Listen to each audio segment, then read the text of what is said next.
Hello? Is there anyone here? Oh, hello there. New customers? Looking to buy, or do you need something made? Or perhaps you're just looking for a chat with me. Oh no, we're just here to deliver some materials. Here they are. They're for making... what were they called again? Ah, these must be for Magic Pockets. I could tell right away. I've already made several orders worth now. No need.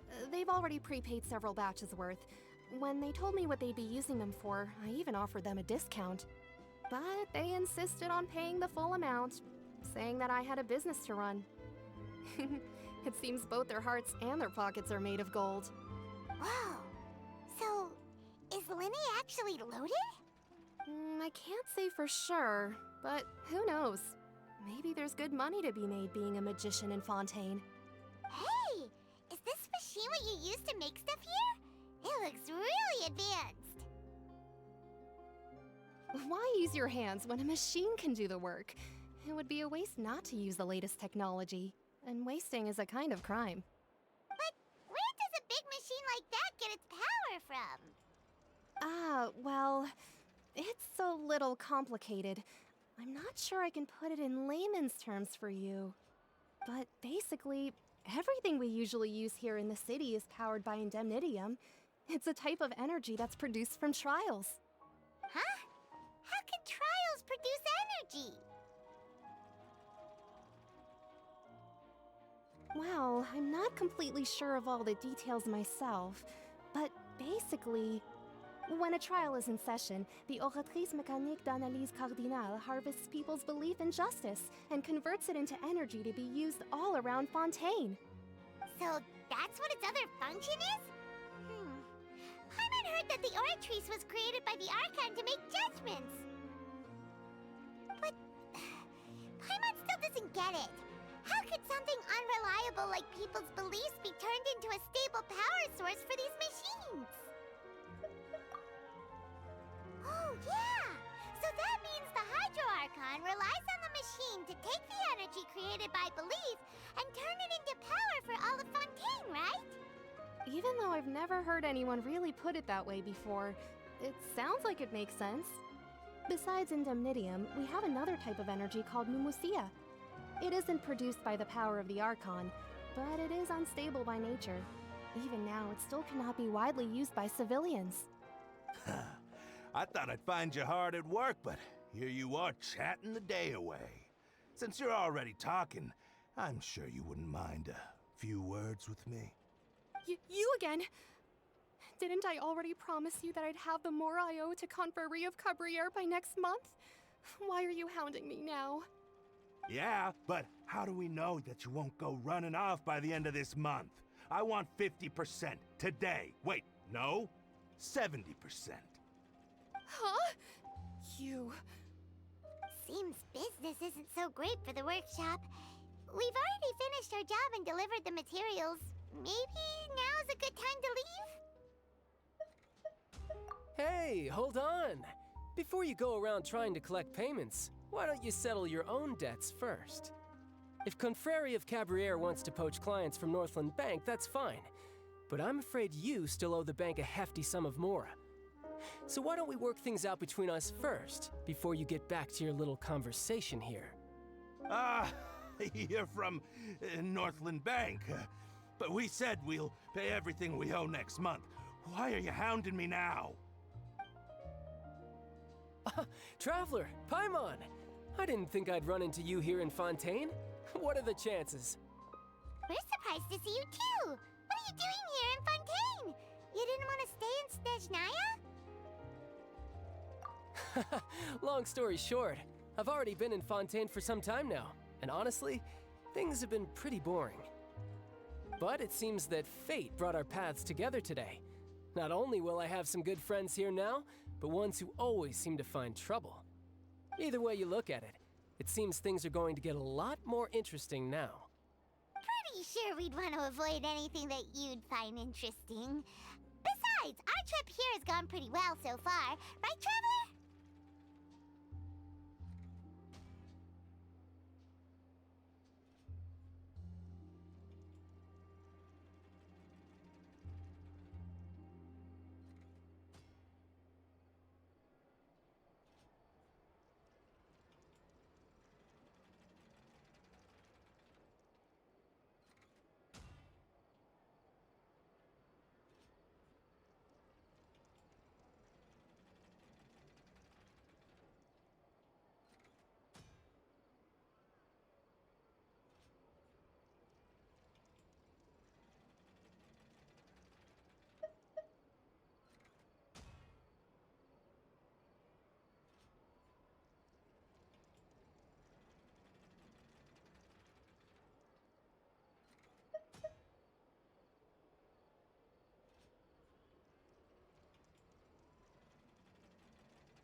Hey, you, Northland Bank boy.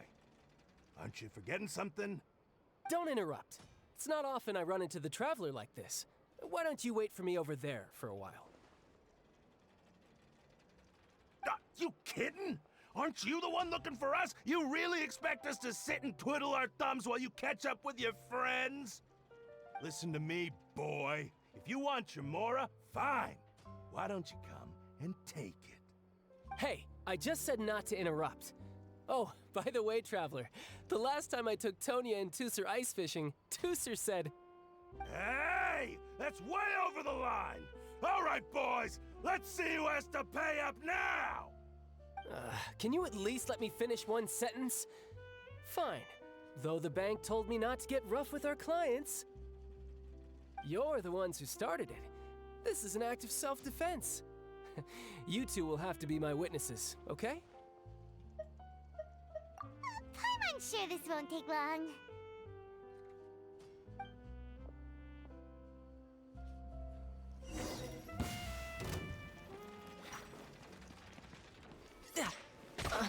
Riptide!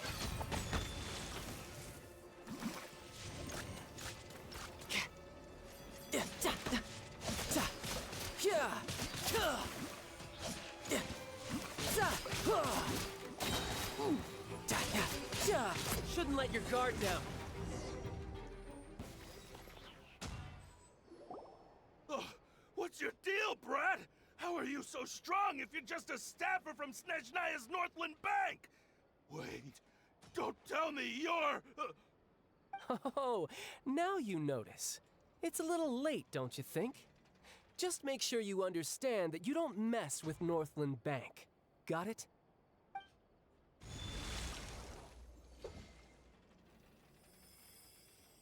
Huh? Now's my chance!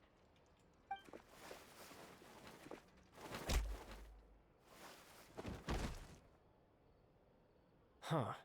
That was weird.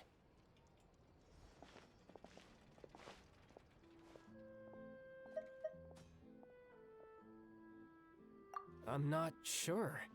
It's as if I suddenly lost control of my hydro powers when I needed them. Maybe there's something wrong with my vision? Strange. How could that happen? First time Paimon's ever heard of someone losing control of their vision. Never mind. It doesn't matter.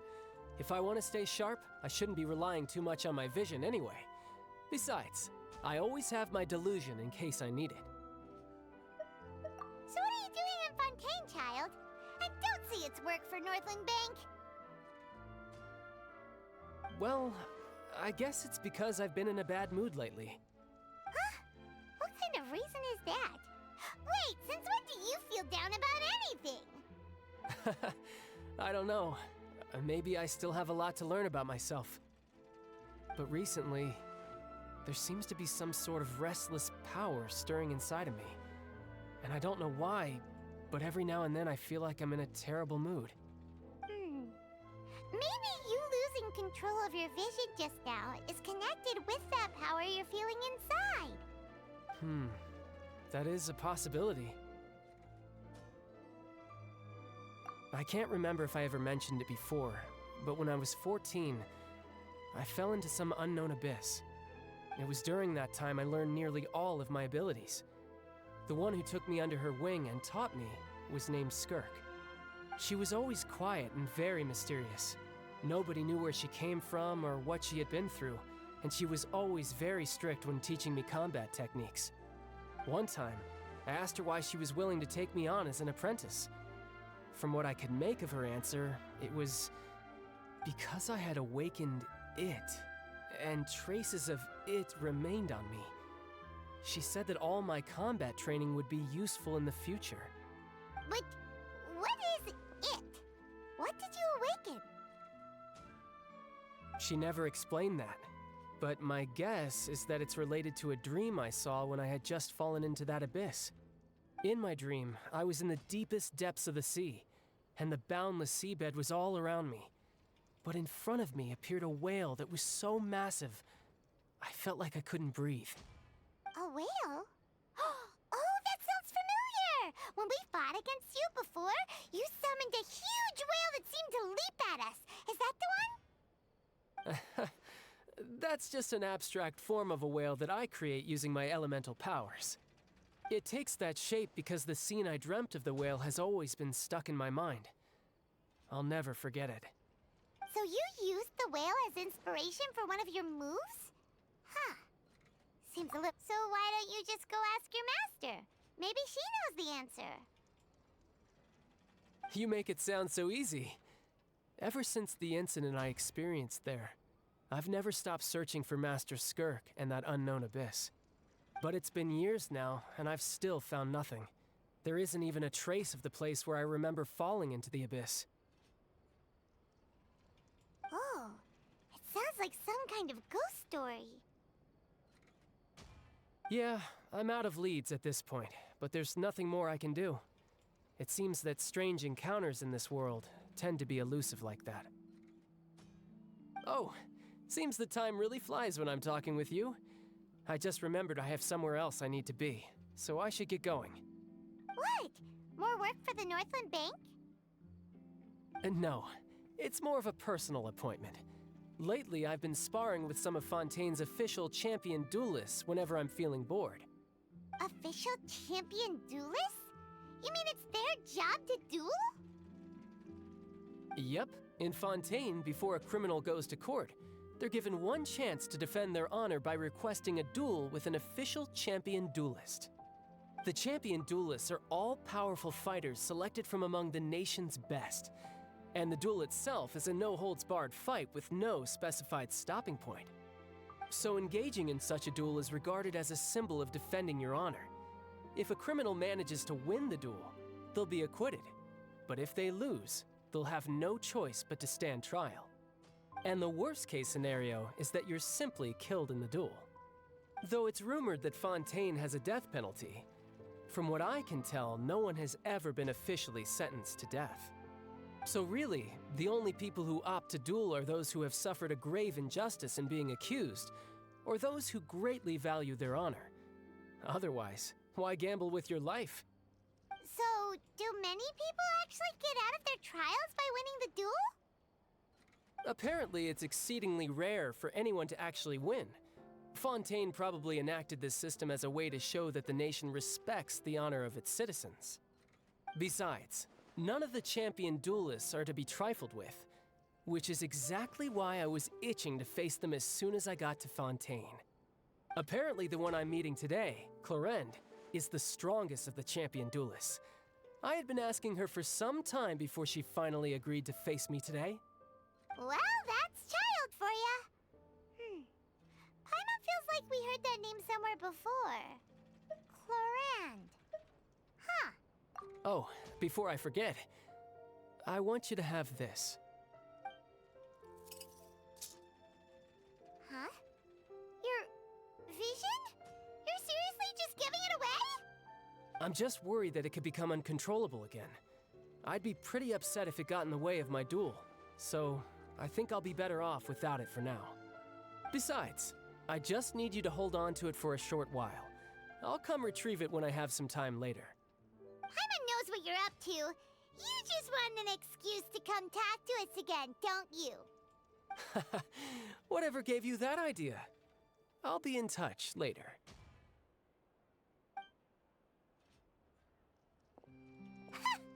That sneaky guy. He said he's been feeling down lately, but he seemed the same as ever to Paimon. Well, since we don't have much to do for now, we might as well walk around and see the city before Lenny's performance.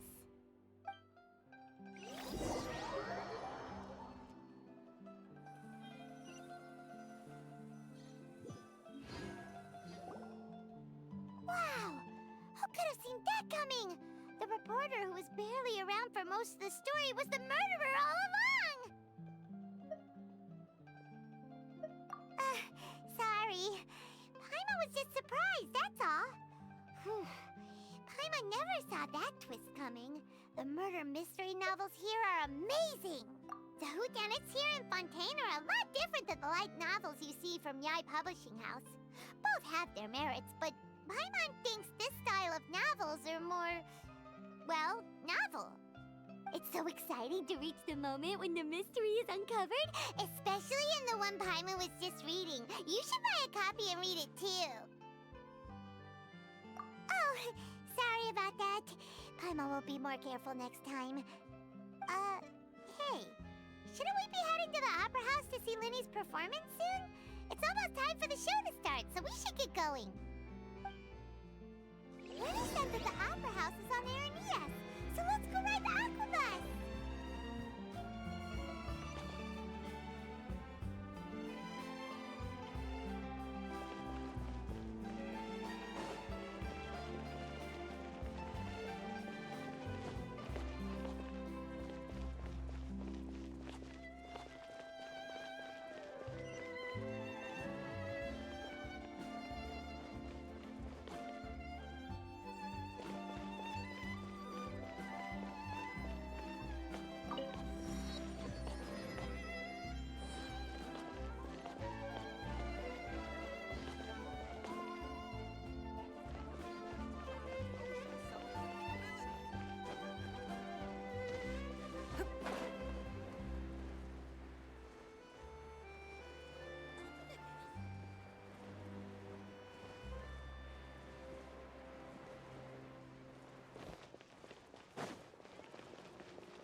Welcome to the Navia line.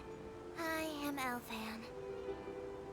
The boat will be departing imminently. Please do not stick your head, hands, or other body parts outside the boat. The Aquabus operator is not responsible for any accidents or injuries resulting from doing so. Also, please remember to buy the Steambird, though I don't read it myself. The destination of the current tour is Arenias. Points of interest worth visiting include the Fountain of Lucine and the Opera Epiclese. If you look to the left in the direction we are currently traveling, you will see the famous Fontaine Research Institute up in the sky. An experiment gone wrong turned new sightseeing opportunity. Human ingenuity truly is a wondrous thing.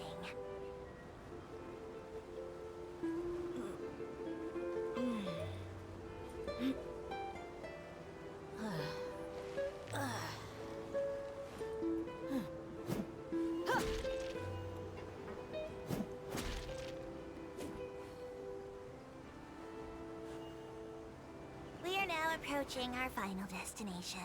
Please be sure to bring all your personal belongings with you as you disembark. Even though I will take any forgotten items to the lost and found, the paperwork is rather annoying, as Melusine hands are not suitable for grasping pens. Please be careful when disembarking. It has been my honor to be your tour guide this trip. Thank you.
You're dead meat!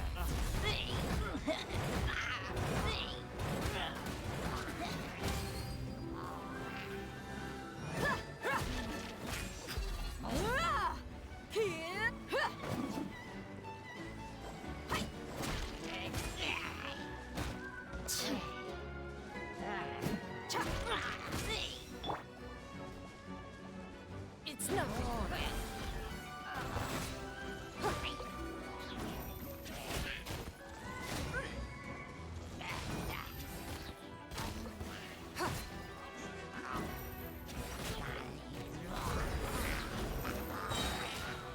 Submit!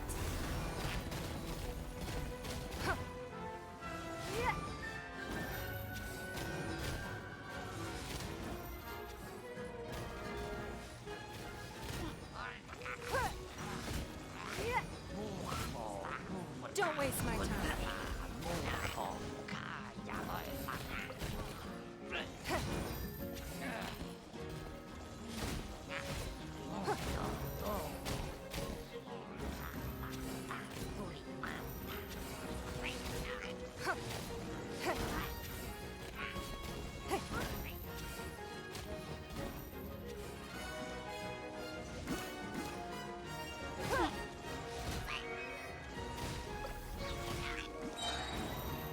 Your life is mine.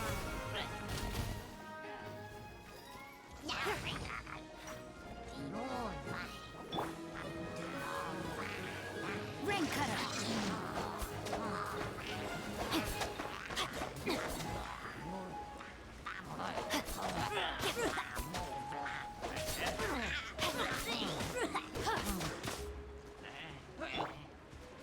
Buckle up!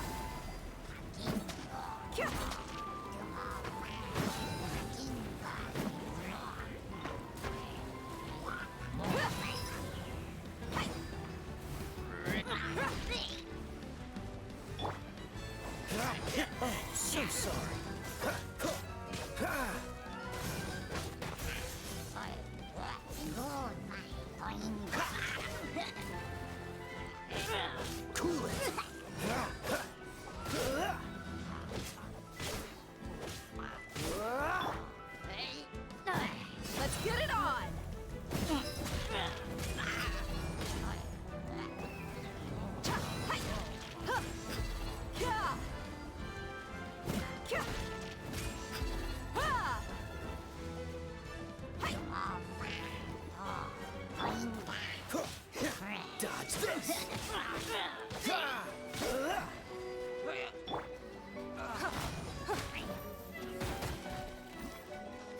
Give up.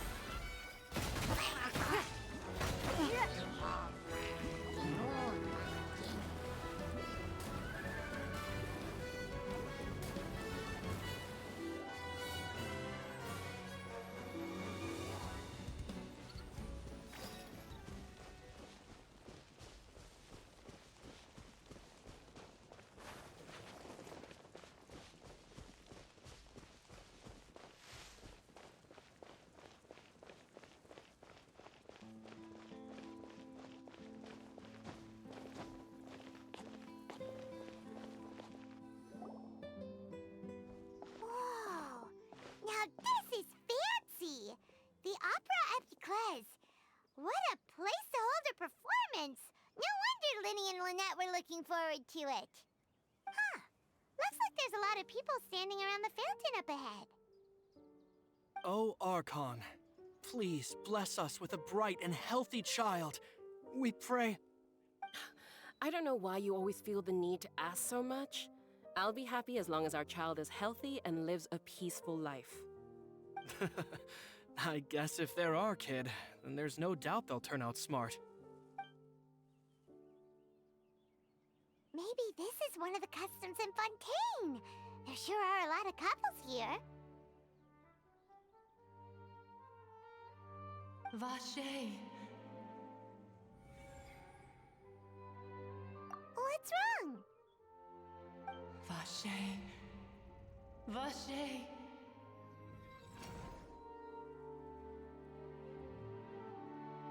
No, Paimon didn't say anything. Are you hearing things?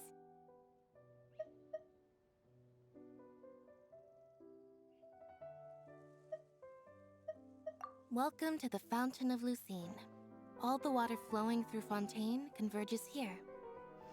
It's customary for newlyweds to come here and wish for children. Lynette! You scared Paimon! When did you get here? Lenny asked me to wait here for you, remember? Right. What do you mean? There are a lot of people here right now. Hey, you're not trying to scare Paimon, are you? Besides, it's the middle of the day. It's not the time for eerie things. I see. I might be able to tell you something that could help explain the voice you heard. In fact, you might not be imagining things at all. I suspect that what you heard is a result of your hypersensitivity to the hydro element. Others in my family have had similar experiences. It's because of her sensitivity to the hydro element? But what would hearing a voice have to do with elemental power? When do you cry, Paimon? Wait, what? What does that have to do with anything? Just answer me. When do you cry?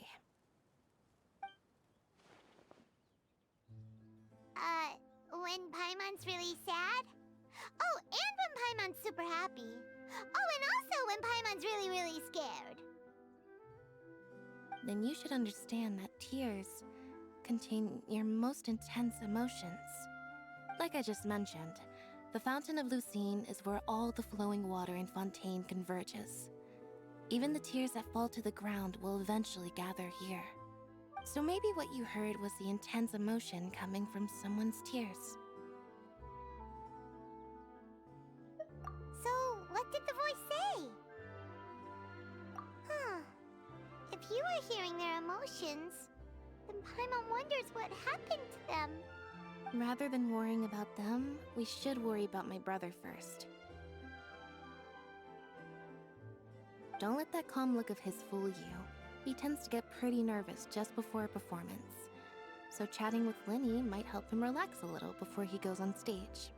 Oh, right. That makes sense. Let's go in and see Linny.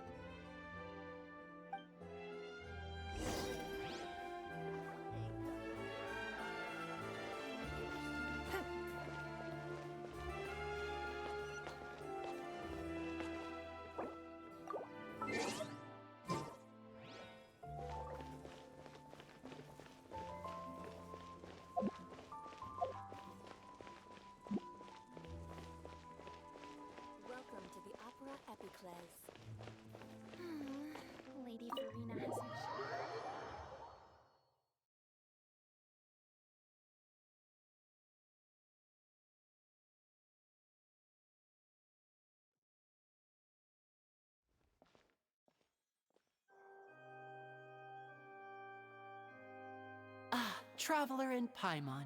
Good to see you. I knew you two would come. Are you kidding? We wouldn't miss it for the world. We've been looking forward to it. I can tell, judging by how early you've arrived. But you're actually right on time. The audience still hasn't started entering the venue yet, which means now is the perfect chance for us to take you to the best seats in the house. Wait just a moment. I'll fetch the tickets.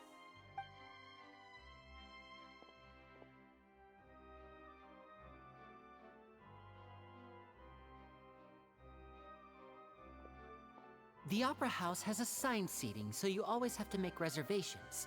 I've already reserved your seats, and here are your tickets. Ooh, front row seats! Thanks, Linny! Don't mention it. There's no need to keep thanking me. Hey, Linny! Could you come over here and take a look at this? Oh, I'll be right there. Seems there's an issue with the stage props over there. That's Cal, my assistant, calling me. I'll go lend him a hand.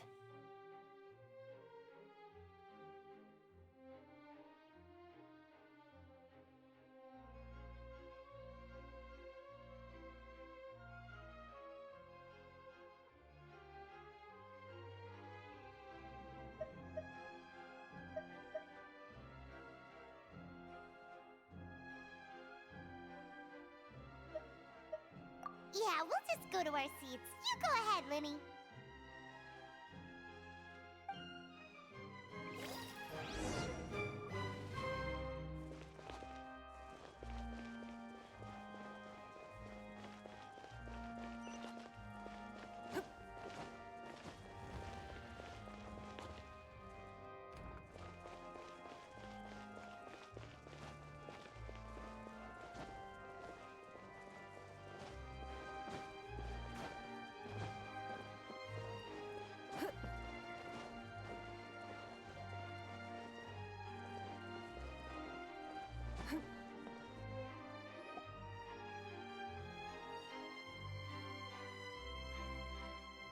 Oh, these should be our seats. Come on, let's sit down.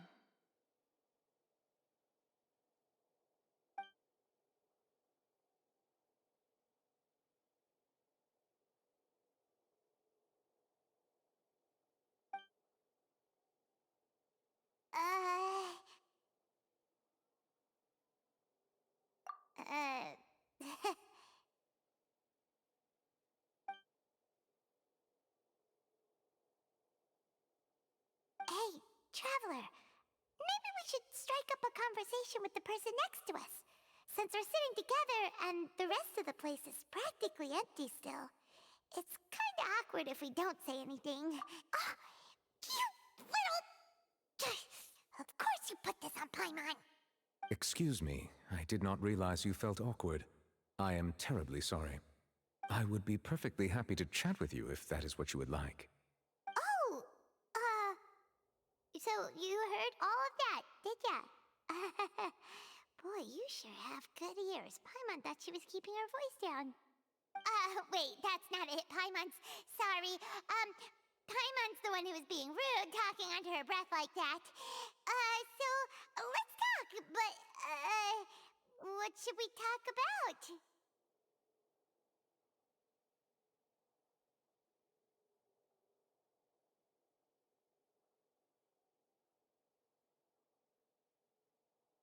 Oh, Paimon's got it. You're also here early and sitting in the front. Are you a friend of Linny's too? A friend, you say? Well, if Mr. Linny would like to be my friend, I would be more than happy to reciprocate. Oh, so you're not friends with Linny then? Oh, this is getting more awkward by the second. Paimon nearly forgot to make her introduction. Nice to meet you. Paimon is Paimon, and this is the Traveler. We just arrived in Fontaine. It is an honor to meet you two. I have heard of your deeds across Tevat. And as required by proper etiquette, I will also introduce myself. I am... Oh, Monsieur Nervillet. What an honor it is to have you here to see my show. Ah, Mr. Linney. I should say it is in fact an honor for me to see your performance in person. Wait, Neuvillette? Could he be... I saw you all chatting just now, but it seems you still don't know who Monsieur Neuvillette is. Allow me to introduce you to Fontaine's Chief Justice. That seat is always reserved for him. It wouldn't be too much to say that he's the symbol of justice and honesty here in Fontaine. Whoa! Sorry for being so rude just now. Paimon had no idea you were such an important person. No offense taken. Being Chief Justice is merely what I do for work. Nearly every person has their usual reserved seat, so I'm not so special, really. And by the way, I should probably let you know, even though I would prefer not to. There's someone sitting up there in the VIP seats that has been striking a pose for quite a while now. I believe she is trying to give you a most elegant and impressive first impression. So I think you should take notice of her sooner rather than later. Otherwise, she may become flustered.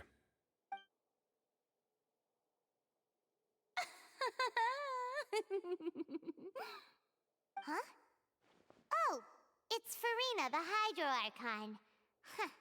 She sure has a smug and satisfied look on her face. Guess she has no idea that you saw right through her act. Very good. That is for the best. No need to pay her any more attention. We may now enjoy the show. Huh? So is this what things are like between the Chief Justice and the Hydro Archon? All right, please wait just a moment longer. I've pretty much finished my preparations, and the performance will start as soon as the audience has made their way to their seats. Yay! The show's finally about to start! Paimon can hardly wait! Paimon's never seen a real live magic show before!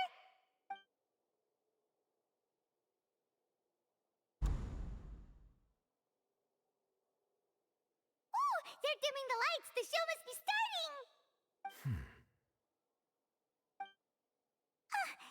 Sorry. Paimon will try to stay quiet. Welcome, one and all, to the Opera Epiclese. I am the star of today's show, Linny. And over here is my sister, Lynette, who will be working as my wonderful assistant. Please, let's give her a warm welcome. Hello, everyone. I know she may seem to be a little sleepy right now, but that's just a sign that she's nervous. Whatever. Now, some of you may be thinking, two vision holders who can freely manipulate elemental powers performing magic is not true magic at all. So, I would like to take a moment to assure you that elemental powers will have nothing to do with what you will witness on the stage today.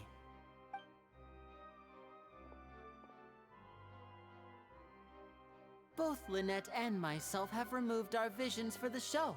That way, even the gods won't be able to help us.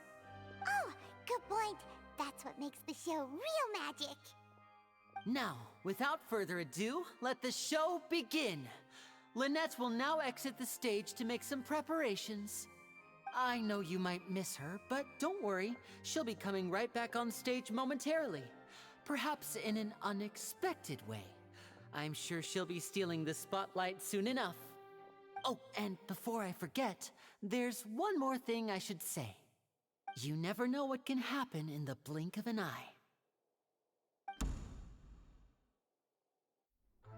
A magician's greatest skill is making things disappear or appear.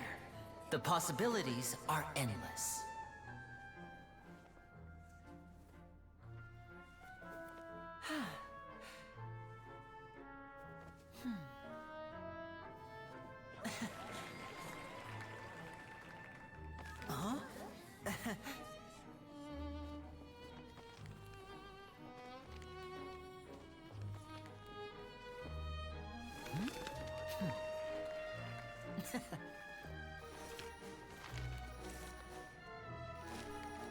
But this isn't what you came for.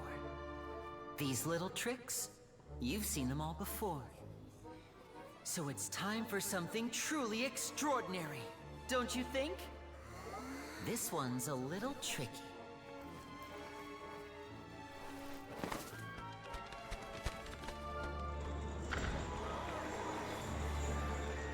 Using this water tank, I shall make my sister vanish completely, right before your very eyes.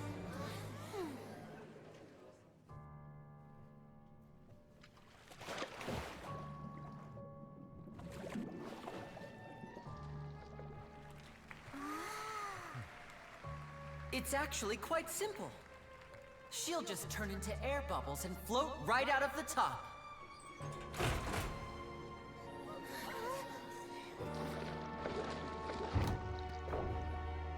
Oh no! I told them to check all the props carefully.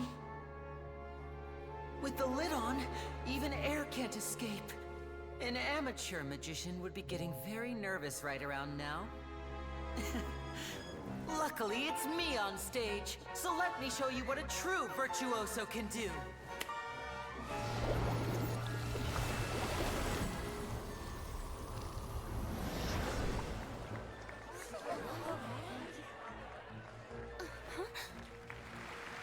Lynette, are you still there?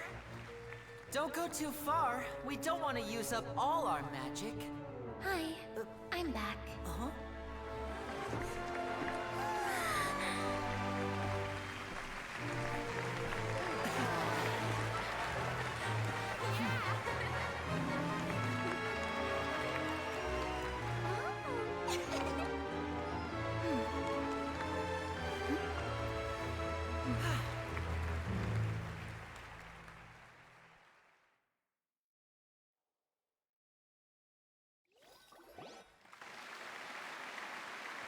Whoa!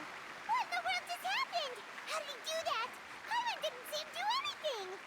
Wasn't Lynette inside the water tank? How did she disappear and then reappear out of nowhere? If we could see easily through his tricks, then that would mean that his skills are still lacking. To appreciate magic, you should focus on the show happening on stage, rather than getting caught up in trying to see that which has been intentionally hidden. Guess you're right. Hyman couldn't believe her eyes when Lynette reappeared. Amazing! Thank you everyone. I'm glad you enjoyed that performance. But our magical journey has only just begun. I've prepared even more astonishing surprises for everyone here. The magic of transformation and disappearance can go far beyond what you've just seen. I'm sure many of you are thinking that escaping the water tank was impressive enough, but Lynette is still my assistant after all. In which case, I have ample time to make all necessary preparations. So, for my next trick, I will require the participation of one lucky audience member. Please, if my assistants could bring out the magical boxes now. There are 2 boxes, and only 2 boxes. One is here, and one is there in the aisle among the audience. I'm sure many of our clever audience members have already guessed our next magic trick. A swap! Our lucky audience member and I will each enter a magic box. After 1 minute, we will each emerge from the opposite box. Now please, everyone pay very close attention to the box you see here. Don't give me any chance to make a move. Wow! How's he gonna do this? Hey, do you think this is all magic tricks, or does Lenny have actual superpowers? The lucky audience member will be generated by this random number selector. It selects numbers entirely at random. Even I don't know who will be chosen to participate. Now then, let's begin.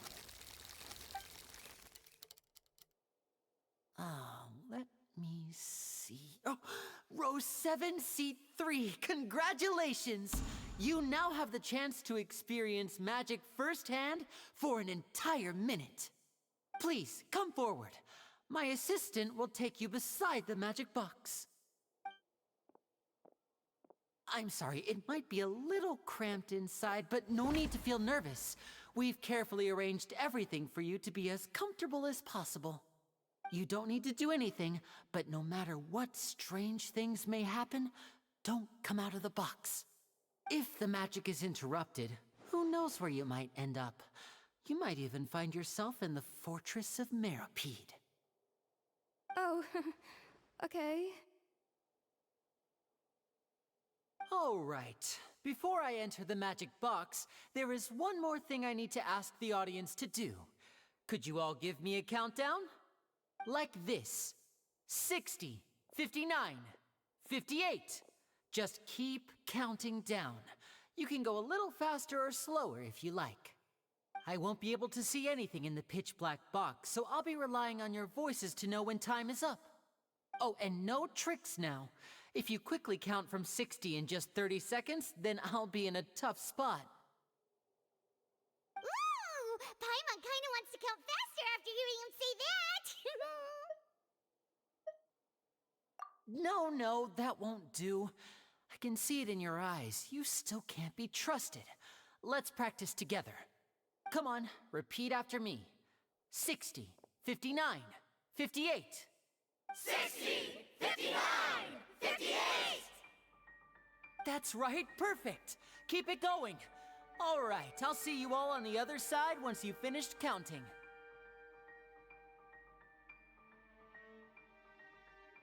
54, 53, 52? Huh? Why aren't you counting, Nervalet? I am counting in my head. I think things are exciting enough in here as it is.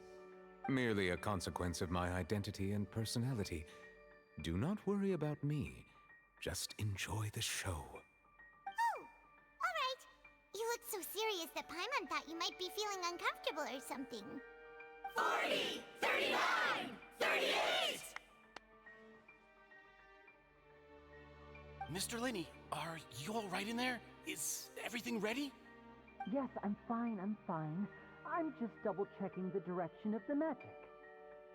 It would be a disaster if we get sent to the wrong places. For example, mid-air right above the audience.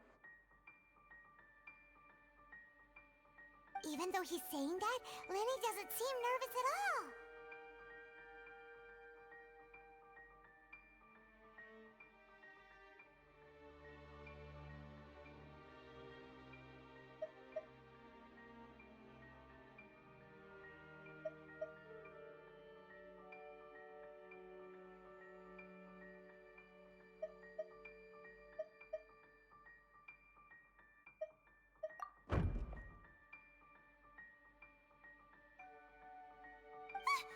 What was that noise? Did you hear it too? Not sure. Anyway, it doesn't seem like anyone's worried about it. 25! 24!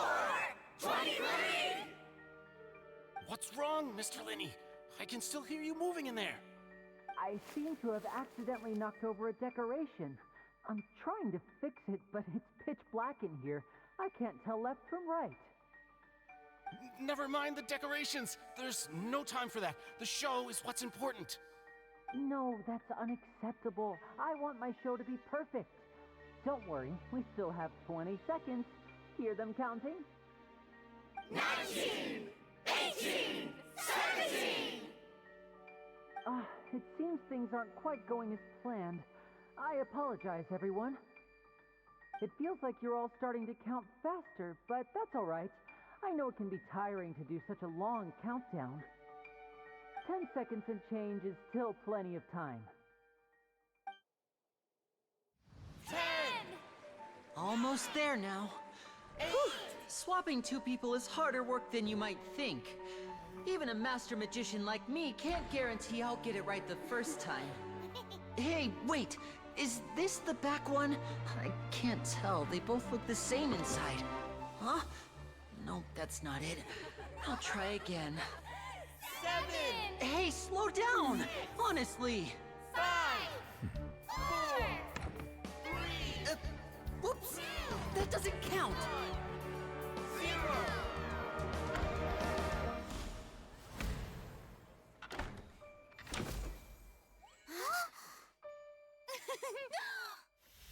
Ta-da!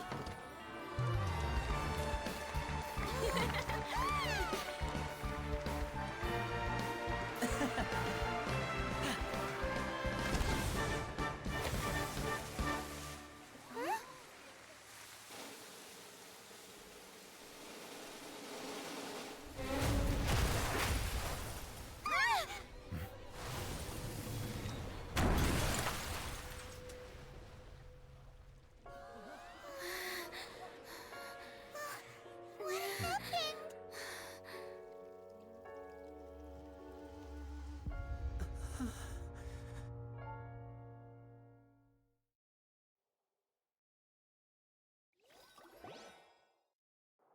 Huh? Is this part of the show? Mr. Lenny, you're going to use magic to fix the stage now, right? What happened? Oh no. Maybe this isn't part of the show. The girl was still in that box, right? This performance is over. Medical staff with me. Guards, secure the scene and detain all the performers. Seal the exits. No one is allowed in or out at this time. Yes, that's right. If this was just an accident, then we must investigate the cause. But if this was all part of some scheme, then those accountable will not escape the judgment of the God of Justice. No need to be alarmed, you two. We'll get to the bottom of this soon enough.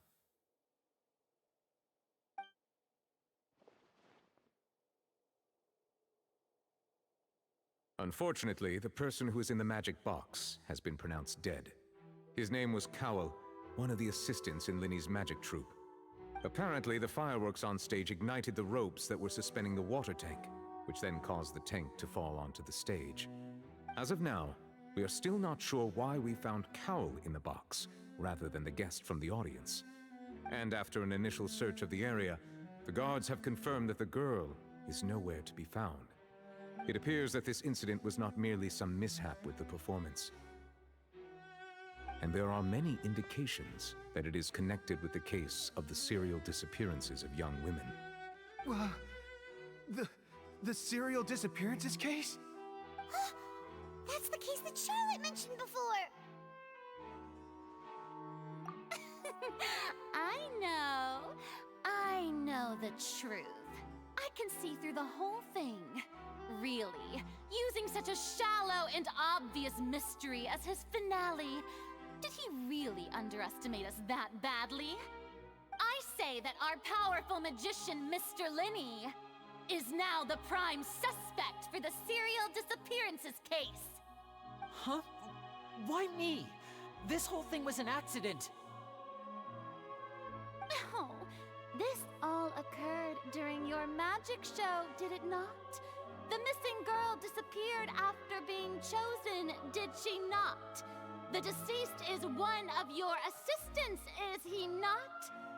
Now that I think about it, that whole speech about magicians making things disappear was nothing more than a provocation, a bald-faced challenge. That can't be right. How can Linny do this? He was in the box on the stage the entire time. We can even hear his voice. Besides, before the show, he told us that he would like to catch the criminal behind the disappearances. He couldn't possibly mean catching himself. Save discussion for a later time, please. Lady Farina, may I assume that your comments just now constitute an accusation against Mr. Linny and his associates, and that you are pressing charges? Huh? I just think that he... Well, I think it might be a little early to talk about formally pressing charges. But what Lady Farina said just now makes perfect sense. Looks like she's gonna personally deliver justice. A kidnapping and murder carried out under the cover of a magic show. Lady Farina said it all. I mean, of course, my dear people. But what excites me even more than the obvious truth before our eyes is this arcade is even worse than Vindy. That's right. I mean you, traveler. You'll Wow. support Linny, won't you? After all, he was the one who helped you the first time we met. I can see why they don't talk to each other like ever. This is a clown show. These guys are clowns. That's right. He will support Lenny even if you at all. He is the one. Okay, first time. Then there's no problem at all. You know, the Traveler and I already had a duel the first time we met. But with Linny's help, our little duel ended in a draw. No, it's not. You took a really freaking are arrow. the most boring possible outcome. So, no more draws. Between the two of us, there must be a clear winner and loser. And what better place to hold such a riveting showdown and decide the true victor than here, on the grandest of stages, the Opera Epiclese. It wasn't a draw. She obviously lost last time. I understand. Hold it. Charges have now been pressed, and as such, a trial is in order. Well, Traveler, seems Lady Farina has set you in her sights. But putting her dramatic rhetoric aside for a moment, I would like to ask you, are you willing to act as Mr. Linney's attorney and defend him in this case?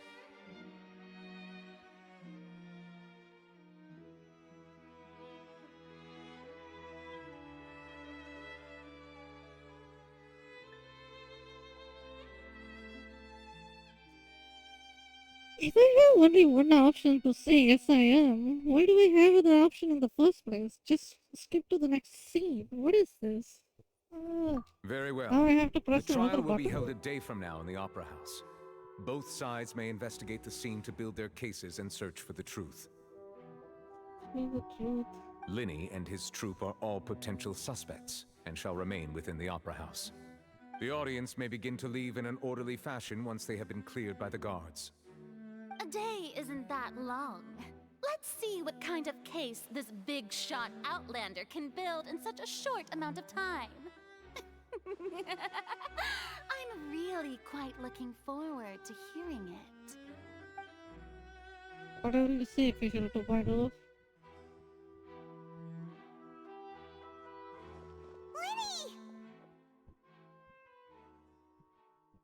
Sorry about everything that happened just now. Were you frightened? Of course! Who wouldn't be scared after witnessing an accident like that? Yeah, I'm a little shaken up myself. How could this happen? And poor Cal. I know you already claimed that you would defend me, but now it's just us talking. Tell me, do you think I could possibly be the murderer?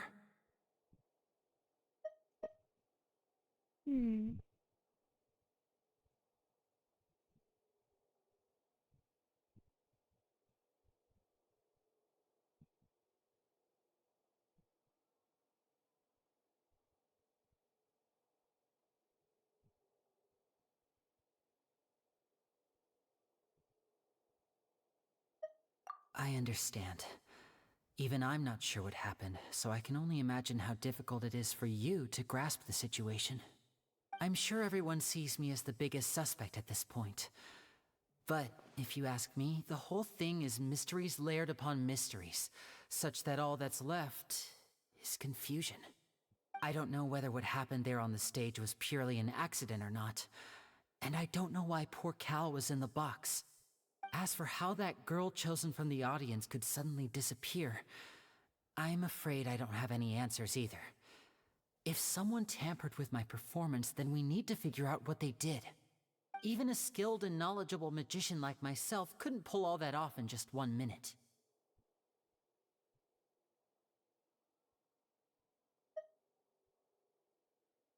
Which is precisely why we need to investigate.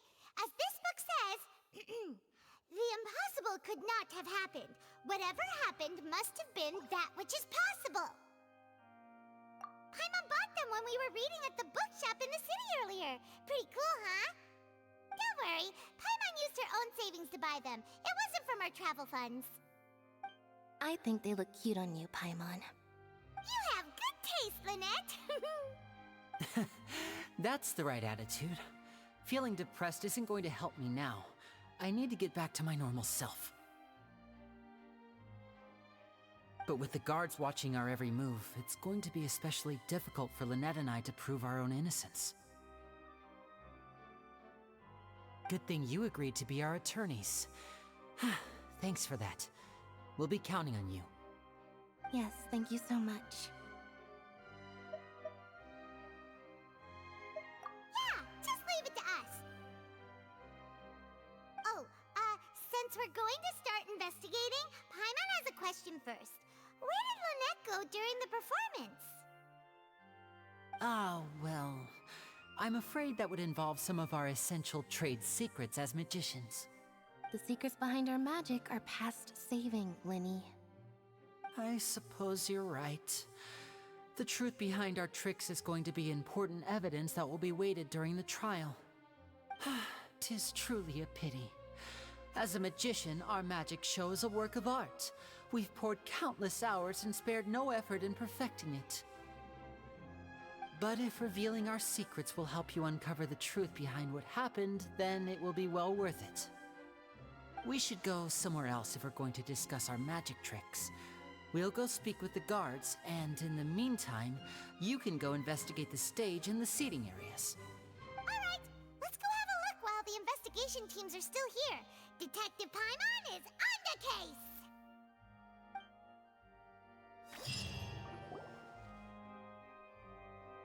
Hello, officer. How's the investigation going? Ah, I see. You must be the traveler that Lady Farina mentioned.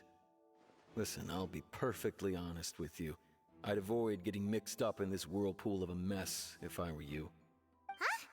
What do you mean? Come with me and you'll see. The deceased is one of Linny's assistants, named Cal. Even though he hadn't joined the troupe long, he was hardworking and everyone generally liked him. The assistants are usually in charge of setting up and inspecting the props, as well as assisting with the show and keeping the crowd engaged. As you probably saw when you were in the audience, the water tank suddenly fell and smashed the box with Cowl inside it. Yeah, why was Gold inside? This is the real mystery.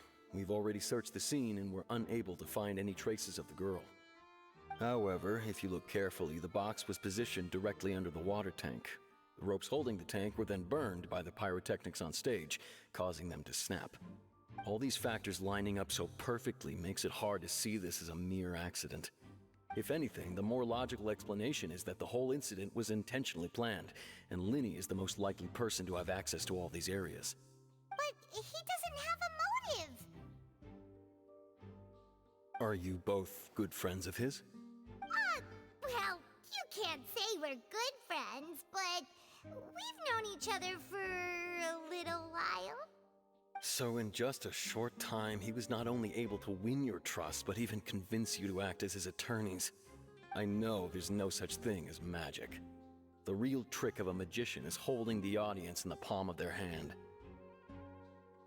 I've seen a lot of cases, and I can tell you that people are the least reliable kind of evidence. Sorry, I tend to be pretty straightforward. Just know that I'm warning you for your own good. Anyway, you may investigate the scene of the crime yourselves if you're curious. Who knows, maybe you'll be able to come up with some new evidence. Time for picture vision. You can use case record to confirm your evidence and clue collection. Situation is not to get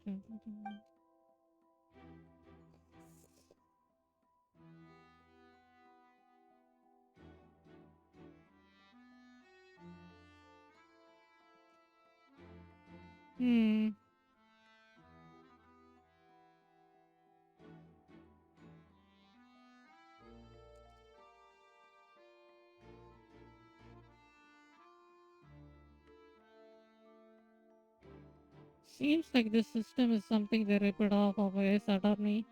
You know? I don't know, it's...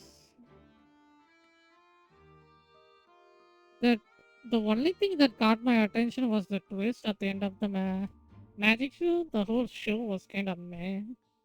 It was so out of sync. There is no background music that is interesting. Yeah, I don't know. In seconds, set undiscovered evidence and clues in case record. Then, yep, it's basically a certainly one-to-one. Use perception skills to find clues that can be investigated within certain radius around yourself. This will advance your overall progress. Great investigation report. This is Saturn's known NPC.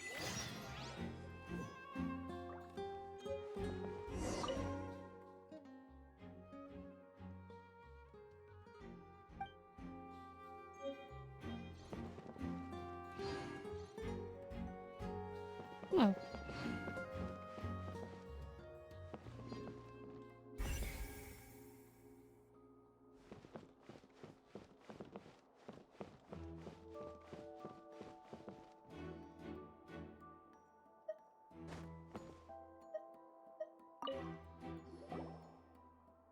The investigation team has some new findings.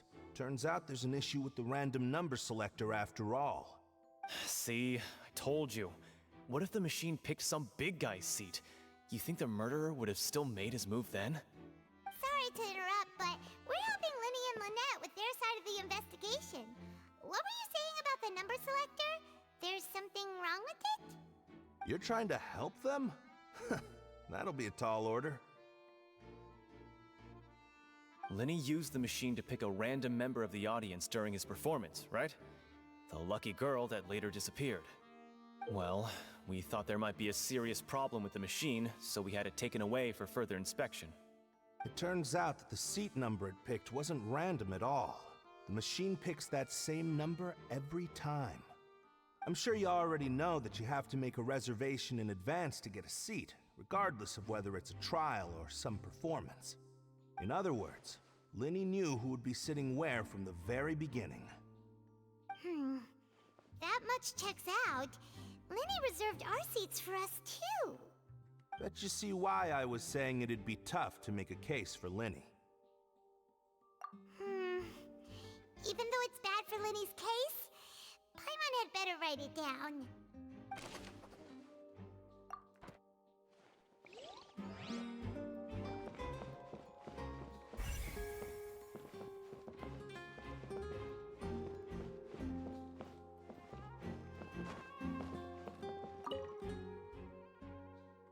The magic was left on the scene after the... Oh, stop autoplay. Looking at it now, the water was stuck really hard. Duh.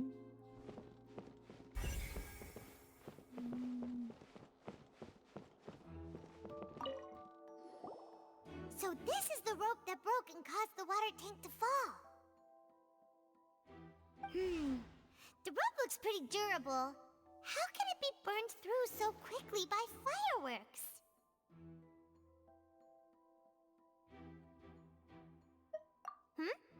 Why are you suddenly so serious, Traveler?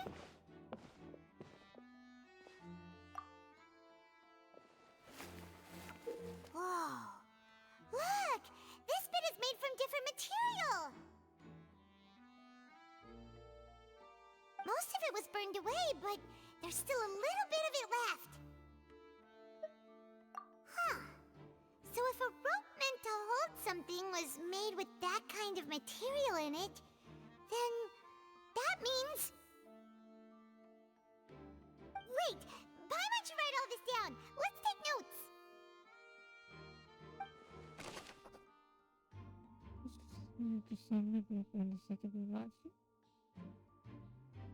Made of flammable material. Okay. Seems like the rope is tampered with. It's that much obvious. What is the last one?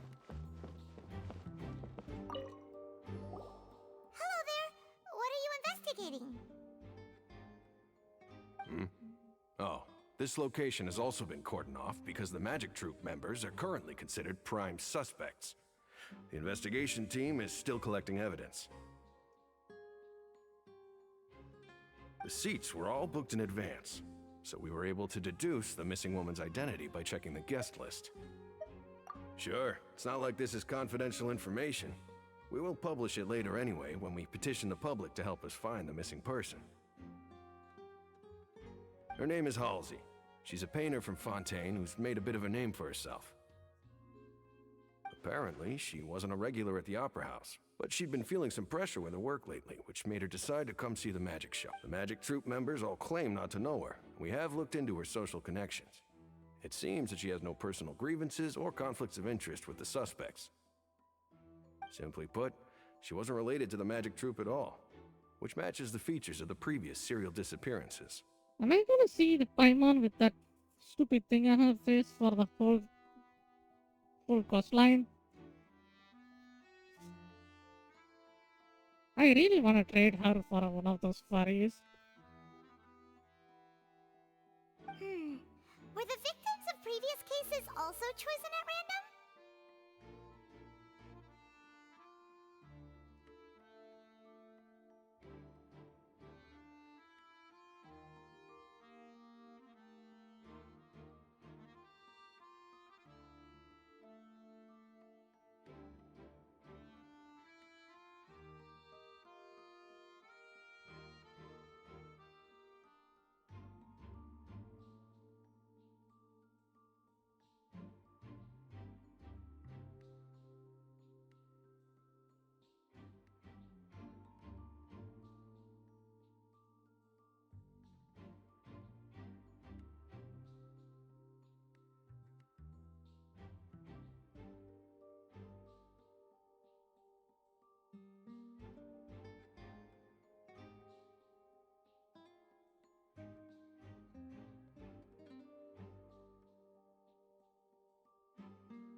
That's how it seems to us, in any case. Apart from the fact that they were all young women of around the same age range, there really weren't any other connections between them. Okay then. No need to be so formal. If you do happen to see the missing girl, please be sure to contact us. It is of utmost importance that we get to the bottom of these disappearances.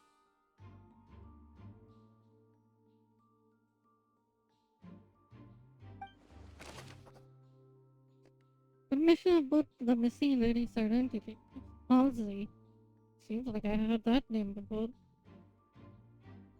Okay, to watch the magic show. Or can tangled in. Out of the frying pan into the fire. Okay.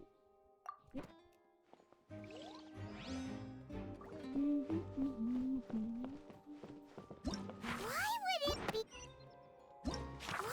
it be him? How strange. Why would it why?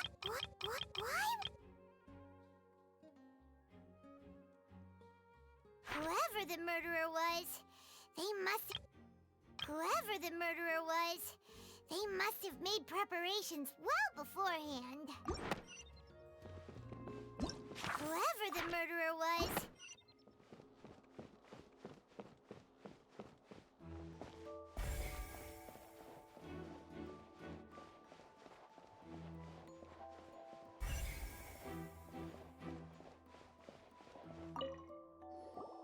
I see that you're investigating the area. Well, it just so happens that I'm interested too.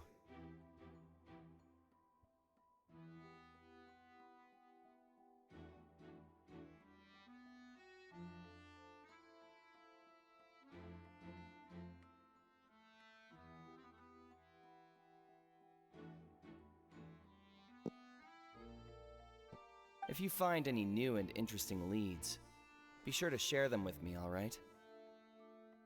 We don't have too many thoughts yet.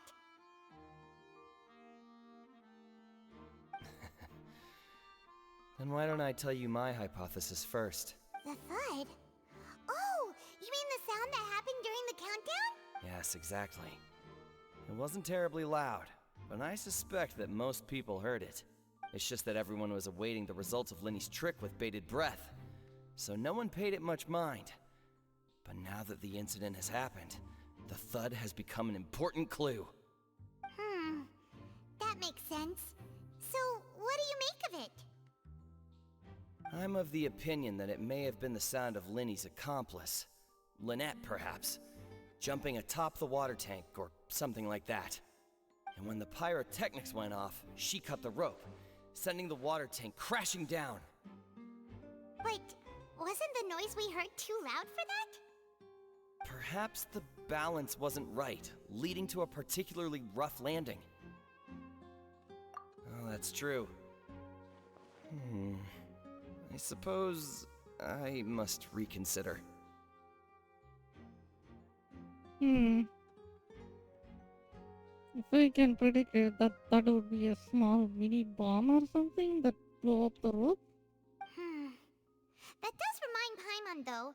What was with that sound? If that's the case, this game is predictable as hell. What's with that sound?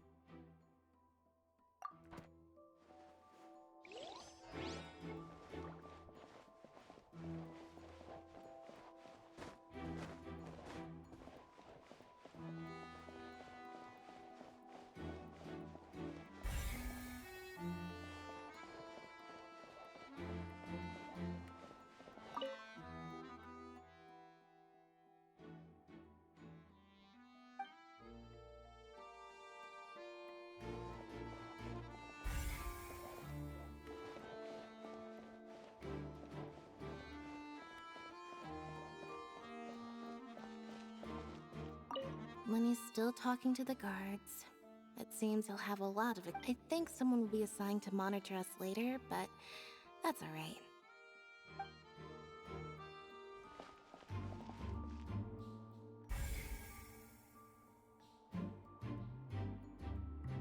Lenny's still talking to the guards. I think someone...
Hey, you! Yes, both of you! Over here! I've been keeping an eye on you for a while now. Huh?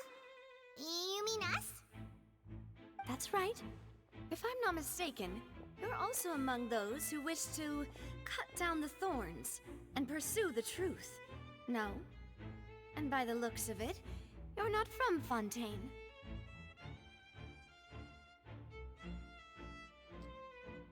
I am in high settings for some reason when character gets zoomed in, it looks like super potato. Not sure if there is a way to, yeah, not a way to fix it or not. Well, you're right on the more about that one, but who are you?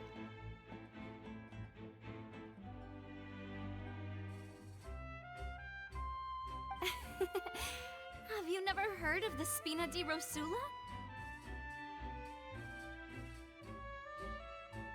And they should come up with more pronounceable words. From Jesus, I can't mediating even disputes pronounce any and of those. providing protection to solving conundrums, you name it, Spina di Rosula does it. Rosula. And I, Navia, have the honor of being its renowned president. Though those who play by our rules call me boss. I'm Silver, her attendant. Pleased to meet you.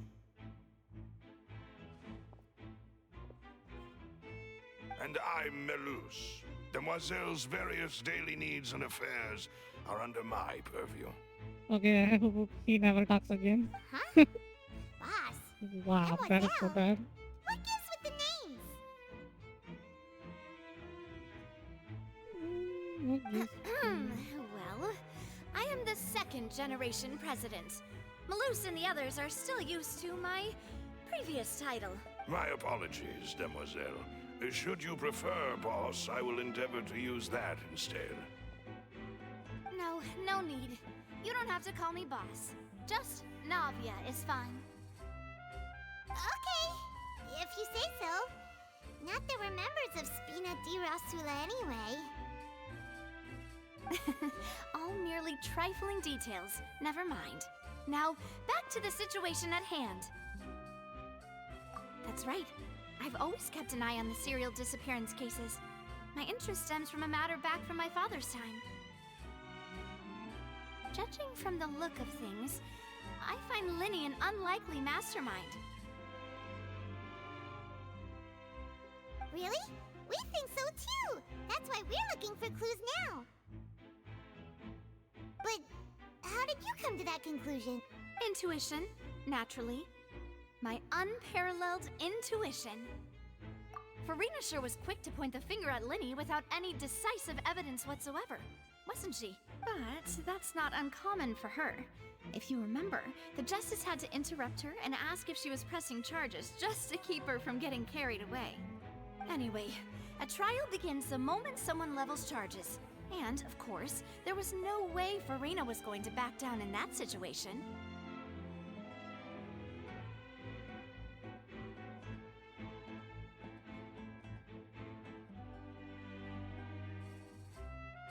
Sounds more like you just don't trust the Hydro Archon. Well, what's your opinion? I must admit that she can be interesting at times, but liking her doesn't mean that I'll blindly agree with her. All right, I've answered your question. Now, it's time you answer mine. Wait a minute, did that answer count? Well, I say it does. But don't worry, you won't hear any pointless questions from me. In your opinion, do you think it's right to treat a trial like it's an opera?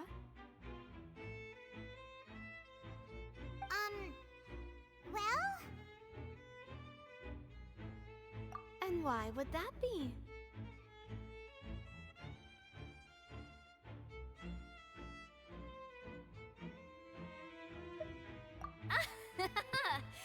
See, Silver and Malus?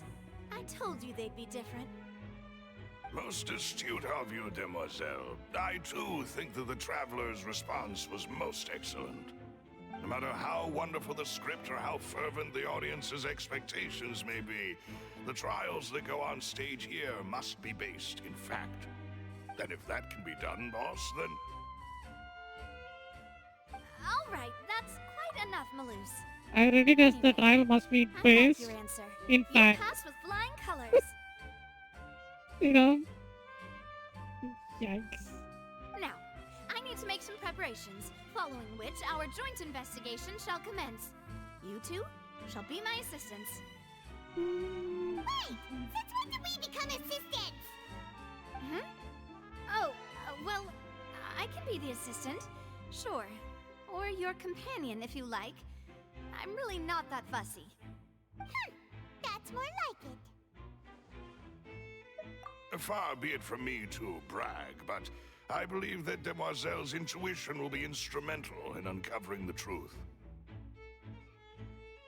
You wish to save a friend from false accusations, and we wish to unravel the disappearances. In this sense, our goals are aligned. You have a point. You're quite the talker, aren't you, mister? And what about you over there? What do you think? You seem like you've got something on your mind. I have nothing to add. Oh, alrighty then. We'll be making some preparations first. Just be sure to let us know if they start revealing Lenny's tricks.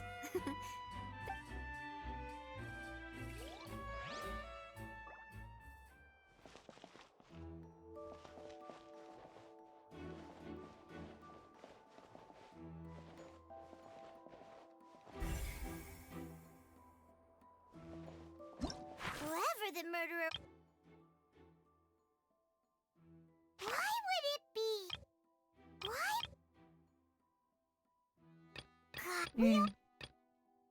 Me too.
have to go all the way back? Mhm.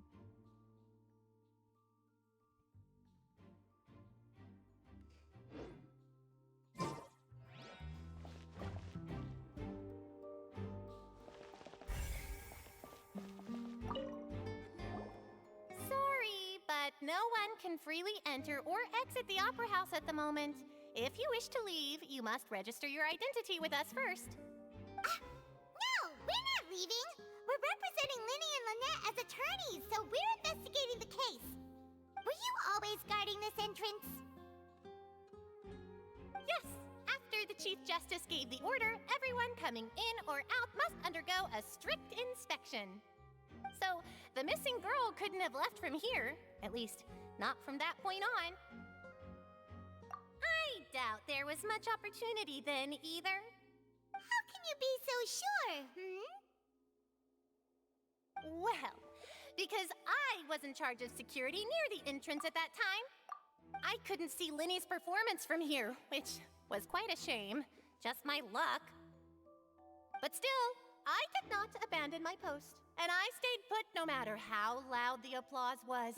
If She's not someone had missing so too much much, as the even show was so bad. approached the door, I would have noticed it, let alone if they had tried to leave. We Melazines are good at that sort of thing, you know.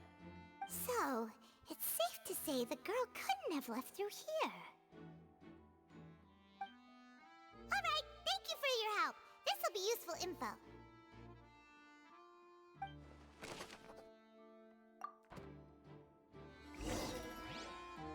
We've checked everything of note here at the performance venue. Paimon wonders how Linny's discussion with the guards is going. Let's go see, shall we? Ooh, things are getting interesting, huh? We're about... Understood. Then I will be going with you. Just so you're aware, I will be monitoring your actions and making notes as necessary. Very good. Thanks for being so agreeable. I'd pull a rose out of my hat as a gift for you if I could. You may spare the pleasantries. I'm just doing my job. You've arrived. Who's this? Me? I'm Spina di Rosula's guardian angel. If you've got a problem, I've got the firepower. Sorry, I got a little carried away there. Call me Navia. I'm a partner of theirs, and we'll be helping investigate this whole situation. And these are my companions. Would you mind if they join as well? Fine by me. Oh, new helpers? I would be most grateful. Well, let's just say we're tagging along.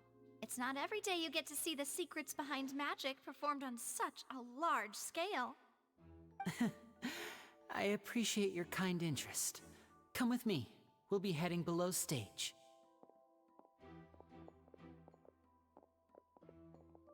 Huh? Below stage? Yes, a world of secrets is hidden beneath this magic box, prepared specifically for this switcheroo trick. But before I reveal everything, you should have a look first. Notice anything strange here?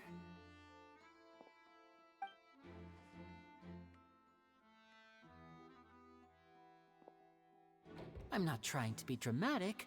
Remembering the details of a trick will help you understand the methods used to perform it more easily. Huh. Weren't there balloons and other decorations here? Where did all that go? Ah, good eye.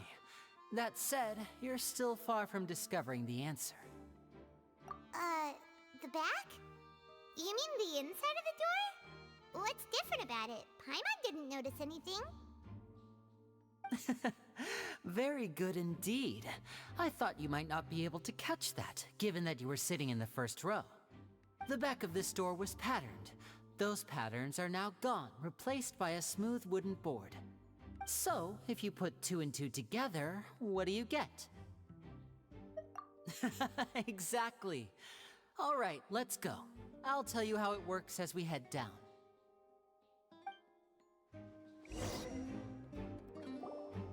Oh, so there was a passageway under the magic box!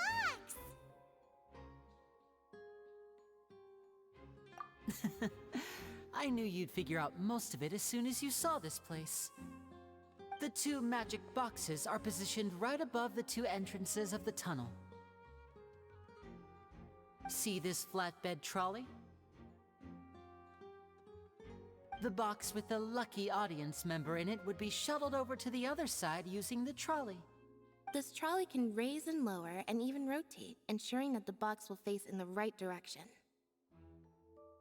I see. So that's the purpose of the box inside another box. Precisely. The inner box would descend after the audience member was put inside and be moved along the trolley, all while the outer box would remain on stage as if nothing had ever changed.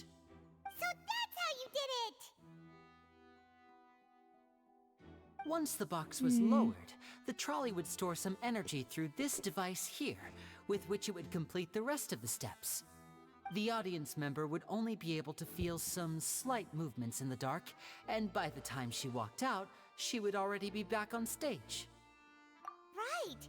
You were talking that whole time, and you even came out for a moment near the end! Ah, yes. A phonograph operated by Lynette was used to achieve that effect. My assistant and I had already scripted our conversation beforehand.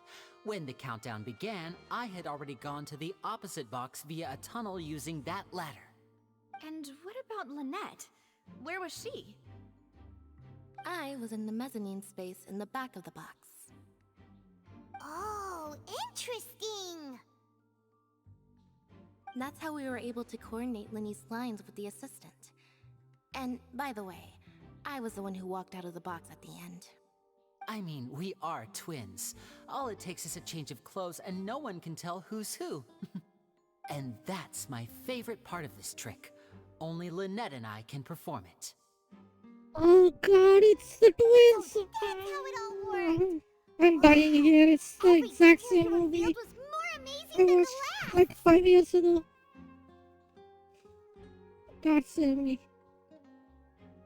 So that's how it all worked out. Yeah, Lynette would briefly walk out of the box and then go back in, jumping into the tunnel and escaping before the box on the trolley could finish ascending. And then I walk out of the other box in the audience area, and the trick would be complete. The operative word here being would. But as you saw, Cal was in the box, not our audience member. She, on the other hand, mysteriously vanished. We really don't know how that happened. If not for that interlude, this would have been an astonishing trick. I probably never would have figured out how you pulled it off. And yet, to think that someone was able to use this magic trick to commit a crime. Could we have a look around? I think we can come up with some more leads. This is the scene of the crime, so Linny and Lynette are not permitted to stay here. I'll escort them back up. Yes, of course. No need to be so strict now. I won't disappear into thin air, you know. Thanks, everyone. We're counting on you.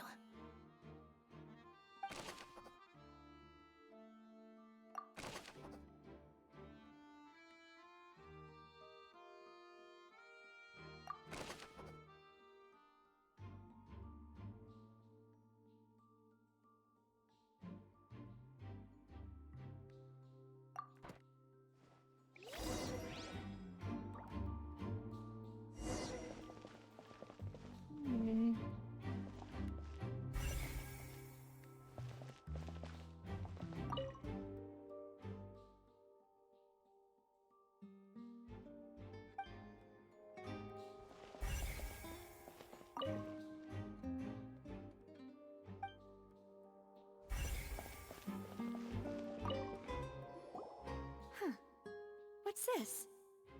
Looks like a hook tied to the end of a rope. Huh?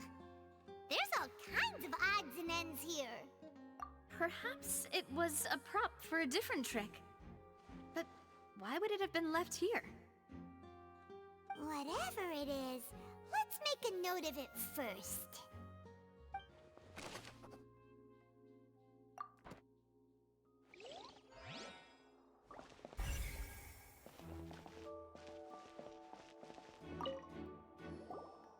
the floor is wet. Please be careful not to slip. Speaking of which, why would there be water here? Oh, Paimon knows! It's one of those tricks where you pour water into a jug and then flip the jug over only for the water to disappear? And here's a broken vase. Huh. Did the trolley knock it down while moving? That can't be. The trolley moves along tracks from start to finish. It couldn't have hit the vase at this distance. Let's note this down too and think about it later.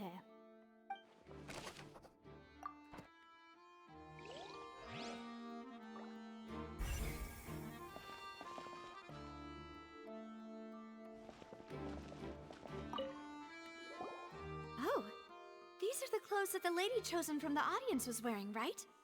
Her clothes are here, but she's nowhere to be found. Right. And do you really need to do that if you're kidnapping them? Ugh, this is so confusing. Paimon doesn't want to be a detective anymore. Take it off! Please, take it off.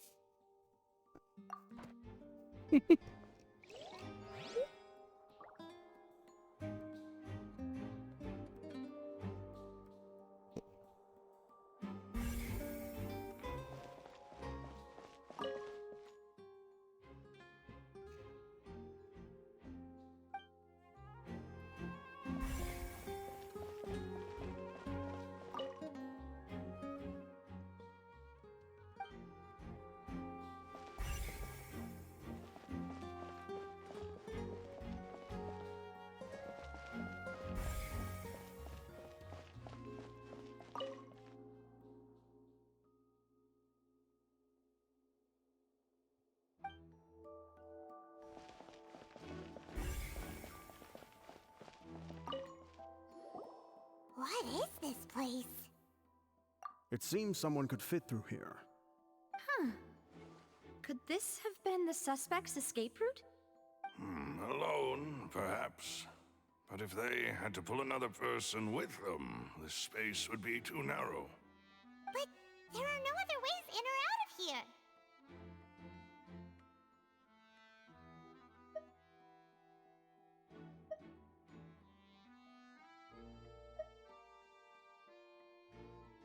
Oh, you're right! Let Paimon write that down.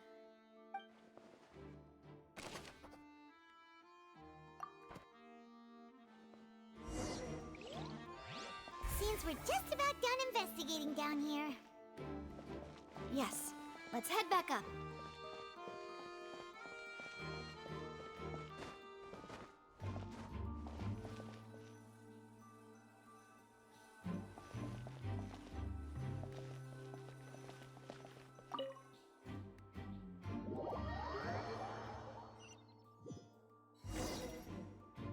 Well, we've ascertained the state of the crime scene. Let's find a place to sort out our findings once Malus returns. Seems to me that there are several things that don't add up here. Apologies for the wait, demoiselle. So, what did the guards say? Did the criminal escape through the vent? They believe the odds of that are very low, since the vent leads to the Opera House's basement. The guards have checked the area carefully. No one left through the basement during the performance or after the incident, and no one was found hiding there. So the tunnels become like a secret chamber then! You know, like the kind you usually see in novels! The plot thickens. Halsey's disappearance and Cowell's death are both quite inexplicable. No wonder Farina was so confident in her accusation. All the current evidence points toward Linny and Lynette. In other words, the charges are very likely to be upheld unless we make some considerable progress. Charges and then trial. So if the charges are upheld, they'll announce a sentence? That's right. This is how a trial goes in the Opera House. During the proceedings, the Chief Justice and the Oratrice will hear statements from both sides. That's right. This is how indemnitium is produced. The statements from both sides, the defenses from attorneys, witness testimonies, and even the audience's emotions will all be projected on the oratrice. To put it simply, it's as if the oratrice has its own will, and is a judge in its own right. This also precludes any kind of favoritism on the part of the Chief Justice. Not that this has ever happened anyway. Once both sides have finished speaking, the Chief Justice will make his final decision. This, too, will be used by the oratrice as a reference. Then, finally, the oratrice will be consulted by officials. The result it returns is the will of justice itself. Huh? So that machine is the one that actually decides? Paimon thought Neverlet called the shots. In practice, there is very little difference. Both have always come to the same judgment, which is why people have great faith in the Chief Justice. Ah, yes, the guards also asked me to convey that none of us will be allowed to leave this place before the trial. Huh? Why? Because we've chosen to act as the twins' proxies. That makes us persons related to the case. They're concerned that we might be colluding with outside parties, or that we might find outside help to disrupt the case. And even if that were not so, it could prove problematic if we happen to spread key information about the case ahead of time. I'm ready to break out at any time. Whoa! There's no need for that! Paimon thinks they have a point. That said, are they providing food? Of course. I just hope you don't mind the lack of options. I'm afraid that catering to all tastes is not in the cards, nor is any guarantee. In that case, let's just sort out our findings together here. Pity. I was hoping to take you to try some of Fontaine's famous— I mean, what better way to properly think through our findings than over some tea and sweets? Huh. Breaking out suddenly doesn't seem like such a bad idea after all. Just kidding! Just kidding! Paimon will still do her best, even if there are no snacks. What do you mean, no snacks? Of course we'll have snacks. If we cannot buy some, then we'll simply make some. Huh? Here? But how? Understood, Demoiselle. Everyone, please come with me.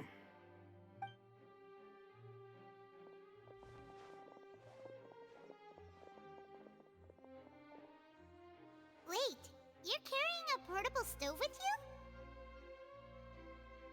Yes, I must be prepared to meet the Demoiselle's baking needs whenever the fancy strikes her. I have eggs, sugar, and almonds at the ready. Good work, you two. Then I'll get to it. Please sit tight for a moment. You'll get to taste my awesome snack soon enough. These three are quite the interesting group.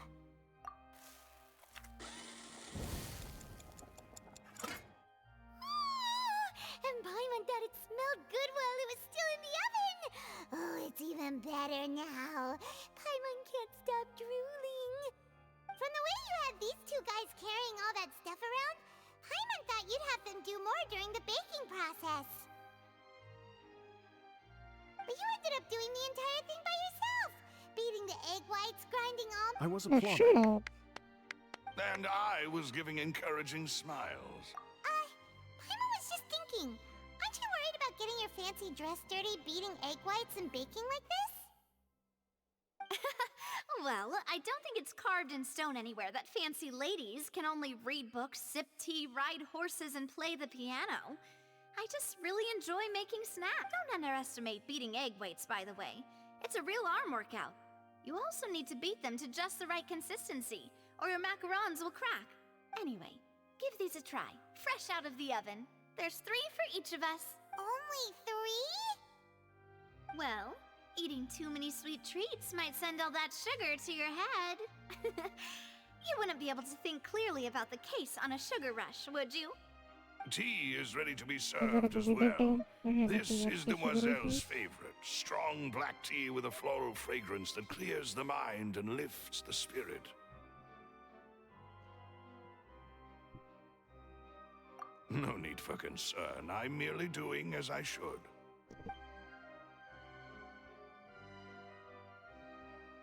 All right then. Down to business. As Paimon had mentioned previously, the tunnel seems to be something of a secret chamber. However, we can assume that Linny and Lynette were not alone within it. Some criminal also occupied its sealed confines. The magician twins could have committed the crimes, of course, but they lack any logical motive. Exactly! Why would they do such a thing right when everyone was watching?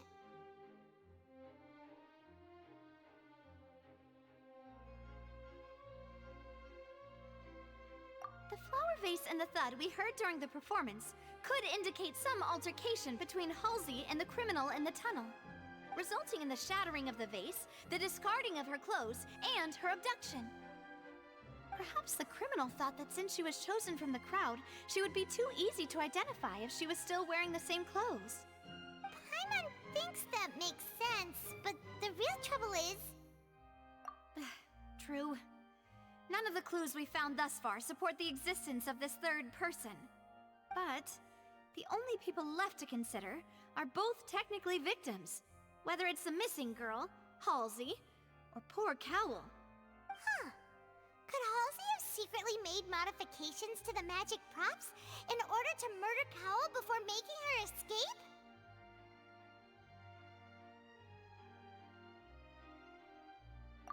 That's right. And even if she had tampered with the setup, she would need to understand the entire trick to pull it off. Nor does she have any motive. The guards said that she has never had any dealings with the Magic Troop's members. Were we not thorough enough in our search? From the sound of things, this is turning into an impossible case. Your macarons are amazing though, Navia. They smell great! They are my specialty after all. What? 5? Oh, that can't be right. Paimon only counted 3. Please don't worry about it. At my age, a few less sweets might actually be a good thing. No.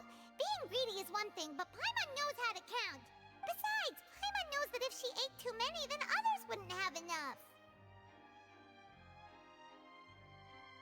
Wait, even you don't believe Paimon? How could you? If Paimon ate those 2 extra macarons, then may they turn into stone in her stomach! All right, we get it. Well, I suppose one of us might have gotten too engrossed in our chat and eaten them by mistake. No big deal. Maloose, set up the stove again, if you would. Huh? What are you doing? Making sure everyone gets 3 macarons, of course. Exactly. We don't want to trouble you. As you wish, demoiselle. And I have the egg, sugar, and almonds. Well, this really is your hobby, huh? You're really selling this character, don't they? Too Well, bad. I that's think it for her snack boobs time. got nerfed. I'm going to have another look around the area. I don't know what we're looking for yet, but we've still got some time. As attorneys, I suggest the 2 of you think the case over again.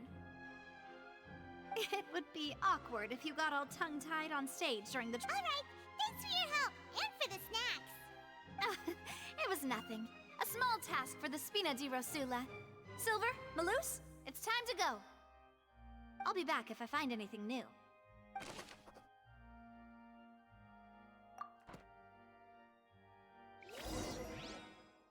All right, it's time to put our heads together. We've got to get our defense ready for the trial. Oh, it's probably gonna be a long and difficult case. There's no point in worrying about that now. We just need to prepare. Here, take Paimon's notes. They should help you review the situation.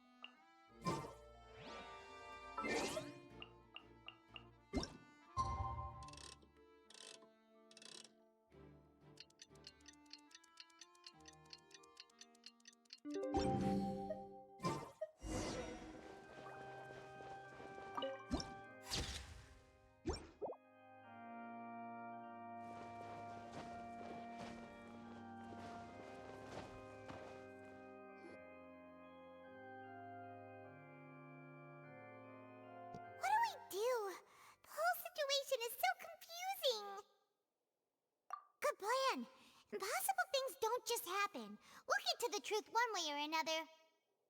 Just relax. Even if everyone else suspects Lenny and Lynette, at least we will be supporting them from the stands. Besides, I doubt Farina understands any more about what happened than we do.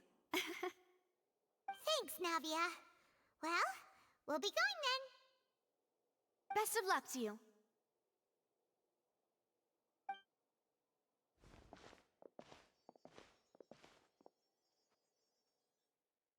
And the only guy who is worthy of being an Archon is freaking Zhongli. Maybe we can Finally, see you're back.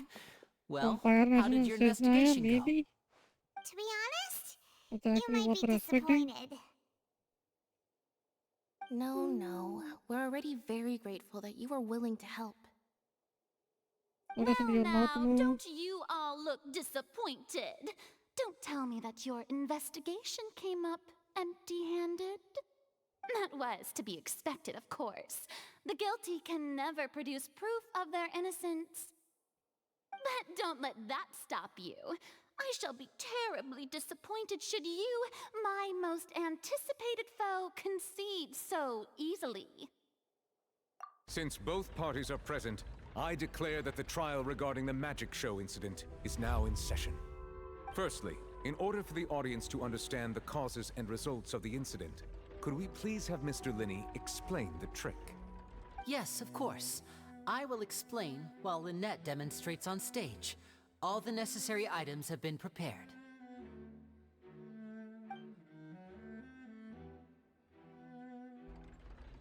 Thank you, Mr. Linney.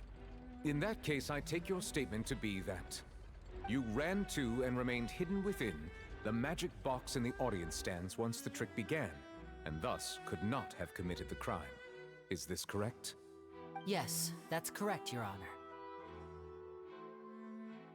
In that case, I call upon the prosecution. Lady Farina, do you wish to refute his statement in any way? Why, of course I do.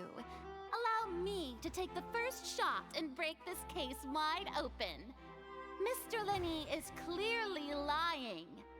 There is no way you could have been in the box the whole time if you were to abduct Halsey and murder Cowell. In fact, I'd say you were hardly in that tunnel at all. That is simply your hypothesis based on the presumption that I'm guilty.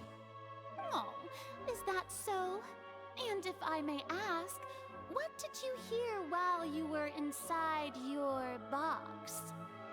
The roaring countdown of the crowd, of course. That's how I kept track of the time and built anticipation for the finale. And you didn't hear anything else at all? Nothing that might leave an impression of any kind? No, nothing. I see. But when the count reached 30 seconds or so, there was a thud. One so loud that I believe practically everyone heard it. Huh? Hey, hang on. Something's not right here. Yeah, I'm sure he could have heard a noise that loud from inside the box. I was right by the box, and I definitely heard the thud. Look at those scales. Could those mean... Well then, ladies and gentlemen, allow me to use the words of the magician himself. You never know what can happen in the blink of an eye.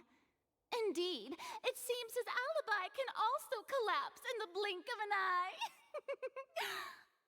Of course, I have armed myself to do far more than smash your alibi. Confidence cannot go unfounded, and my foundations are rock solid. Tell me, aren't you and Lynette actually from the House of the Hearth? The House of the Hearth?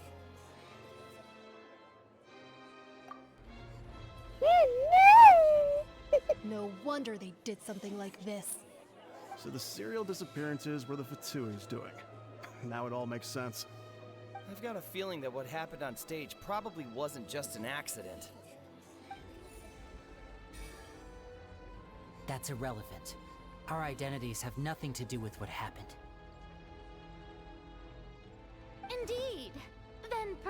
you could tell us everything that happened during that 1 minute. Your first priority is to prove yourself innocent after all.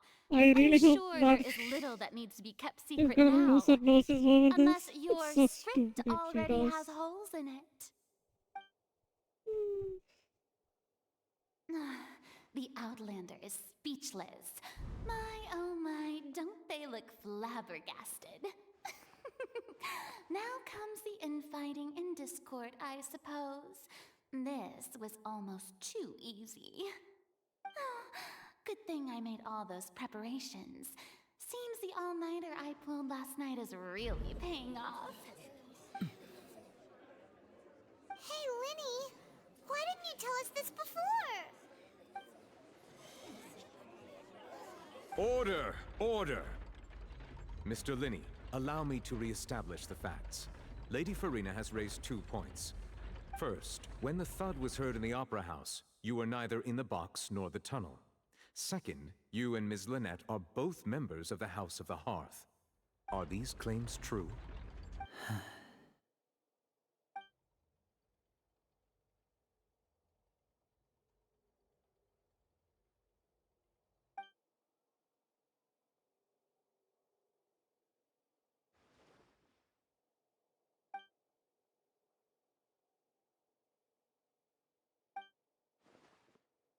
Please answer my question, Mr. Linney.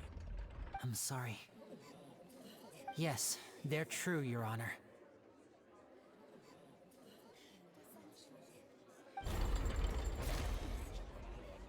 I knew it! Well, that's it. We might as well move on to the sentencing already. What should we do now?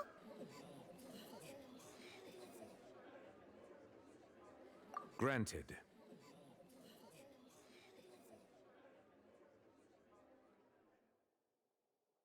In that case, what is your request? Is that really necessary? They're already as good as guilty. The defendant deceived their own attorneys. What is there left to discuss? Order! Order, I say! Your request is reasonable, and we shall adjourn. This trial will reconvene in 1 hour.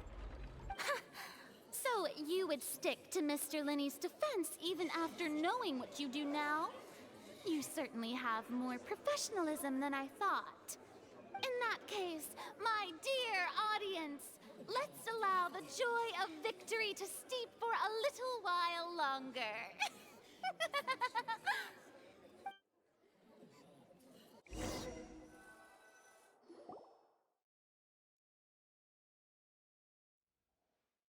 Ready? Do they even have the skills to be f2p hardly bridges? Well, this is awkward. I didn't think the Hydro Archon would dig all that up. I'm sorry, Traveler and Paimon. Yeah, sorry. Paimon doesn't know where to start. We trusted you two. Oh, she took it off. We based our Nice. entire reasoning on the Finally. assumption that you weren't bad guys. Not to set the wrong tone or anything, but Paimon's really mad. I'm very sorry.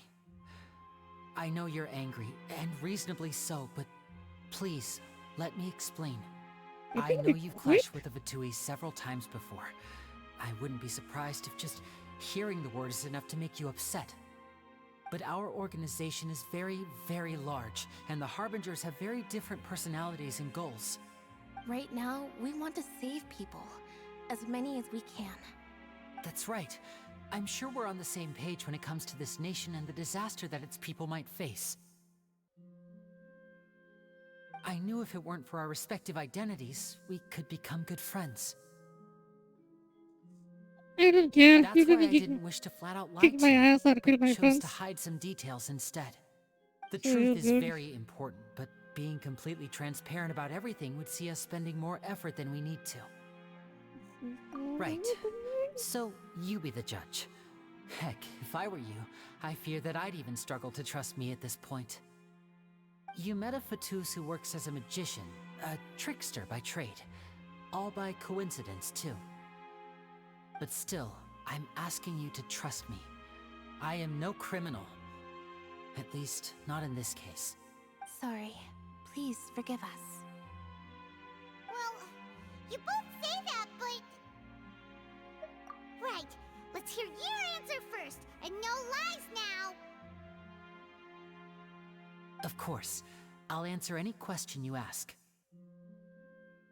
We've been trying to find out how the Oratrice operates. We want to know why it has a consciousness. Why can it deliver sentences accurately? During our investigations, we learned that the machine's core is beneath it. From that moment on, Lynette and I have been designing this box swap trick with the objective of getting close to the core. Is that why you needed a whole minute? GG, it's the freaking noses, isn't it? Yep. That's right. In truth, the audience would take about I'm quite sure it's 75 the seconds to count down from 60, while I would only need 15 to get to the opposite box. Okay. So, after jumping into the tunnel, I accessed the Opera House basement via the vent, and went to investigate the room in which the core is stored. That air vent was created during the construction of the tunnel specifically to execute this step. Well, nothing. As soon as I reached that room and was about to investigate, I heard someone's voice. Which should have been impossible, of course. I was quite certain that I was the only one in the room. That voice seemed to recognize me and tried to speak to me. I chose to err on the side of caution and retreated the way I came. On the way back, I saw the broken vase and the clothes on the ground, but the countdown was almost finished, so there wasn't time to give it any thought. After that, the homicide occurred just as you saw. Well, that explains why you didn't hear the thud. Yep. But we really want to understand how... Because of that prophecy I told you about, of course. We must know all we can about this nation's secrets in order to deal with that prophesized crisis. That's the only way we can save everyone. So, there you have it. The whole truth. I swear, I didn't hide anything from you this time. It was never my wish to proceed under this cloud of mistrust either. But like I said earlier, you can be the judge. If you want to leave because you don't trust the Fatui, there's nothing I can do to stop you. It just made the case so impossible. The second he's gonna open a mouth about that, what's it called? How the justice machine operates, we are dead. They are gonna shoot us on the spot. Well, Traveler, you decide. Paimon will follow your lead however you choose. I believe that's it. Okay, thank you. Thanks for giving us a chance. The current problem is that the scales are tipped pretty badly against you two. If we want to refute the Hydro Archon's accusations, we're gonna need a seriously watertight defense. Huh? Oh, Paimon thinks she gets what you mean.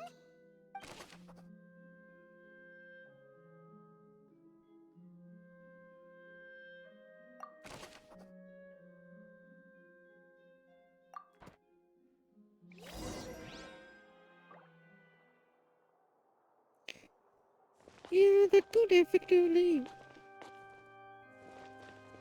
defend him that he is not the murderer, but that completely opens a different kind of worms. I'm not sure how this is gonna end.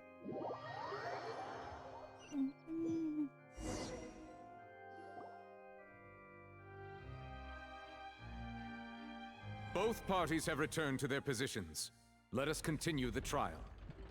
When last we left off, Mr. Linney acknowledged the new evidence presented by Lady Farina as fact. Therefore, Lady Farina may continue stating her reconstruction of the events. Ugh, that took long enough. Now then, if everyone would lend me their attention. At this stage, let's revisit that scene from Linney's perspective.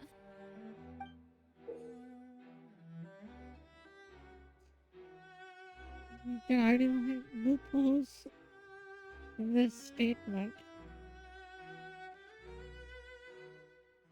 They didn't even trying to hide this fact this is not a ripoff of Ace Attorney. Jesus. This is 1-to-1. Use the evidence clues obtained from the evidence definition and anonymous aspects of the fact. Yep.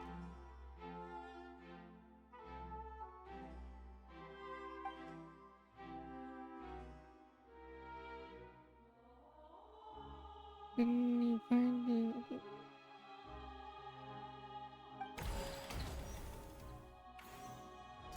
As the countdown began, he entered the tunnel.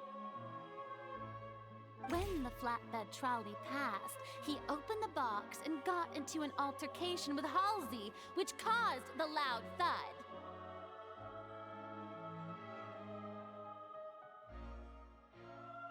He did not realize that the sound could be heard by everyone in the opera house, which is why he claimed earlier that he could not hear the sound. Lenny attacked Halsey. Finally, he used the vase to knock her out, before making her change clothes to prevent others from recognizing her. At this time, Cowell arrived in the tunnel, having heard that strange noise, and caught Linny red-handed. Man, her story is even over the top than her. So Linny proceeded to knock him out too before stuffing him into that box. Afterward, Linny passed the unconscious Halsey to his accomplice through the magic box in the audience stands, before operating the devices such that Cowell's death would be ruled an accident.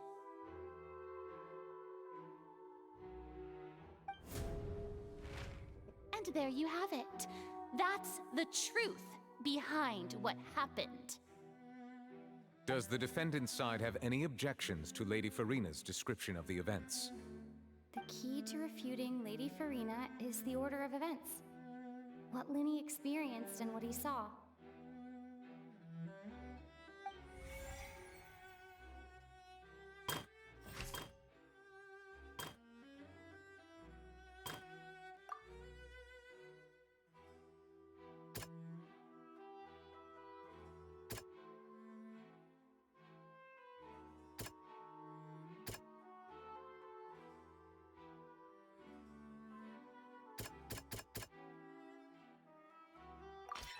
According to Linny, he left via the vent after entering the tunnel.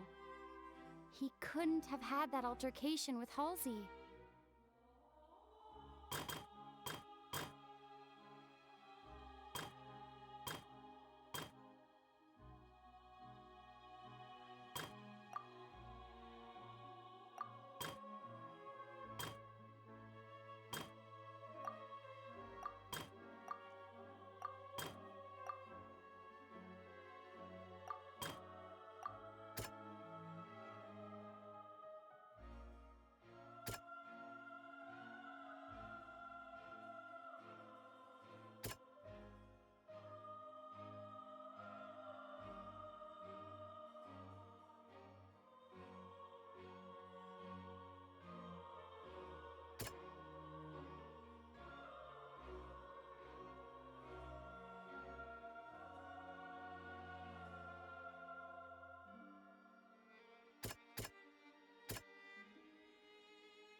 Linny went to the room that contains the Oratrice's core. This is the actual truth.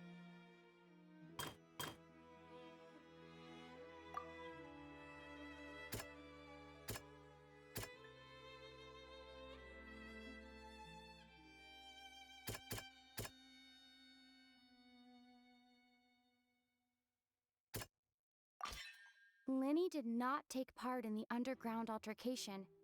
He only witnessed traces of the aftermath. Attention!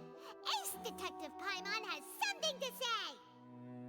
When the countdown started, Linny did indeed go into the tunnel. But he immediately used a vent to access the Opera House basement, which is where the underground core of the Oratrice is stored. Once he reached that area, he heard a voice in what should have been An empty room. Since he felt something was amiss, he returned immediately. The crime scene had already developed by the time he reached the tunnel again, and in order to complete the magic trick, he did not remain there for any length of time. Finally, he reached the surface, and that was when the accident happened from his point of view. Therefore, he's innocent!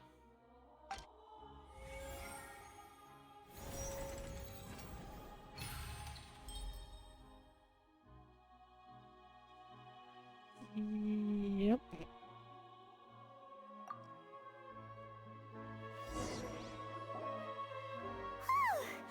Paimon did it!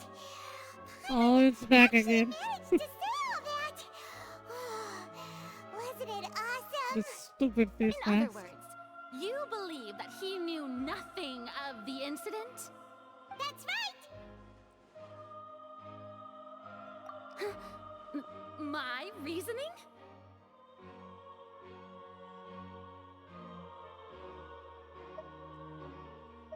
If that's the case, then if Cowl hadn't entered the tunnel, who was the entire setup meant to kill?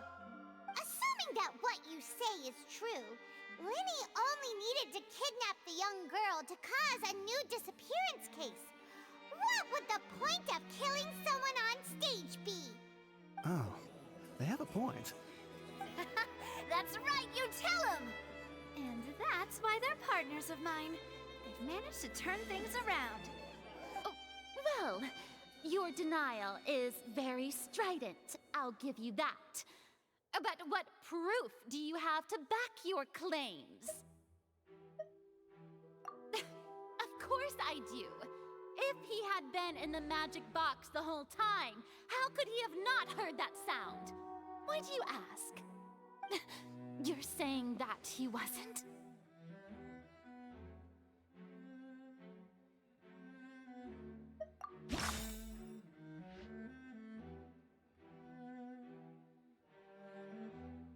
This is not good. Which evidence of wasn't into that?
That's right! Linny wasn't in the box or in the tunnel. That's why he didn't hear anything strange during the performance. This means that when the crime happened, Linny had already entered the basement via the vent. The same clue you used to disprove his alibi has now become the best proof! How do you like that? Well played. To think you'd use such logic. Well then, if it wasn't Linny who committed the crimes, then who was it?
Could there have been a third person involved?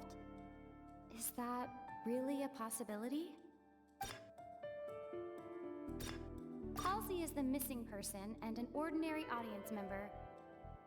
Or did she have her own scheme all along? The deceased's name is Cowell, Lenny's assistant.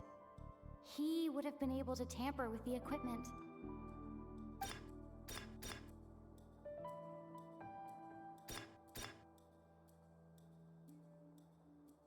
Halsey is the missing person and an ordinary audience.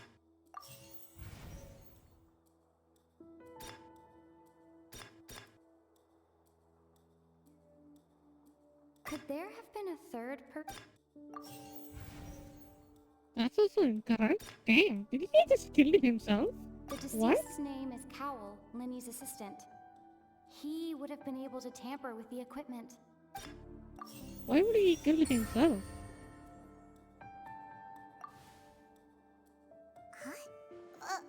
That can't be right. Are you serious? The killer was, in fact, Cowell, the deceased! Oh, is that so? How interesting! Let's hear your reasoning then. What I must do next is recreate the truth. What Cowell did, and how he went from would-be perpetrator to victim.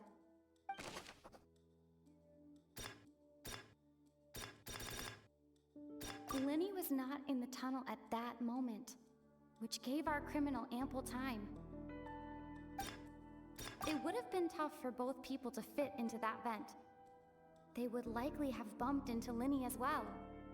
The sound we heard may have come from a clash between the missing Halsey and the criminal. Halsey's clothing was in the tunnel, so there must have been some fear that she would attract attention. The deceased's name is Cowell, Lenny's assistant. He would have been able to tamper with the equipment.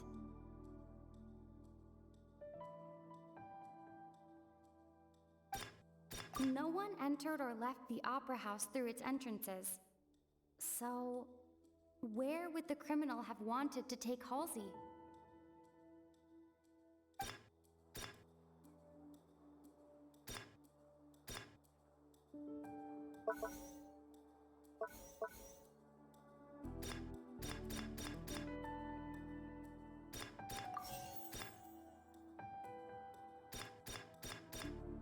No one entered or left the opera house through its entrances. So, where would the criminal have wanted to take Halsey?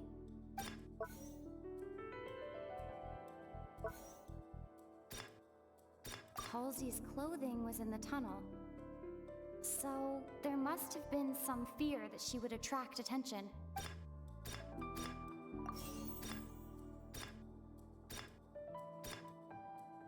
The sound we heard may have come from a clash between the missing Halsey and the criminal. It would have been tough for both people to fit into that vent. They would likely have bumped into Lenny as well. The sound we heard may have... Halsey's clothing was in the... Lenny was not in the tunnel at that...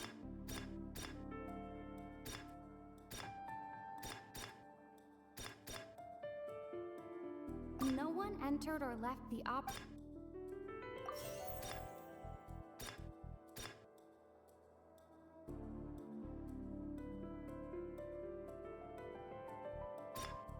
No one entered or left the opera house through its entrances. So, where would the criminal have wanted to take Halsey? No one entered or left the opera...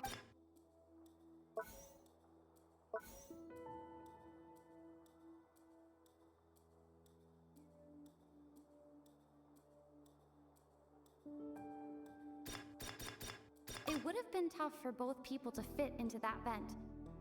They would likely have bumped into Lenny as well. Lenny was not in the tunnel at that moment, which gave our criminal ample time.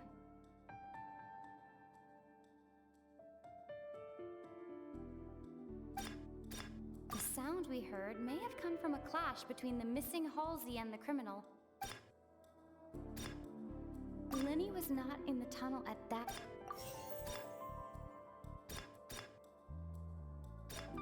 No one entered or left the opera house through its entrances. So, where would the criminal have wanted to take Halsey?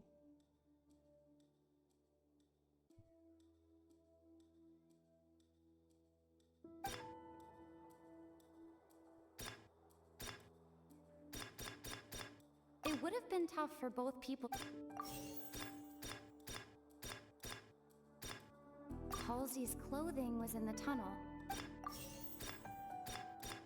No one entered or left the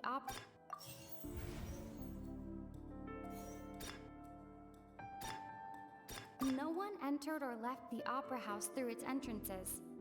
So, where would the criminal have wanted to take Halsey? The deceased's name is Cowell, Lenny's assistant. He would have been able to tamper with the equipment. Halsey's clothing was in the tunnel. The sound we heard may have come from a clash between the missing The deceased's name is Cowell. It would have been tough for both people to fit into. Halsey's clothing was in the tunnel.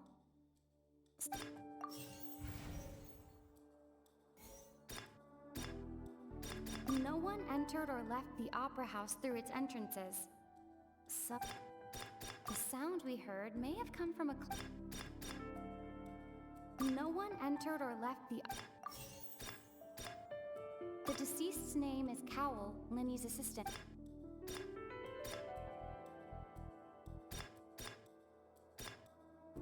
The sound we heard may have.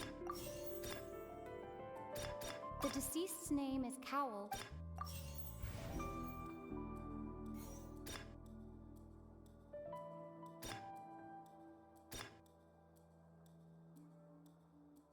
Halsey's clothing was.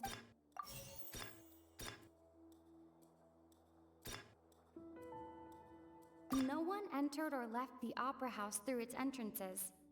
So.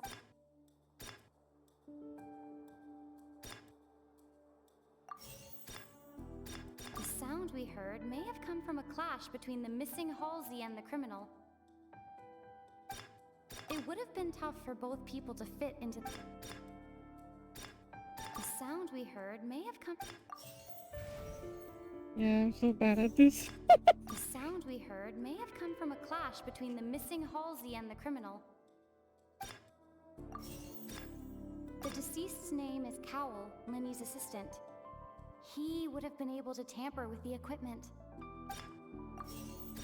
It would have been tough for both people to fit into that vent. They would like.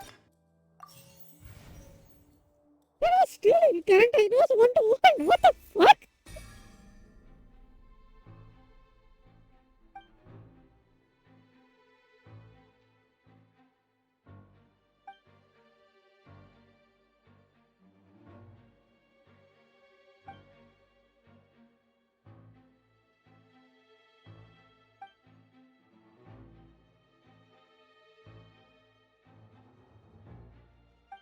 Wait, am I supposed to lose that one? It just plays out. I don't get it. What's wrong, Traveler? Are you still having trouble figuring things out? Yeah, where in the world? Yeah, I think I have to take an L on that one. I see how it is. So this was all just a bluff. And here I thought you had something to show for it. But it seems you're still far from That the one truth. is the Hydro Archon, by Look, the way. since we're at a dead end, why not consider a different track?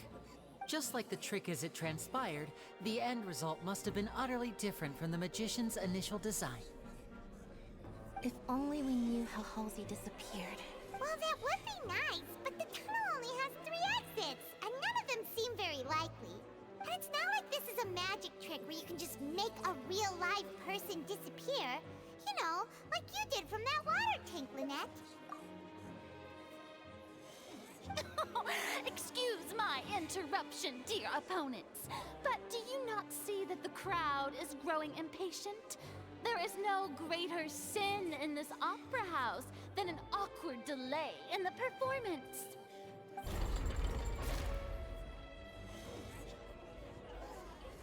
If the defense is unable to make further effective arguments, we will move on to the next stage of the trial.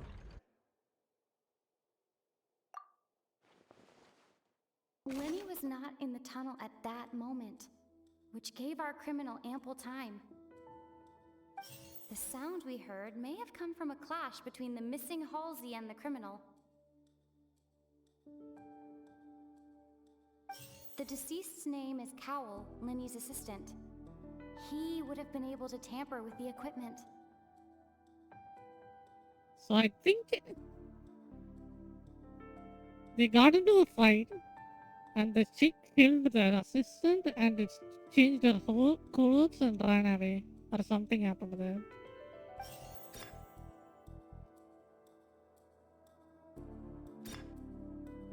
Halsey's clothing was in the tunnel, so there must... It was incorrect? No one entered or left the opera house through its entrances. It would have been tough for both people to fit into that vent. The vase was not broken by chance. It was used to cover important evidence. The water...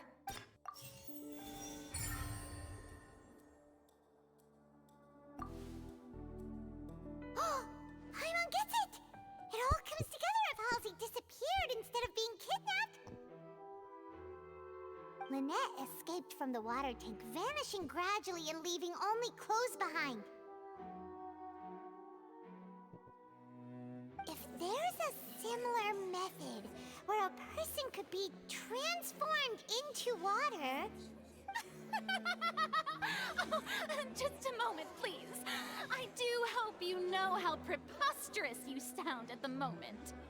How could a person ever be transformed into water? This is reality we're talking about here, not some magic trick. Must we really? I should think that of anyone. Your friend Linny already knows this truth very well.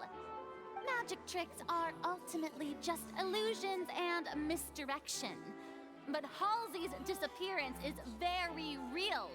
We're talking about two completely different things. Even so, I trust the Traveler's judgment. The truth must be out there somewhere. Perhaps some new line of reasoning may open if we try to gather all the focal points that don't make sense. Since Cal was the deceased, we haven't placed much attention on him.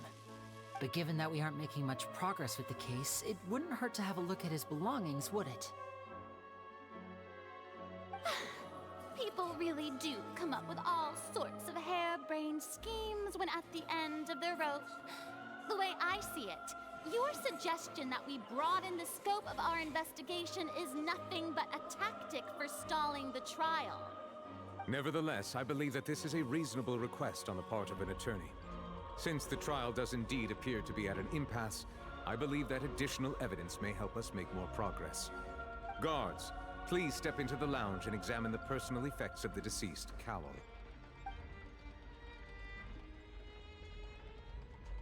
We are still examining the items, but we have already made critical progress that we feel must be shared with everyone post-haste. We discovered several test tubes of fluid within Cowell's baggage, each labeled separately. The notebook in his backpack claims that these fluids are...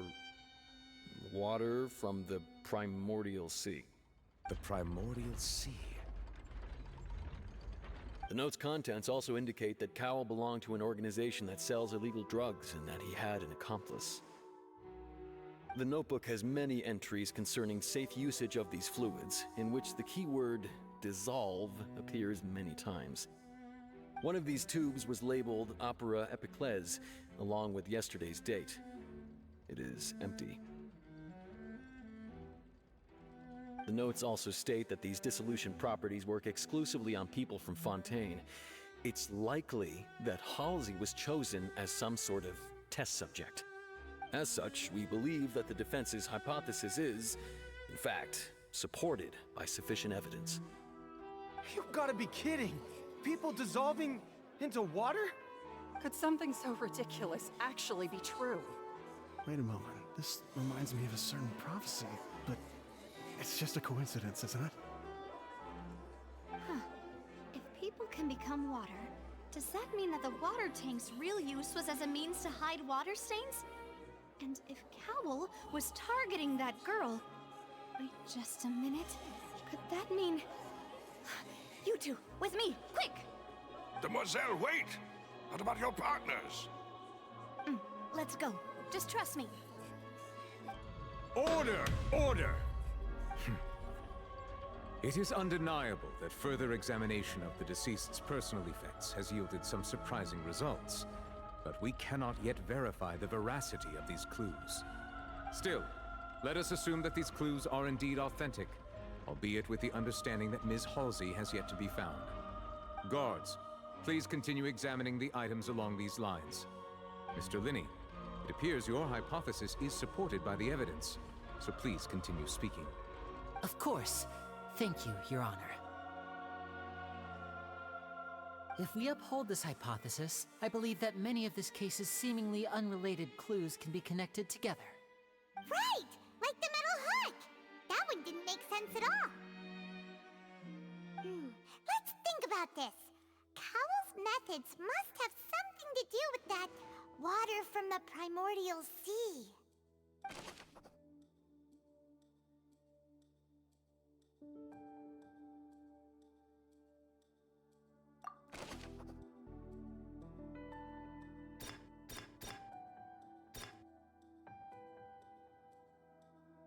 I remember there was something else within the inner layer of that box.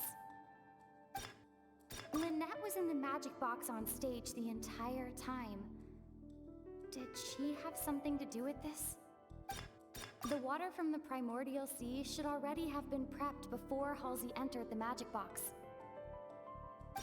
Now it seems like the hook rope was not meant for another magic trick, but was instead some form of triggering mechanism. The deceased's name is Cowell, Linny's assistant.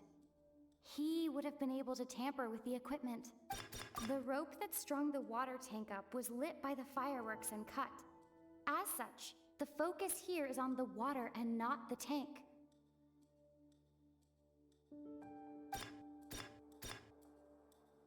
What do you think?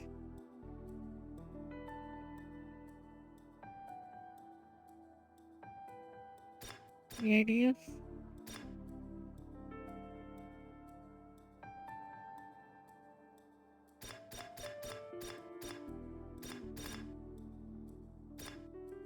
I remember there was something else within the inner layer of that box. Lynette was in the magic box on stage the entire time. The water from the primordial sea should already have been prepped before Halsey entered the map. The deceased's name is Cowell, Linny's assistant.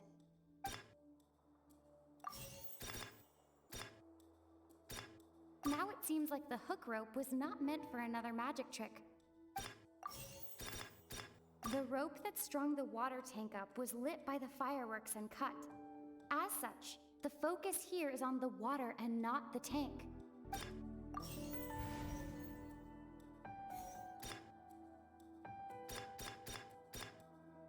I remember there was something else within the inner layer of that box. Now it seems like the hook rope was not meant for another magic trick, but was instead some form of triggering mechanism. The deceased's name is Cowell, Linny's assistant. He would have been able to tamper with the equipment. The water from the primordial sea should already have been prepped before Halsey entered the magic. Now it seems like the hook rope was not meant for another magic trick, but was instead some form of triggering mechanism. The water from the primordial...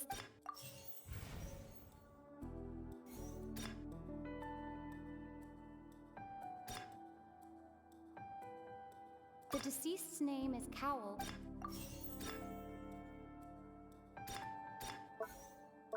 The deceased's name is Cowl.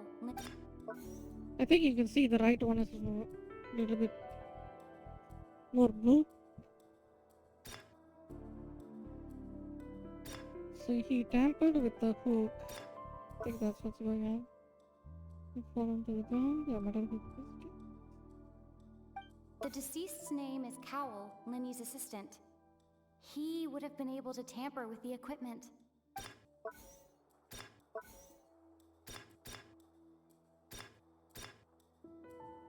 Lynette was in the magic box on stage the entire... I remember there was something else within the inner layer of that box.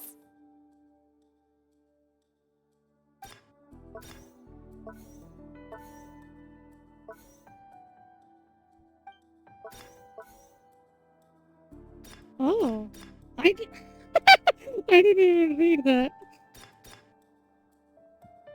The water from the primordial sea should already have been prepped before Halsey entered the magic box. That made the game so easy. The deceased's name is Cowl, Linny's assistant. He would have been able to tamper with the equipment.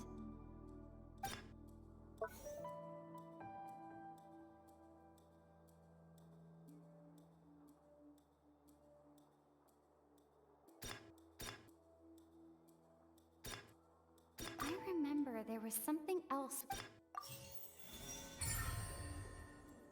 Got him.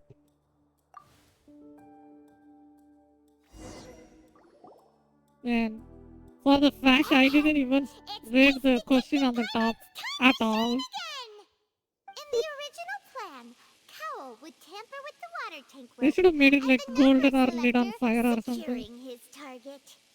When the magic box containing Halsey was lowered, the metal hook would retract gradually and pierce the balloon at the top of the box. When the balloon attached to the box popped, the water from the primordial seed inside it would pour down and dissolve Halsey. Afterward, Cowl would enter the tunnel and break the flower vase to conceal the water inside the tunnel, with the remaining evidence being covered up by the water tank on stage. But he encountered something unexpected in the tunnel, and wound up being fatally hit by the same water tank he meant to use to cover his tracks. Huh. That does make sense. That actually links together a lot of the more Okay, confusing still, pieces who of got him evidence. to that position?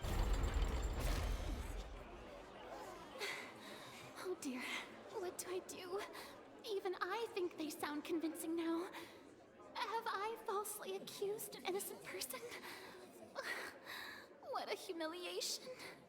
Now, it seems like the only point of contention remaining is the exact circumstances that led to Cal's death. His notes mentioned he had an accomplice who could be related to the situation. On that note, the guards have just contacted me indicating that they uncovered new evidence.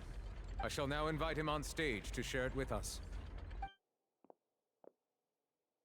Thank you, Your Honor. We were just inspecting the luggage of the other people involved in this case. And we found an identical sample of the water from the primordial sea among Linny's personal effects. What? Oh no! Can't be. Of course he's been famous. Oh, I see. Well, how wonderfully comedic to have your own counterattack only to come back and wound you. Does this not clear all doubt? My dear citizens, Shut up, you didn't do anything. audience, allow me to present my reasoning and bring If you this staged all of this to a on your swift own, close. I would respect you as an archon. Otherwise, you are useless to me. Linny did not need to take part in the dissolution of the young woman at all. Indeed, he did leave the scene via the vent. Uh-huh. Having made modifications to the props beforehand, his accomplice Cowl then caused Halsey to vanish using the water from the primordial sea. But upon his return, in cruel avarice, Linny desired sole credit and prepared to do away with his partner in crime.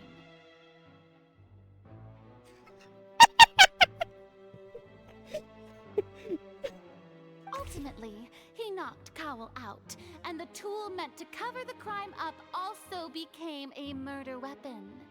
Now, as much as I regret having come to such a viciously straightforward conclusion, it does seem that the famed f2p is quite the cold-blooded and ruthless organization.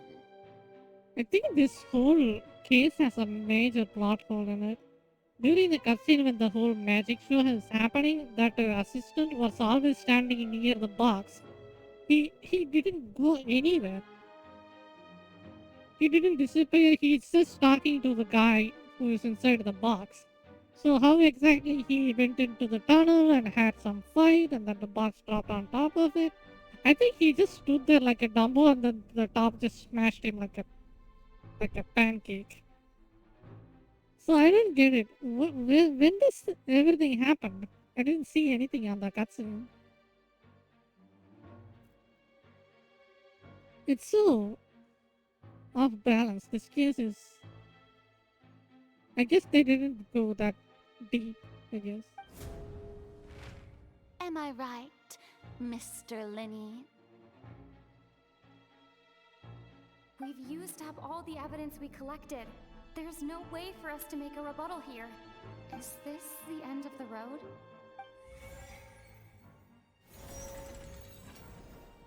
Oh no! Paimon can't think of anything either. It doesn't look like there's any way around this. Seems using the water as new evidence was too good a move. Why did this have to happen now? I think we've all seen enough now, and we have ample witnesses to my flawless reasoning. I believe this is indeed the finale. Now then, my good, noble Chief Justice, should we not, in your view, move... Excuse me, everyone, but I must interject. Miss, I must ask you not to shout, and to respect the ongoing legal proceedings. Oh, come on. Don't be hasty. I have a good reason for interrupting, you know. Now, would anyone here like to take a little break from all this debate and see a little magic? I'll show you an amazing trick. One that can bring a young woman who has disappeared back in the flesh, right before your very eyes. Please, do the honors, Mr. Linney, if you would be so kind. What in the world is she saying? No offense, miss, but miracles like that are beyond my scope as a magician.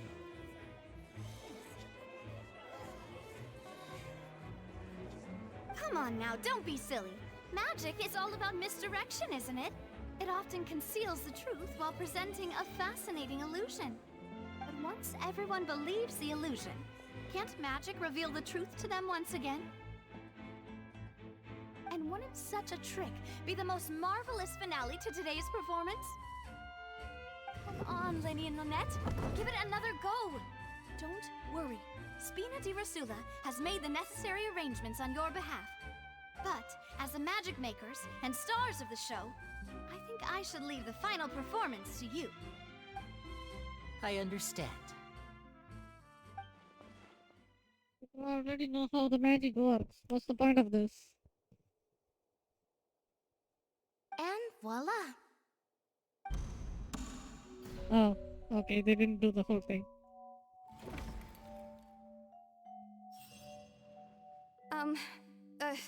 Sorry for the interruption. Wait, isn't that Halsey? So the whole thing about people dissolving wasn't true after all? To be clear, I'm only here because this person told me that if I testified, the merit of doing so would lessen my sentence. I was hiding outside this room listening to the proceedings because I was afraid that I would be the one put on trial. I was just feeling happy that no one had noticed me, and then before I knew it, she caught me. That'll teach you to underestimate us three. Where should I begin?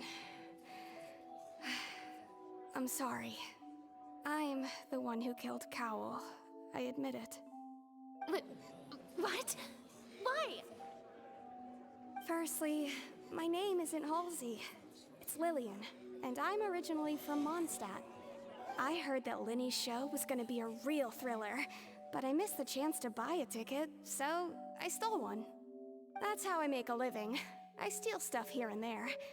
And I'd never been caught before. But I was noticed at the harbor a few days ago, and I barely got away. Linny was the one who caught me in the act. Hey, no wonder you look familiar. So you were the thief. Are you kidding me? This is the same person I was AFK and then she just ran away. We could have just gotten her up from the start and that this whole shenanigan wouldn't even have happened. I just stood there, it's a cutscene. I literally couldn't move or anything. She just ran away in front of my eyes. This is really a bad writing, if you ask me. I just let a crime happen. Doesn't feel good. And if she is the murderer and she just admits it, what's the whole point of doing all of this court section at all? Nobody won. I want a W.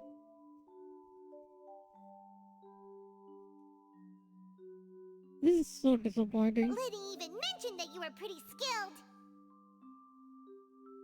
Skilled by ass.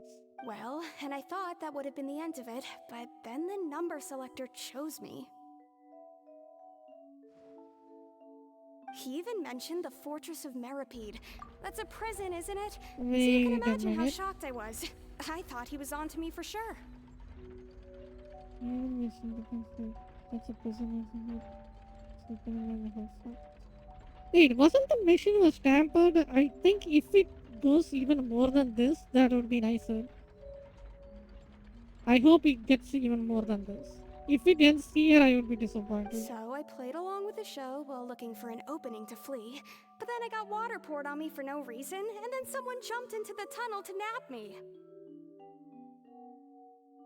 That makes a lot of sense, because that water only works on the Fontaine people. But she's from Mondstadt, so it didn't do jack shit.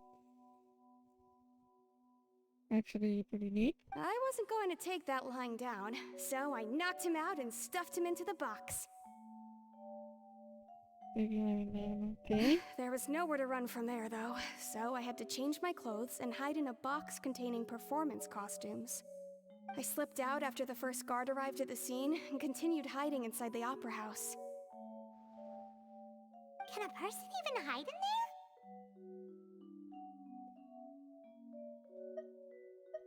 But I swear I didn't know that the water tank would fall down. Really, I swear it. Had I known that, I wouldn't have put him in the magic box.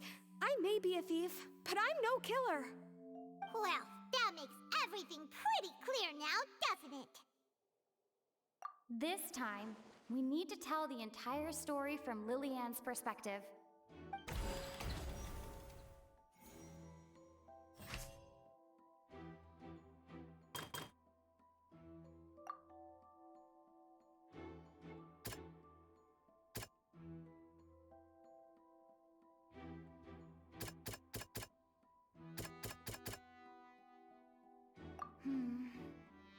Seem...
The strange sound wasn't from a fight.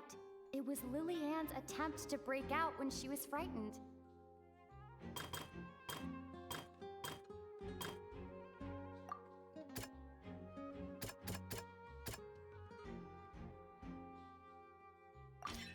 The flower vase was not broken to cover anything up, but was smashed during the struggle between Lily Ann and Cowell.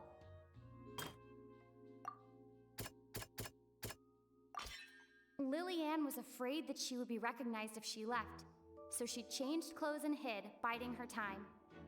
Just what one might expect of an experienced thief. And it's Ace Detective Paimon time! Are you kidding me? Did they even say Ace?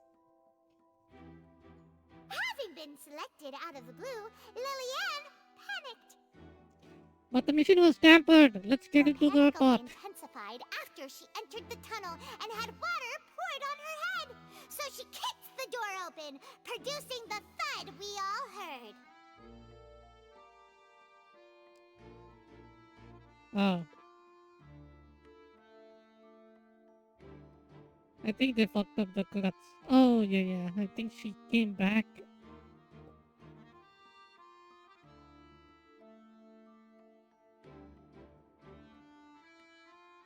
Okay. Hearing the commotion, Cowell leapt into the tunnel, only to discover that Lily Ann had not dissolved.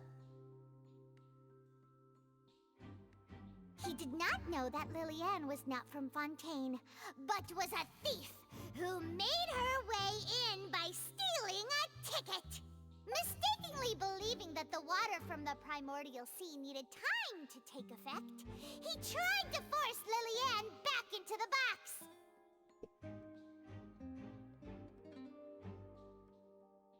The two broke the flower vase during the struggle, but Lily Ann came out on top, knocking Cowell out and putting him in the box. With no way of escaping, she changed her clothes and hid in the costume trunk until the performance ended.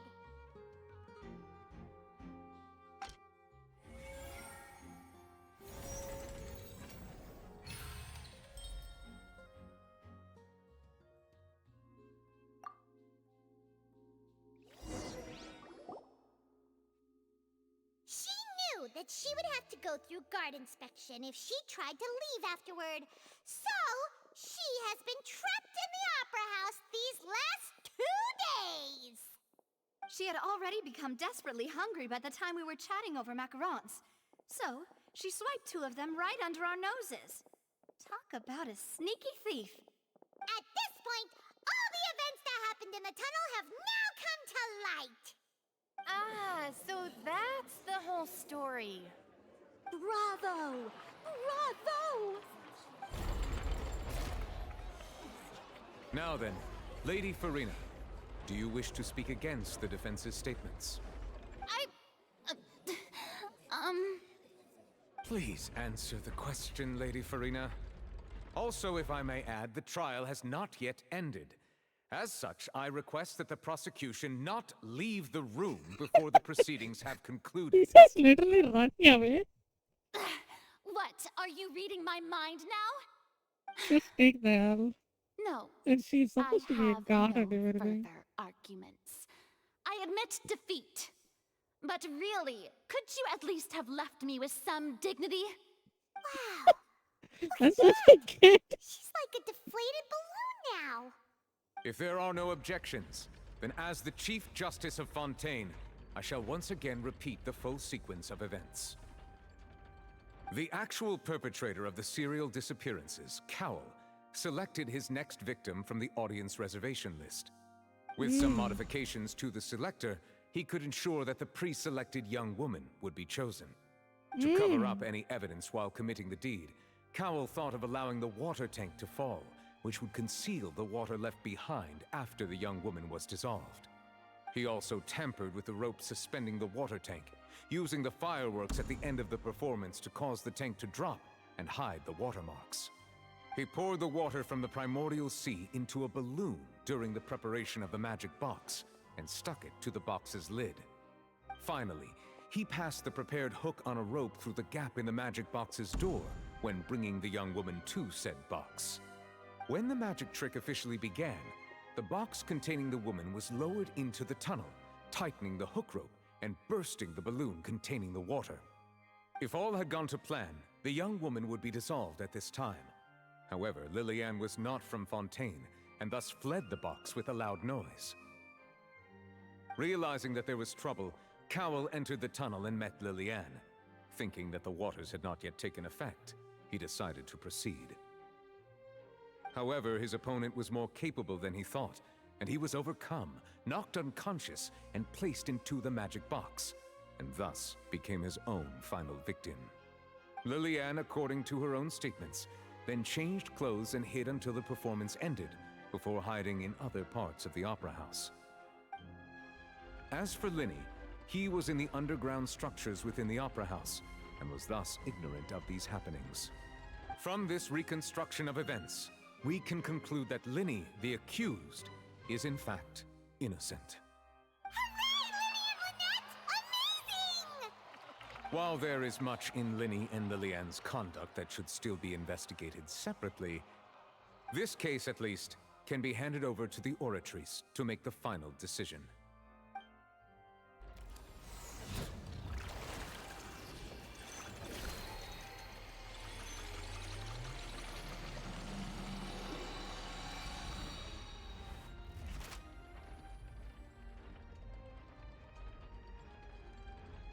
As such, Linny and Lynette are officially declared not guilty.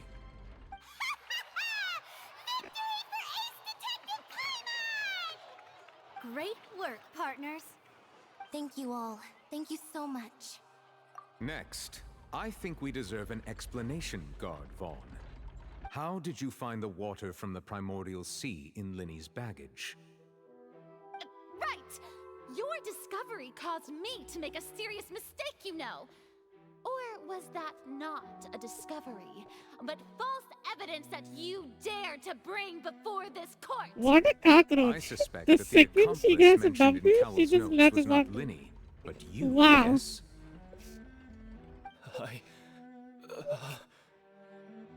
I'm sure you know what you must do to lessen your sentence. Speak quickly! Unless you want to earn yourself a one-way ticket to Coupon Town. I was just following orders. We were supposed to place blame Child. for the serial disappearances onto Linny, and thus cause suspicion to fall on the Fatui. The higher-ups said this was the best opportunity to do so. And now that your plan has fallen through, and the secrets of the water have been revealed, you have become a liability to said higher-ups, yes? Therefore, you would be wise to tell everything you know, and seek the protection of the guards. Yes, I'll tell you everything I know. Our Think he's gonna boss die. discovered that the water can cause people to dissolve.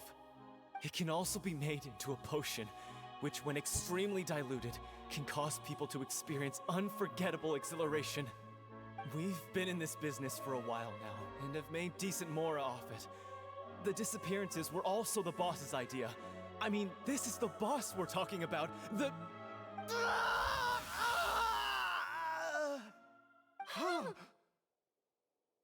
Oh, shit.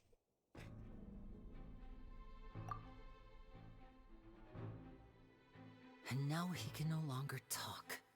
Such ruthlessness. I shouldn't have expected any less of them. An outrageous act. All present, please submit to inspection immediately.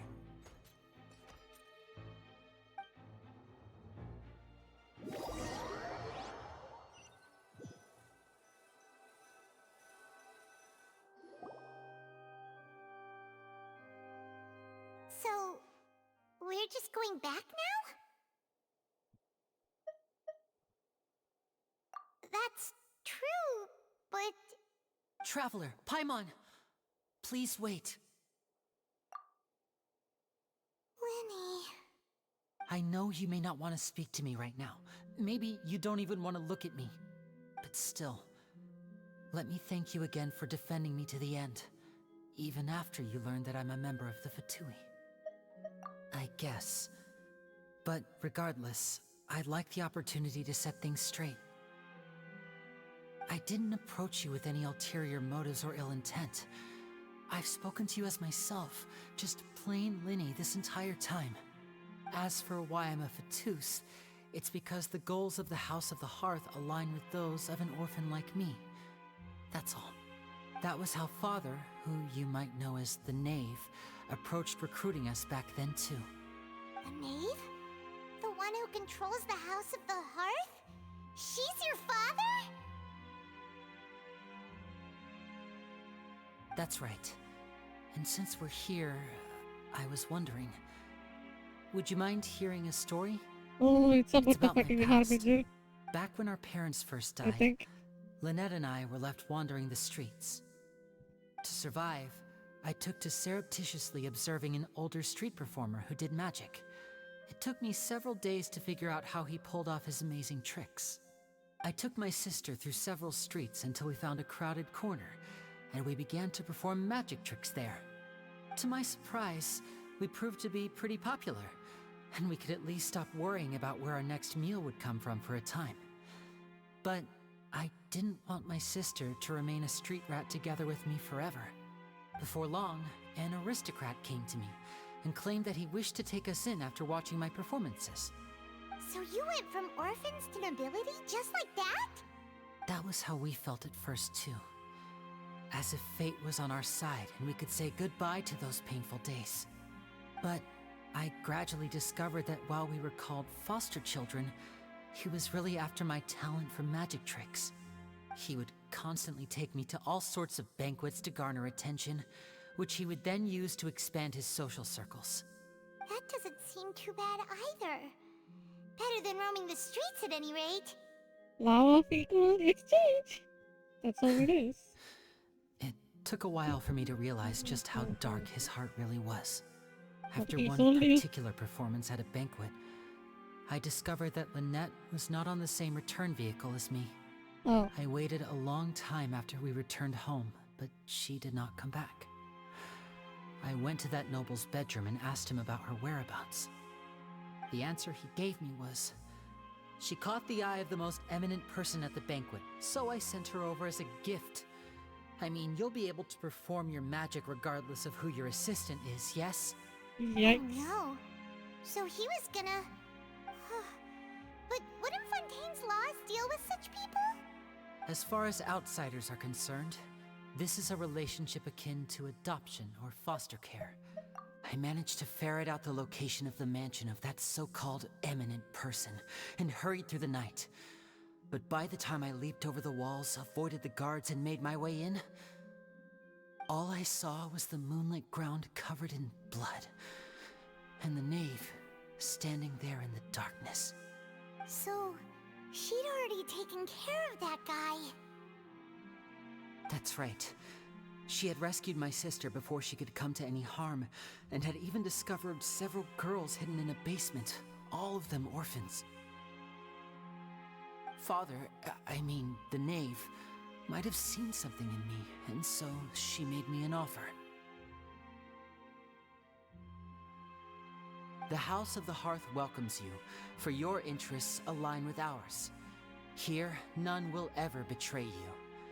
Indeed, betrayal shall never be permitted here. I was hesitant to trust her. I mean, I had just been betrayed by nobles.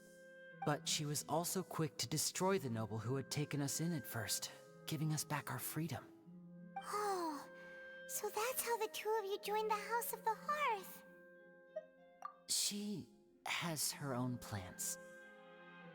She has gained permission from the Tsaritsa to first use the Gnosis' power when she obtains it. She plans to use it to find a way to break the prophecy and save Fontaine. So, she believes in that prophecy too? That's right. The whole House of the Hearth is currently working to combat that crisis. Today's case has also proven that people from Fontaine can indeed dissolve into some sort of water, thus further supporting the prophecy.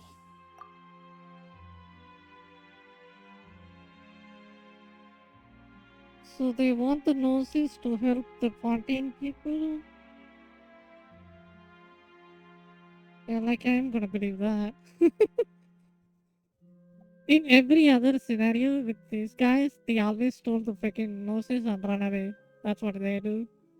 But they might help them, but still, noses is not a small thing to give them. All of us house Hand it members over here, to them. Lady Arlecchino herself included, are from Fontaine. We won't give up on defending our homeland. To us orphans, the only connection we have left to this world, apart from our family, is our homeland. So, from small deeds like distributing magic pockets to huge schemes like stealing a gnosis, everything is aimed at dealing with that prophecy. It's all right. I understand. The only thing I can do is relate all this to you.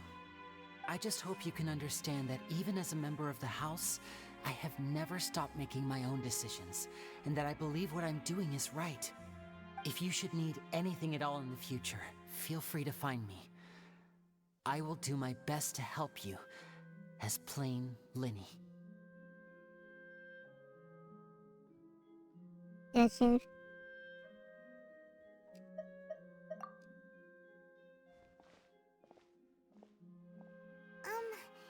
Bye, Linny!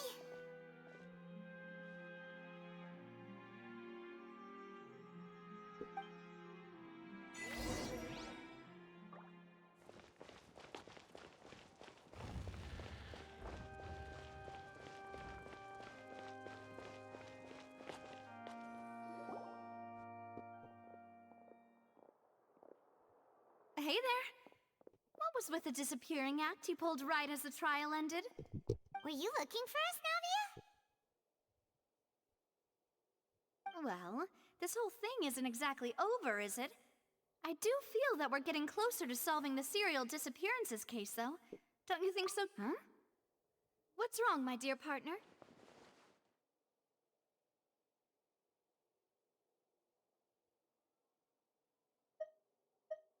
Besides, are you sure we're the ones who can crack a case that's been cold for decades now? And given that there's new evidence from the trial, there should be a trail of breadcrumbs for the Hydro Archon's people to follow now, right? Ah. I see. Well, I won't lie. I'm a little shocked to hear that from you. But I suppose you are just travelers who have only arrived in Fontaine after all. Sorry. I might have been too presumptuous. Don't say that, Navia. Ah, and we were having so much fun investigating with you, too. It was like having new waters flowing into a stagnant mire, causing new hope to spring forth, and the reflection in the murk to become clearer. Sorry about that. I'm a bit prone to nostalgia. Don't mind me. Wait, shall we have a farewell meal? You know, to commemorate our time as partners? Huh? Do we really need to get that formal? Well, guess you really did treat us as partners, huh? Well, I'd just like to have a proper ending to every important memory. That way there are no regrets later. Anyway, it would just be a meal, so it shouldn't take up too much of your time.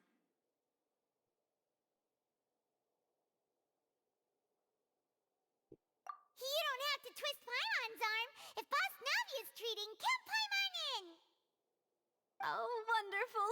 In that case, why don't we return to the Court of Fontaine and head to the Hotel de Boer? I believe we'll make it just in time for dinner. All right then, let's have our farewell meal!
Let me take my time with it.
I think at this point they should add a mount, specifically a flying one.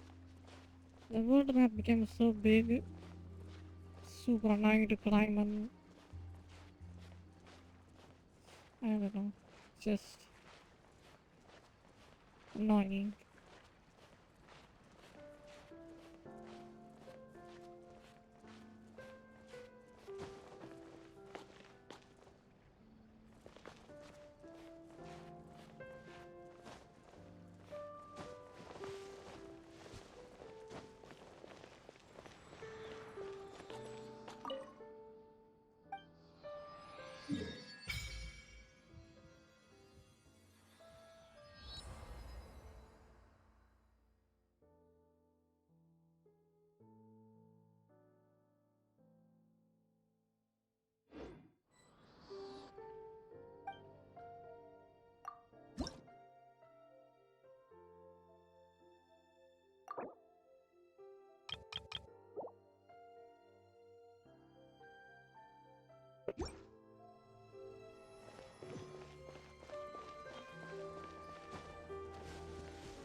What do you mean by highly dangerous?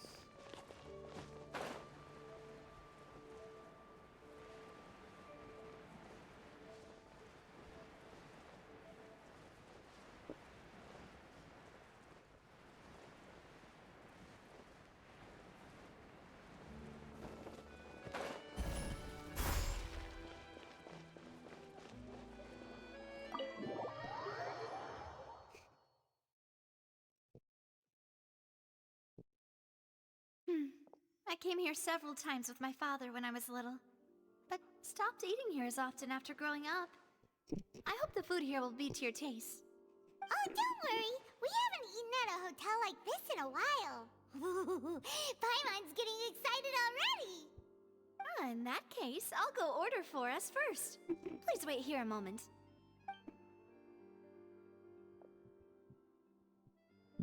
Ooh, everything looks so good. People in Fontaine sure know how to enjoy life. Why, of course. Go ahead, try whatever you like. If the food's good, I'll make a group reservation for the rest of Spina di Rosula next time. And if it's not? Well, then I'll still bring everyone. Albeit with only one dish per table. You, sure have your own way of doing things. Oh, we called this a farewell meal, but we could also treat it like a victory feast, right? We did just win that case after all.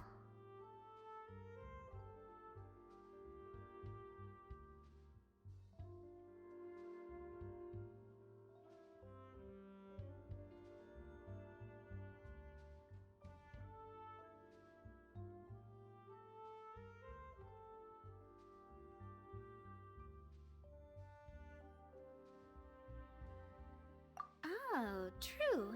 Very true. In that case, boss, we'll have another 2 dishes. Huh? Paimon didn't mean that you had to order even more food.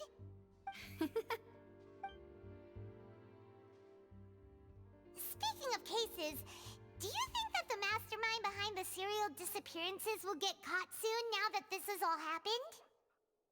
Well, we've certainly taken a big step forward, but I feel that's about it. We know that there's an organization that means to dissolve these young women, but we still don't know what they are really after. If it hadn't happened right in front of Who's the us, people from the office? Paimon wouldn't have ever believed that a person could be dissolved like that. Right? Yet it was because this was such a preposterous notion that the investigation could never really move forward before. Ugh. If only that guy could have finished speaking. We were so close to hearing who was behind it.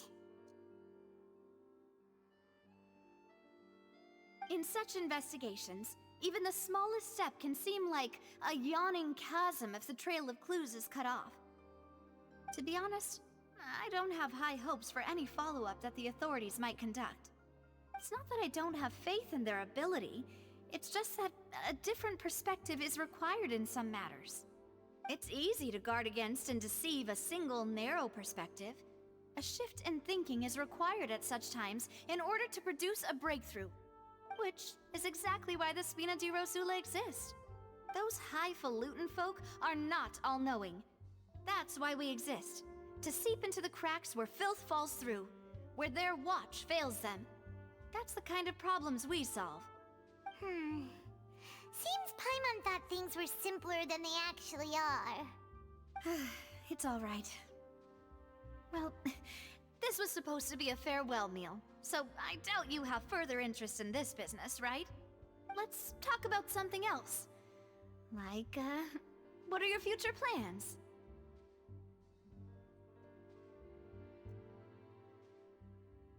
That's true. We didn't have a chance to speak to her after the trial ended. It didn't really seem like the right time or place to do it anyway. I see. So, your primary objective, which has been foiled so far, was to have a chat with the Hydro Archon. I've heard that there's a long line of people waiting to meet Lady Farina. I suspect you'll be waiting for quite a while, considering that you missed your chance today. Yeah, we've heard that she's super popular here in Fontaine, and that it'll be tough getting any of her time. Well, would you consider some more, unique ways? Perhaps even methods of, let's say, questionable legality? Guess that's Spina di Rosula's boss for you. Chock full of sketchy ideas. Well, what did you have in mind? Well, one way would be to infiltrate a performance troupe at the Opera House, only to abandon your act at the play's climax and ask to speak to her after the performance. I'm sure Lady Farina would be eager to see the ending, and would agree in order to finish watching the play, don't you think? Could you suggest something a little more practical? This plan seems pretty hard to pull off. We'd have to go learn how to act, and acting's really hard. Alright, here's another. Find a way to conceal yourselves under her bed, then wake her up in the dead of night and demand answers. Don't let her go back to sleep until she answers all your questions. I can personally testify that this one works. When I'm sleepy, I'll do anything as long as I can finally get some sleep. That might work, but that's not really the problem. The problem is we don't want to get ourselves arrested. Valid point. I overlooked that part. I was just thinking about leveraging a person's desire for sleep. All right, no more joking around. Perhaps you could... Oh, I don't know. Cut the line when she's on a break. You did defeat her in court, clearing citizens of hers from false accusations. False accusations she had nearly upheld personally. I imagine that she feels quite ashamed about the whole thing. You mean that if we catch her while she's on a break, she might be too embarrassed to refuse? Oh, that does make some sense. Why don't we give it a try after this meal? You know, strike while the iron is hot and all. Huh? Paimon, did you drink my Fanta? Was this your drink?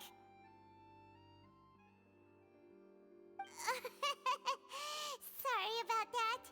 Paimon wasn't really paying attention and the cup was right next to Paimon. Would you like to order another? No, it's fine. We're just about done here. Alright. Honestly, Paimon wouldn't recommend Fontaine anyway. It tastes kind of salty and icky. Is that so? Huh. Well, in that case, we'll have to blacklist the Fonta here then. If we're all finished eating, then I'll go pay. Yeah, we're stuffed. Thanks for the treat, Navia.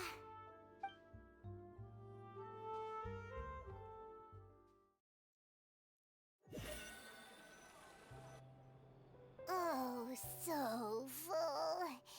Paimon can barely float anymore. What happened to child? That guy just showed up for like 10 seconds and he's just gone. Nah, that would be so normal. You know, like you. Okay. As for expenses this month, we're left with... Hey, Navia, what are you doing over there? Oh, nothing. It was just a meal, you know? Nothing the Spina di Rosula can't cover. Let's get ready to try to meet the Hydro Archon again. Bye, Navia! So this is goodbye, huh? Well, if you do encounter any other trouble in Fontaine, you're always welcome to contact the Spina di Rosula. I'll give your request the highest priority. It sounds like a food. In any case, I wish you smooth sailing. I'll see you again, partner. See ya!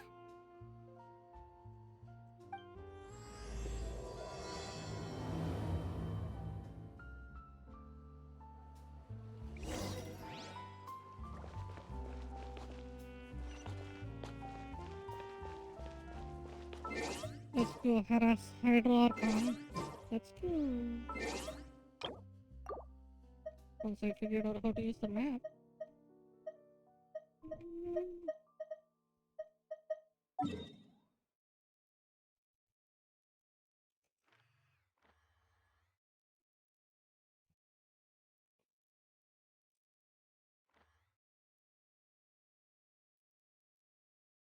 I think the better way to just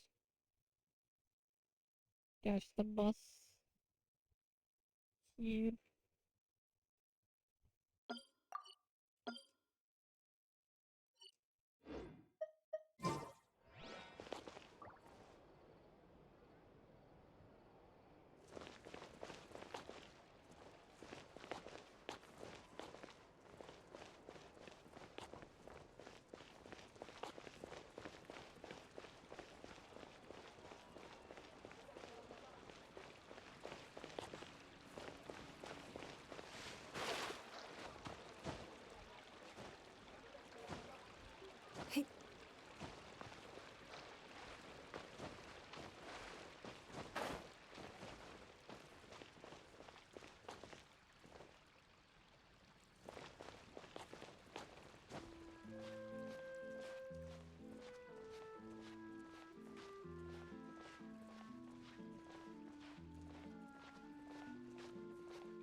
Okay, how do I call the bus?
That was the lift.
Hello, passengers.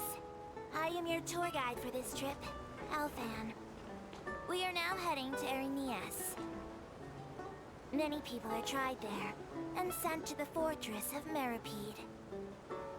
But passengers needn't worry. Life in the fortress of Meripede may be a good thing for certain groups of people.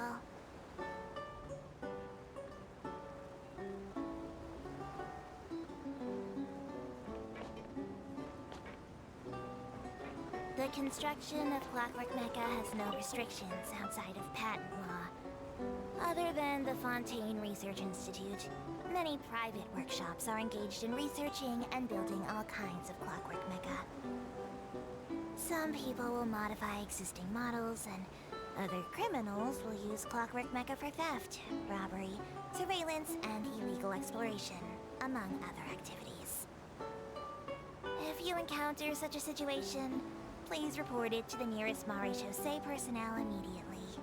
We could have made this way more engaging with a water sliding mechanic or something rather than this.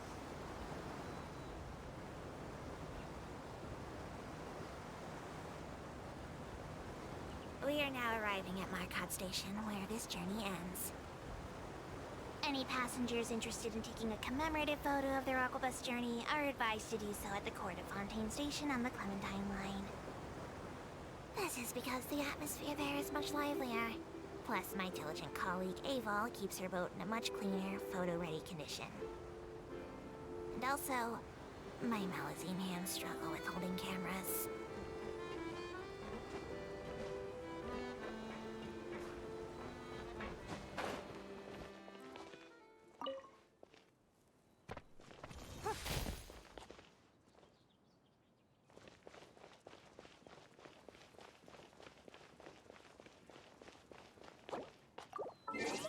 Are you kidding me? I don't have a waypoint here? Should have just taken that. Well.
People around anymore. Looks like that boat we took to Araneas might have been the last one. Vache. Looks like we're back here again. Huh? Traveler? Are you hearing voices again? Ugh. That's kinda spooky. Are you sure we don't want to come back in the morning? Vache? Vache. Hey, why are you still walking towards it? There might be something nasty in the water. Huh? Hang on. Paimon can kinda hear a voice. It's calling for Vache, right? Hey, Traveler? Stop walking! Come on, wake up!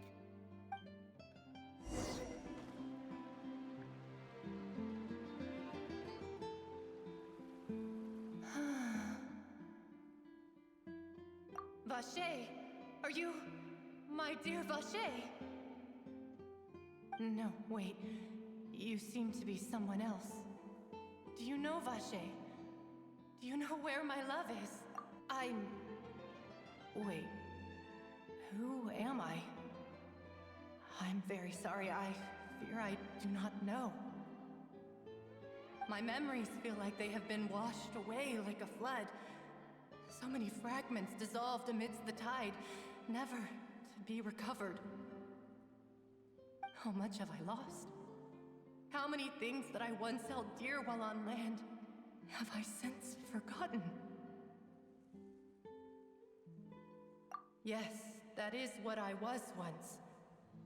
But now, I am but the consciousness of one who is lost, therefore. I do not know how I came to be like this either. I only vaguely remember being covered in light blue water, and then all grew dim.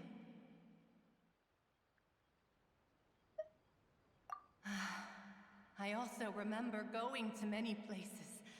I loved adventure, loved exploring places of peril. No matter where I went, Vacher would go with me. I knew how dearly he loved me, and I also loved him equally as much. But now, we can no longer go back. The pain of such parting, I never knew how heavy it could be.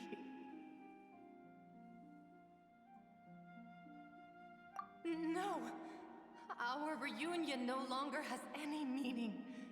There is no way for us to create any new memories. The thought of me gives him no succor, so let it lie forgotten beneath the waters. If you meet Vacher, tell him not to look for me. Tell him to move on. That is the only thing I still remember. Perhaps that is so.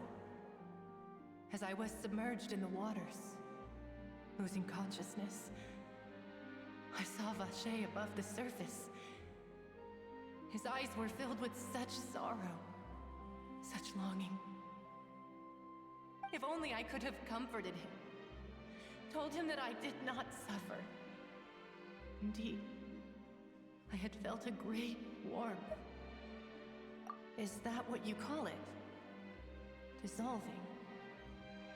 If anything, I consider it a form of release. It was a state of neither fear nor frenzy, with only an endless peace, like the water's still surface.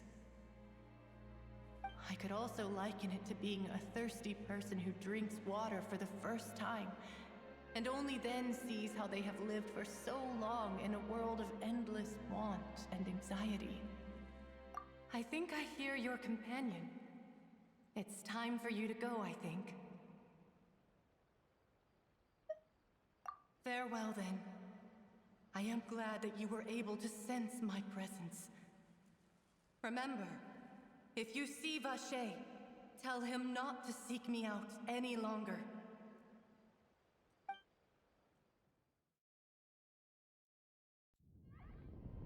Come on,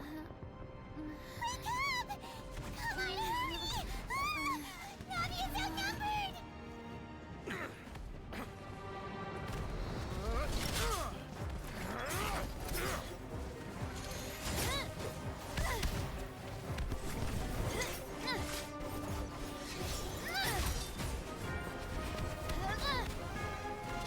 Demoiselle, look out!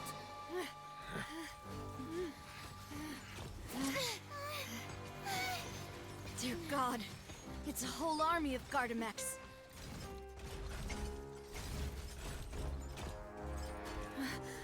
Chlorand?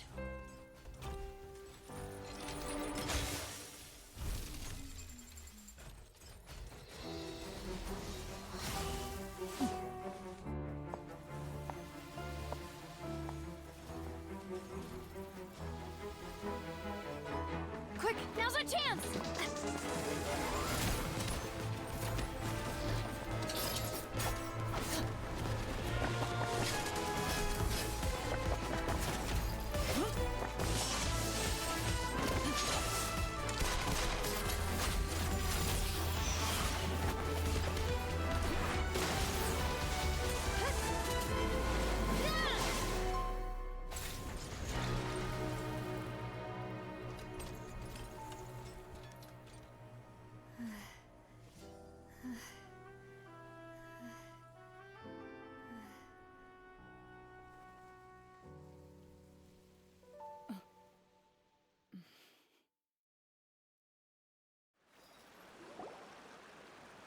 I should thank you for lending us your sword there, Chlorand.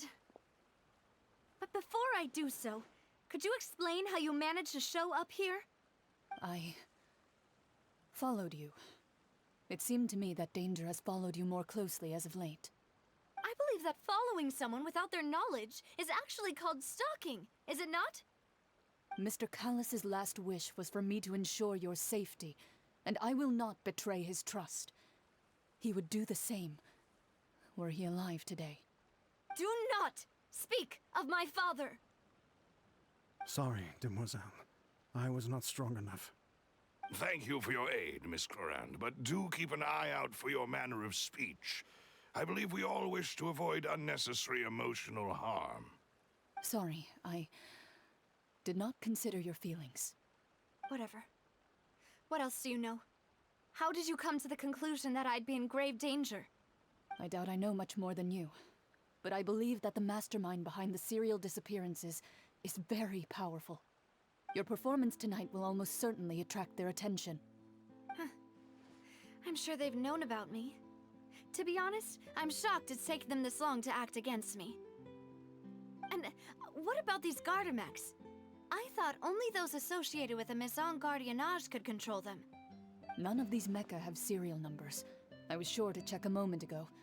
They are not the ones used by the authorities to enforce the law.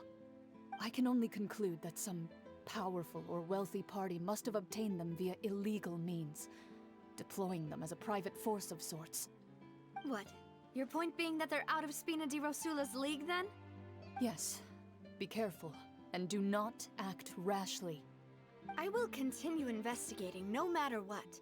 We will bring the truth to light. That's my father's true last wish. Regardless, thank you for your help today, Clorand. But if you get any ideas, tell me first. I don't much appreciate being followed. I do not think that they'll strike again anytime soon. So I shall stop following you. Good day, all.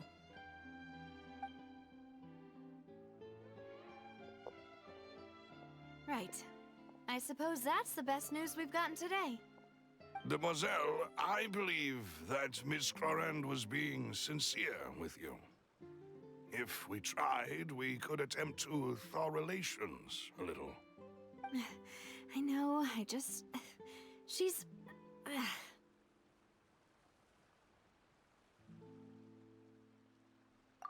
thank goodness! Paimon thought we were done for! Those Gardamex came out of nowhere while you were unconscious, and Nadia and her gang saved us!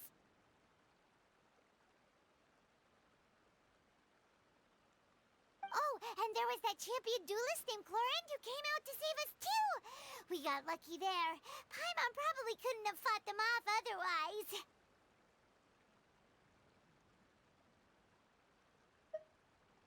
Oh, come now.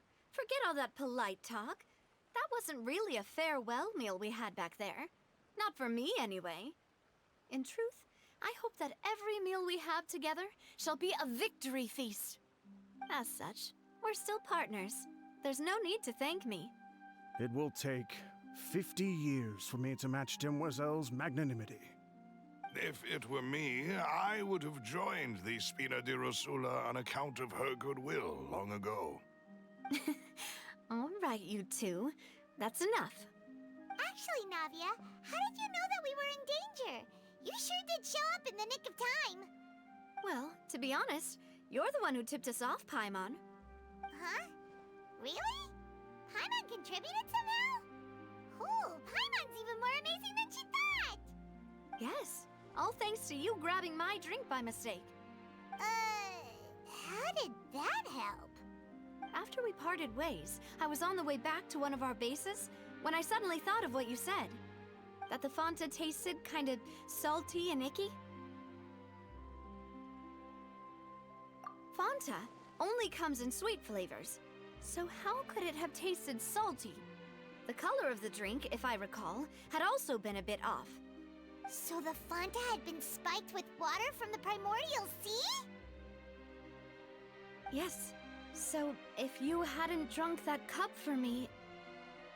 Spina di Rosula is preparing the grandest of awards for you as we speak for saving the boss. Huh? Really? I sent people to Hotel de Boer to investigate, but whoever did this left no trace at all. That's when I figured out that you might be in danger and hurried here as quickly as I could. What?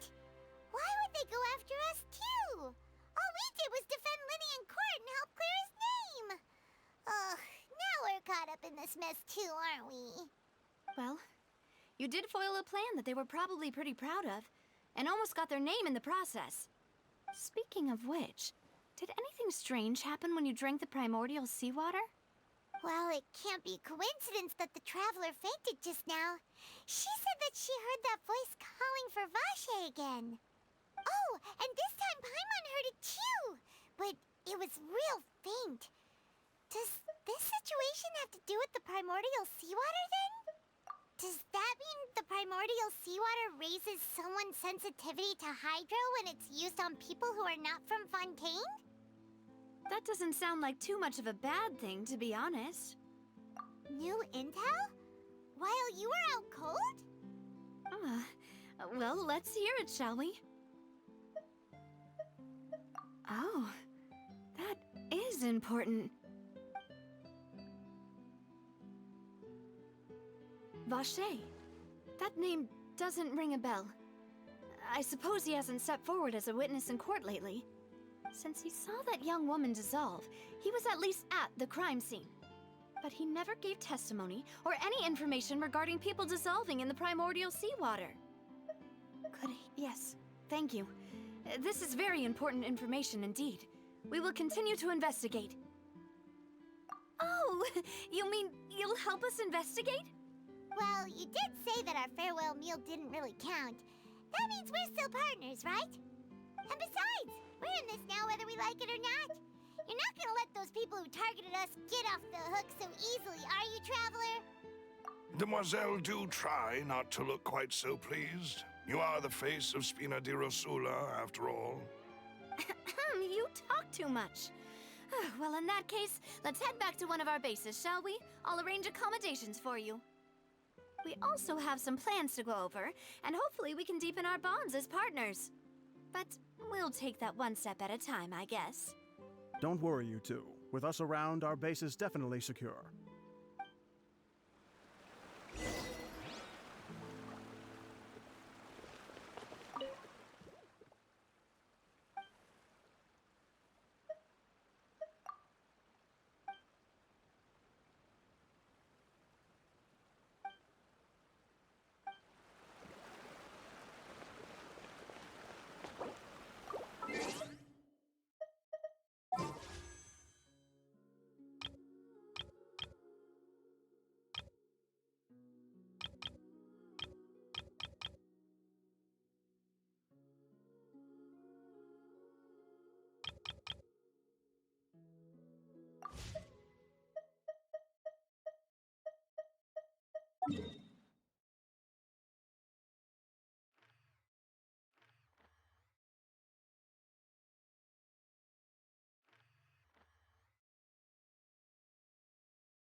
It's right up ahead, but let's make sure we weren't followed first. I've been keeping watch, Demoiselle. I haven't spotted anyone suspicious thus far. Very good. But let's not let our guard down for now. I shall find rooms for our respected guests. Thank you, Malus. Now, let's continue, Traveler.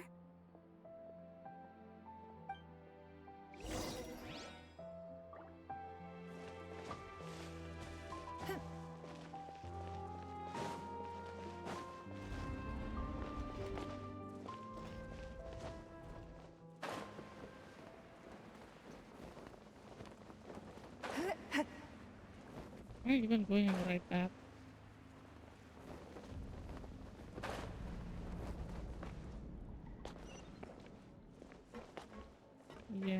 Okay.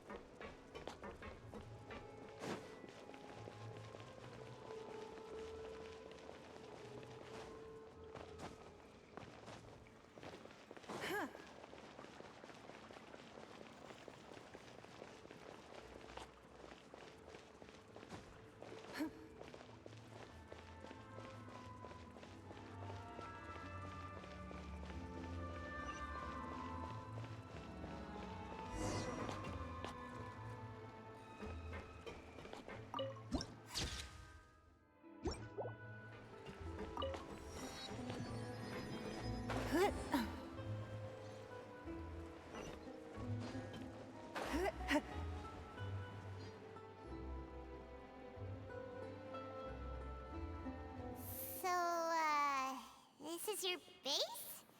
It's not quite what Paimon imagined. Your accommodations have been arranged. Under the present circumstances, I can confidently say it's the best we have. Well, our funds have been a little tight lately. After all, we don't allow illegal or unethical profiteering. In fact, our funds often come from citizenry who support us. Seems like it's tough times for everyone. But if you have the support of the people, that does sound like it's worth it. To be honest, our financial situation was a lot better back when my father was in charge a few years ago. I'm afraid I'm not quite his equal.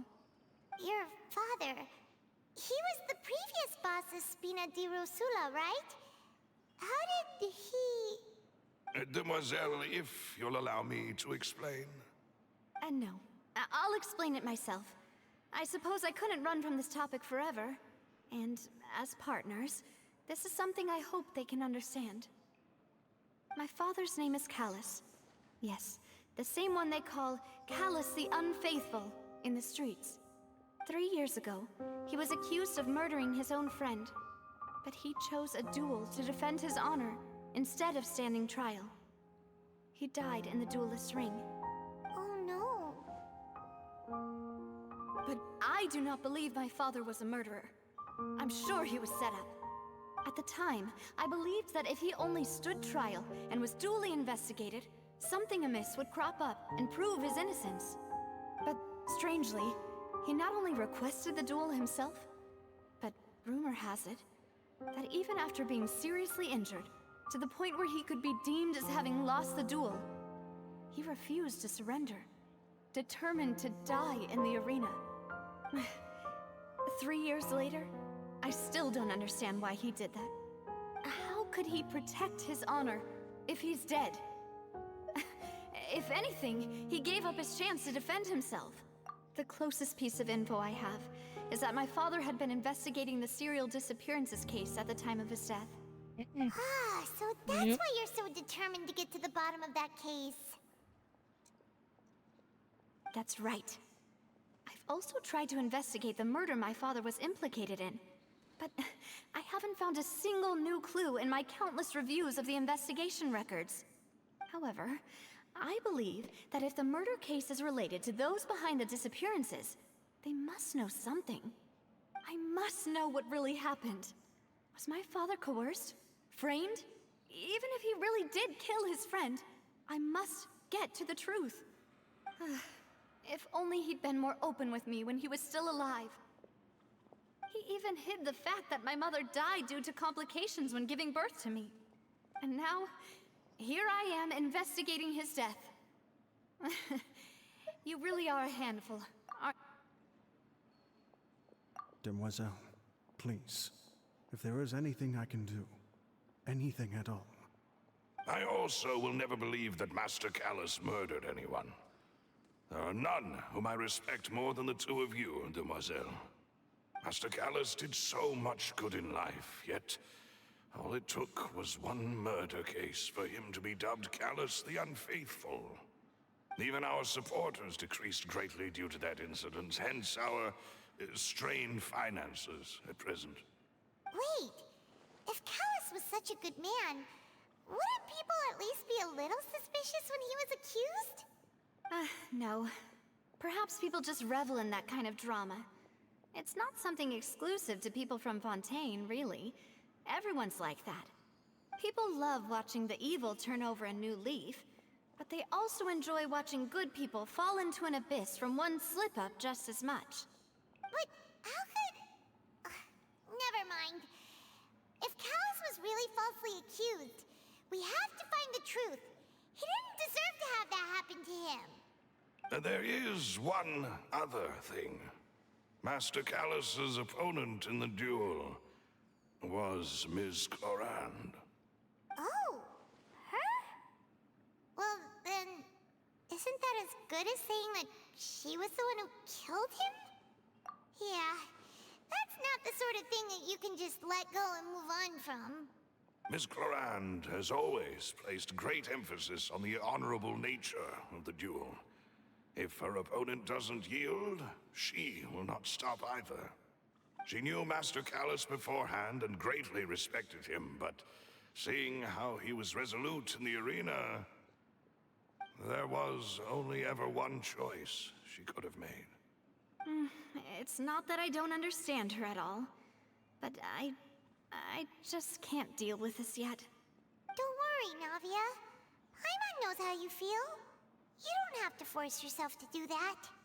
Afterward, Ms. Clorand told us that at the start of the duel, Master Callus requested that she ensure Demoiselle Navia's safety. Yes, that is our understanding as well.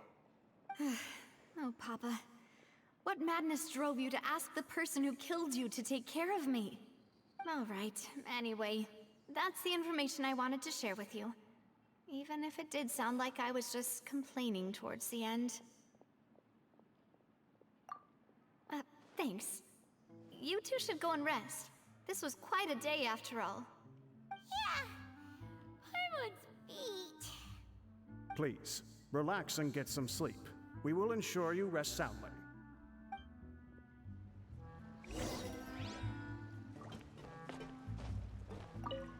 Whether it be responsibility for Spina di Rosula or Master Callus's death, it all landed on Demoiselle's shoulders so suddenly. This won't do. I must become stronger.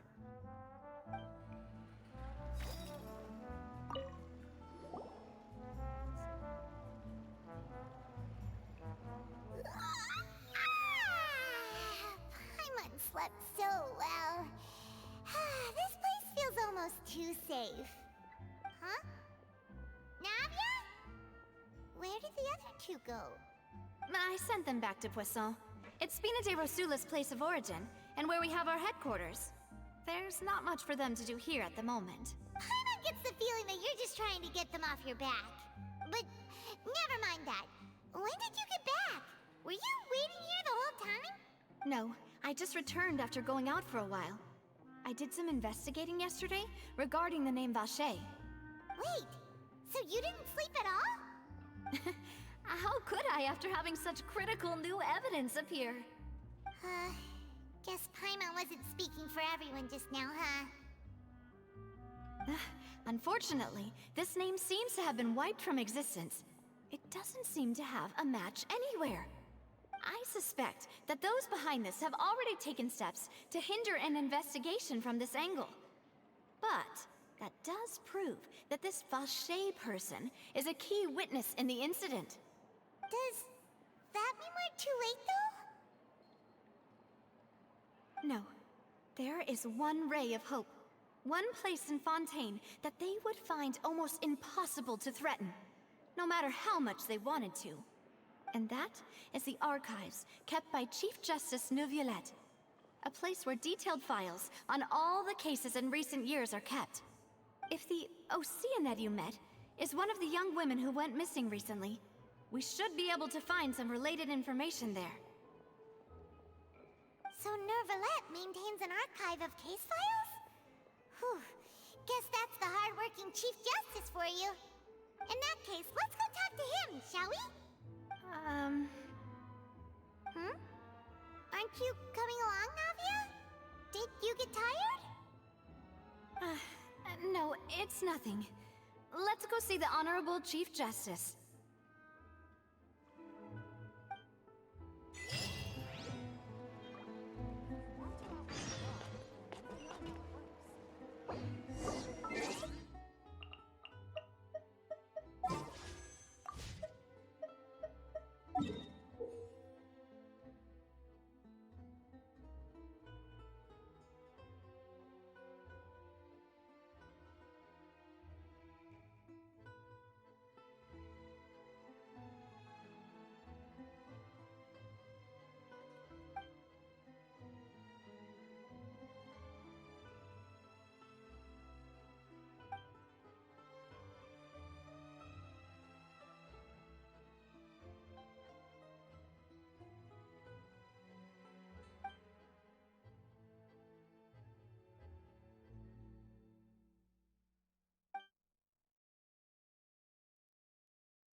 palais is right up ahead.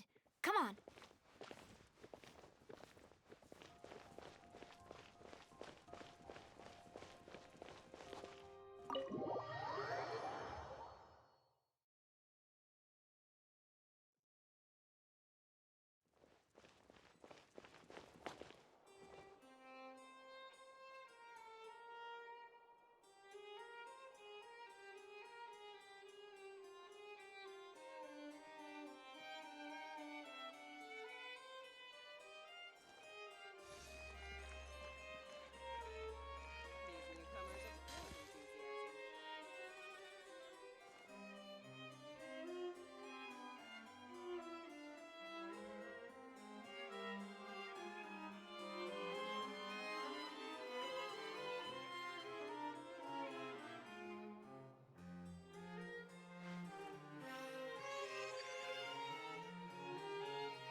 Halt! Please state your business here. The Chief Justice is presently occupied with official matters. Huh. This place does look pretty heavily guarded. Guess that proves that Nervalet's files are really secure. Hey, don't you recognize us? Huh? Who are you? Just to be clear, I don't care who you are or who you might be related to. Our rules make no exceptions. See? They've got great discipline, too. Yep. Paimon can tell. If you're here just to crack jokes, I can point you towards the exit. Unlike some, we're busy, so please leave if you don't have a reason to be here. No. What I meant to say is, shouldn't you remember us from a few days ago? We were at the trial of the great magician Linny. Oh, yes, I remember. I read about it in the Steambird. You must be Linny's attorneys. It's all coming back to me now. We're here today to report and archive some information on a follow-up case. Huh. Is that even a thing? Of course. Don't worry. We're here on official business. You can trust us. All right then, I'll let you through. The Chief Justice is just inside. Thanks so much.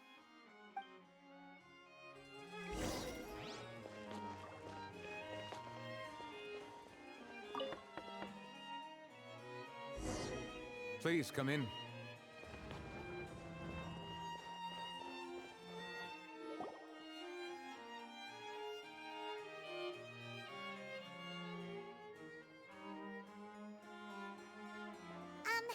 Sorry to barge in, Monsieur Nervalet. We only lied to get in because we didn't know any other way. It's all right. Please let me know how I may be of assistance to you. So you're not mad at us? We're looking for a man called Vacher. He may have been an eyewitness in the serial disappearances case. If we can find him, we may be able to unearth some key information on the case. Ah, I see. In that case, please wait here a moment while I browse through the files.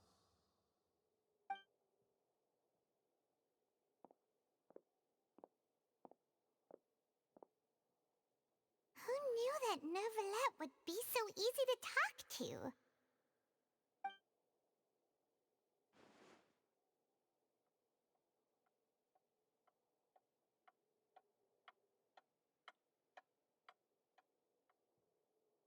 Unfortunately, I'm quite certain that no one by the name of Vacher has been involved in any case, criminal or civil, in the past several years. There are no records of him either in the files or in my memory.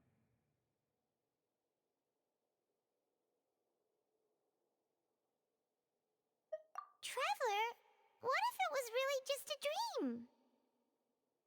Is that so? All right then. Thank you so much, Monsieur Neuvillette. We'll take our leave now.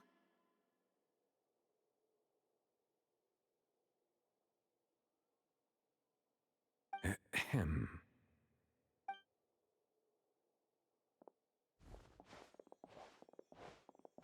Miss Navia, I can understand how you feel. Your father, Callus, was a truly exceptional man. We deeply regret his passing.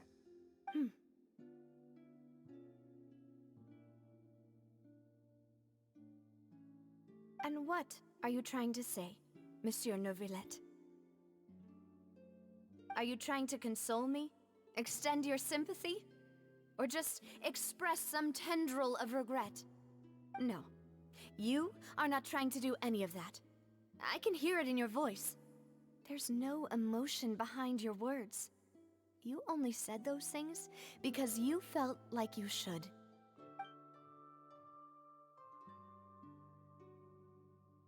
It's just like last time. After my father took his place in the duelist ring, I pushed through the guards to talk to you as a last resort. You even told me then that you thought there was something fishy with the case, yet you still allowed the duel to go ahead. In your eyes, the value of a human life is nothing compared to those cold laws you hold so dear. If you truly regret my father's death, then why didn't you call a stop to the duel? Why didn't you give me the power to stop him from throwing his life away? Why did you just let him die, despised and hated by all? Everything was hanging on a thread at that moment. Just the tiniest effort could have changed everything. There are still so many things I never got to tell him. So many questions he still owes me answers to. If you really have no heart, then just look me in the eyes. I, Navia, will show you the true meaning of regret. I'm sorry, Miss Navia. You and my father are truly alike. You keep all kinds of things in your heart and never say a word to anyone. It's not so much that you can't feel, but that you would never express anything. Oh well. In any case, everyone already knows full well the apathy of the Chief Justice. My apologies for taking my emotions out on you, Monsieur Chief Justice. Let's go, Traveler and Paimon.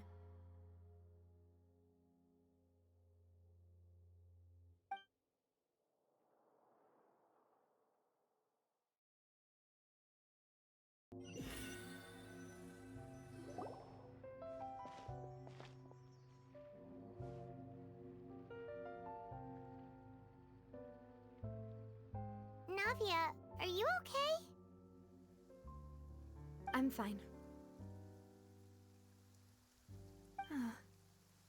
Rain. It's raining. You're right. Wasn't it still sunny when we went into the building? And there shouldn't be any active trials today. How strange. Now that I think of it, on the day my father was convicted of murder, it was also raining. What is it? Did you think of something? Yeah, he was outside. It was uncovered and the rain could fall there. Why? Do you think the rain could have affected the crime scene? That thought has occurred to us before. We've even expanded the search area to try to account for that, but didn't find anything of value. Oh? Wait. You don't mean... So you're saying that the true murderer could have been turned into water and then got washed away with the rain? Yeah, and if that's what had happened, then no one would have believed your dad, even if he explained what he saw to the authorities. I really think I found a true genius for a partner. You're completely right. How did I not connect the dots earlier? All right, let's go to Poisson. With this new lead in mind, we'll get to the bottom of my father's case for sure. Yeah, we're gonna make progress for sure this time. Do you want to go with me now? Or do you want to head over by yourself later?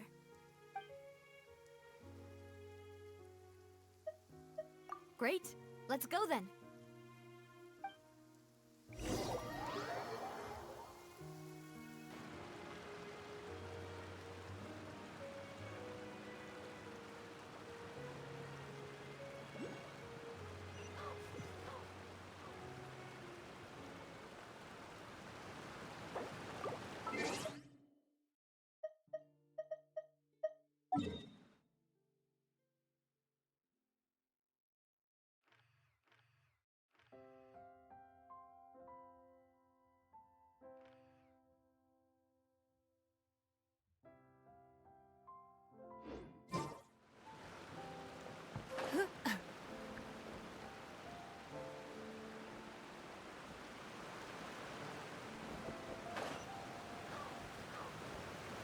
Whoa!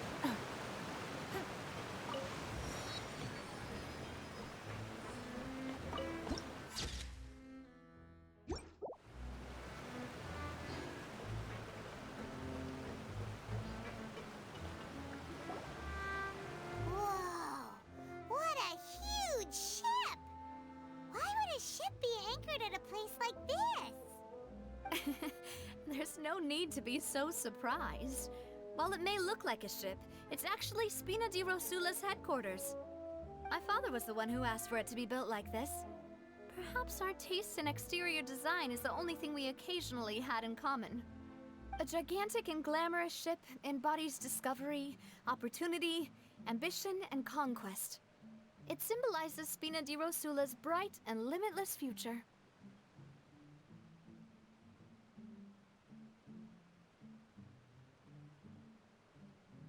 And Paimon thought you were bluffing when you said Spina di Rosula had a glorious past. Paimon was confused why a group with such a history would live in the sewers. But now that Paimon has seen this ship for herself, she's been convinced. Well, Poisson is where Spina di Rosula began, after all. It's our main base, our home.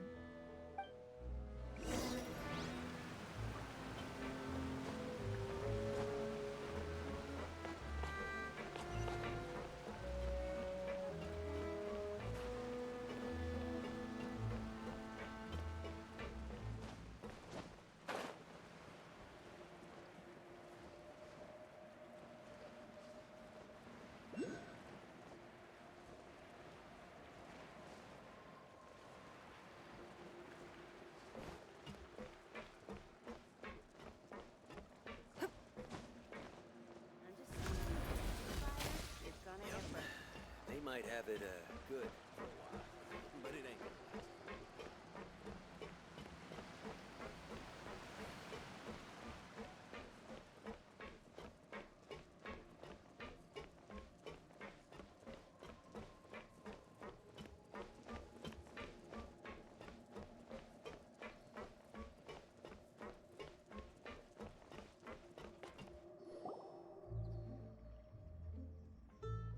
Melus, we're back!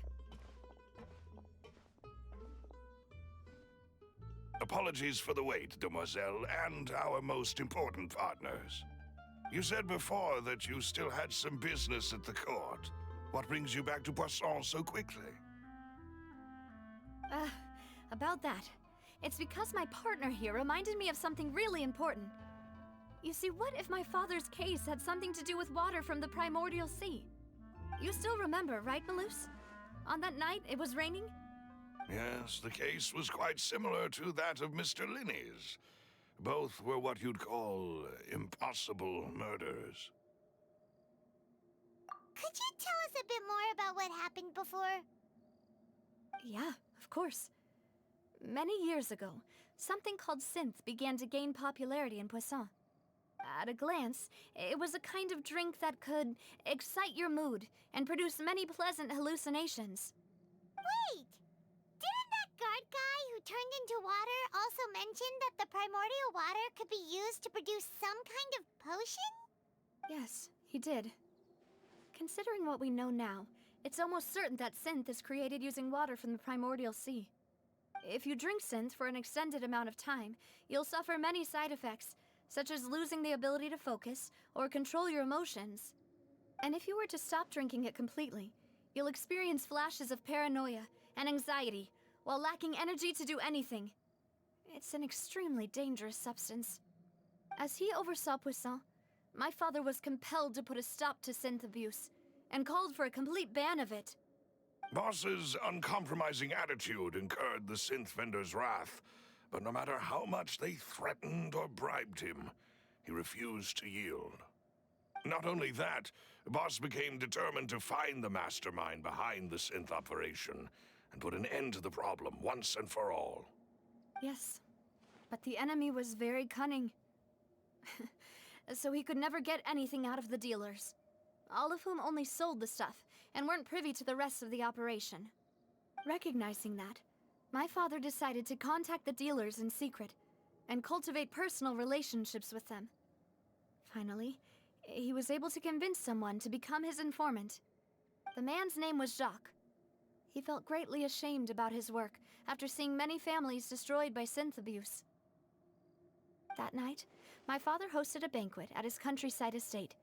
He planned to meet up and exchange information with Jacques over some food. But then, we heard 2 gunshots from the courtyard. We raced to the scene and found my father, still holding a gun, and Jacques, who was already dead on the ground. Huh? How did that happen? Aren't they on the same side? Sounds just like Lenny's case, doesn't it?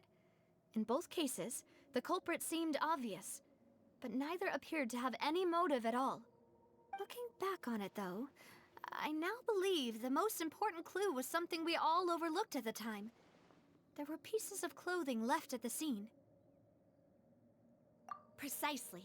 It's all thanks to you that I made the connection now. Back then, we all just thought they were some costumes that Jacques used to disguise himself at the banquet. But, considering it now, it's almost certain that they belong to a third person at the scene. With one extra person, we'll also need to reconsider why the 2 shots were fired.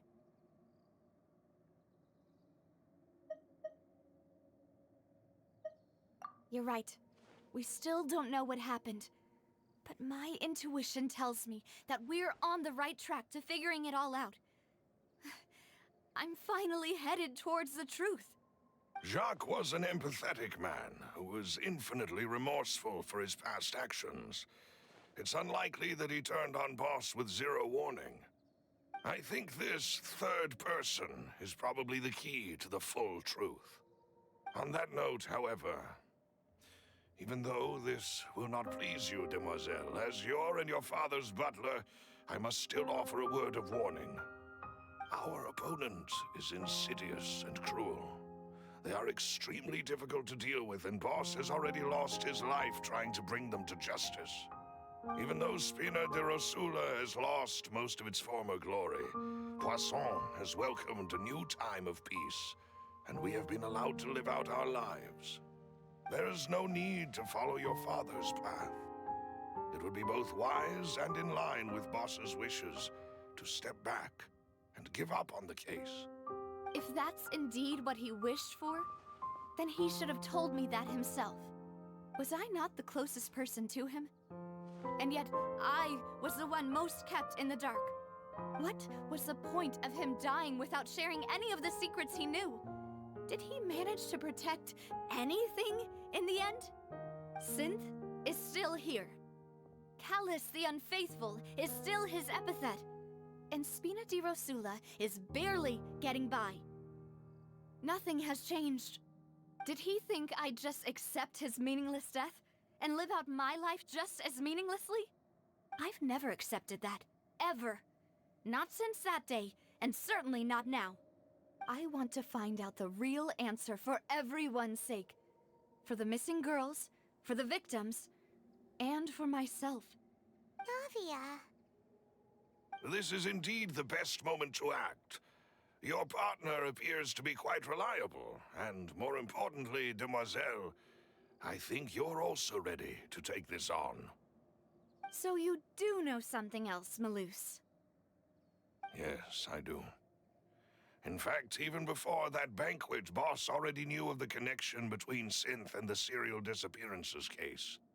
But what drove all the tensions to the boiling point was the revelation that you, demoiselle, had been selected as the next target to disappear. What? Boss also didn't tell you that he had been diagnosed with a rare illness. The doctors told him that he had no more than 5 years left to live. And the serial disappearances case caused him great anxiety. 5 years was nowhere near enough time to resolve this long-standing conflict. But once he passed away, all the danger would pass on to you. Knowing all of this, he decided to use one final intimidation tactic before his death. He claimed to have already gotten his hands on some key incriminating evidence for the other side, and even told some members of Spina di Rosula about the details. But as long as you remained safe, he would not share the evidence with the public. If something were to happen to you, then he and all those he told would immediately expose all they knew about Synth and the disappeared victims. Right, so nobody would be able to get off scot-free. As we've seen, Boss's tactic has worked. Even though Boss has been gone for a long time, the other side has not tried to take Demoiselle's life. No, I don't believe it. He never appeared to look sick to me. No father wants their daughter to see them weak and haggard, especially someone as proud as Boss. To him, dying in a duel and suffering lasting dishonor as the unfaithful was still far preferable than losing face in front of his daughter. So he chose to die in silence, so that he could protect me.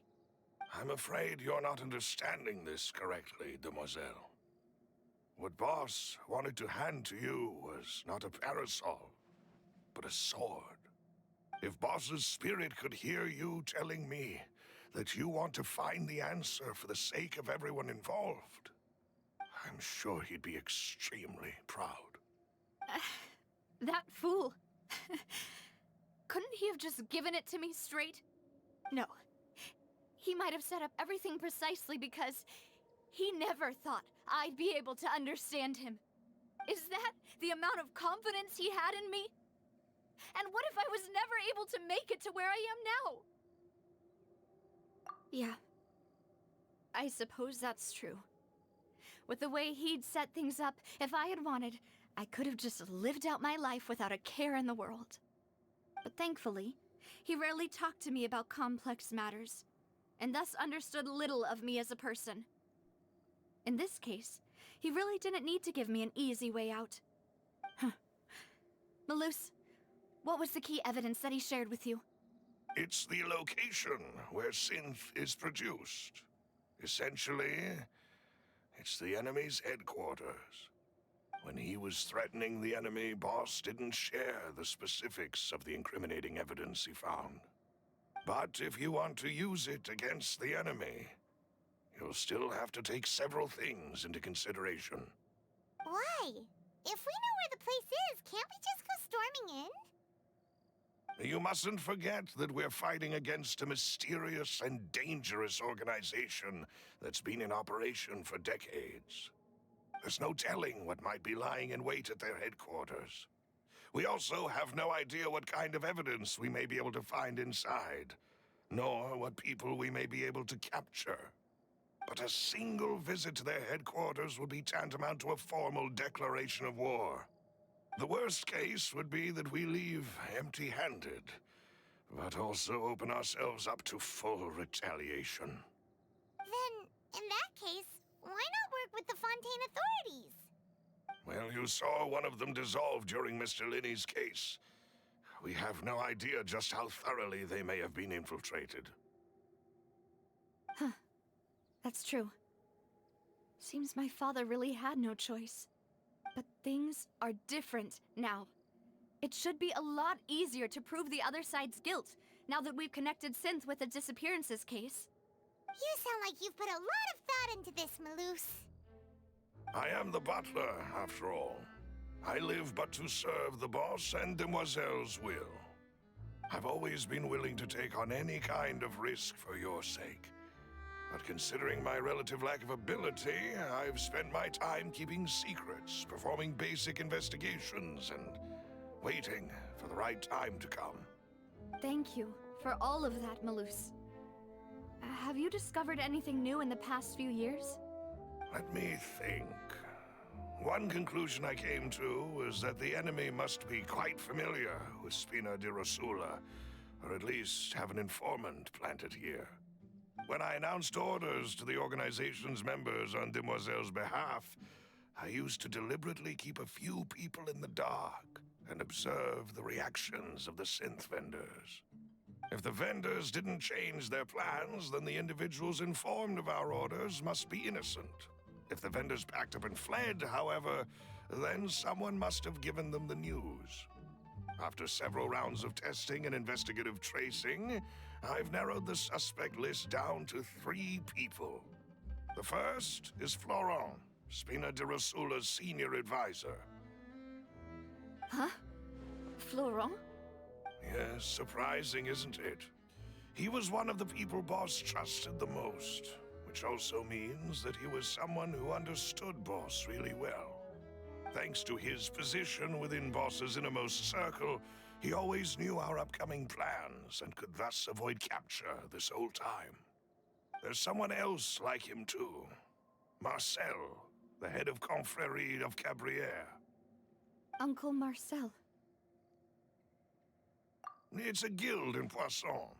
Boss helped it to grow to its current size and prominence. In the beginning, they were only reselling some daily goods, but now they're one of the richest guilds around, with a lot of business connections in the city. So, they're like a sister organization of Spina di Rosula? Yes, you can say that. When we were fighting against the synth dealers, they provided us with plenty of support. It's a bit difficult to imagine someone using their own money to hunt down themselves. The final suspect is Thierry, the man responsible for coordinating information between Spina di Rosula and the guards. Although the guards mostly leave us to our own devices, there are still many activities we have to report to the local authorities. Since Thierry is always in the know about our current activities, he could theoretically always plan one step ahead. I see. These are all people who I communicate with quite regularly. To think that the enemy we've been fighting against has been right next to me all along, among those I trust the most. It's almost too hard to believe. If you want to investigate them, please take every precaution to not alert the quarry. Judging from our experience, the enemy is extremely cautious. Of course. And thank you, Malus. You've provided us with a lot of great information. You're too kind, my lady. I'm just doing my duty.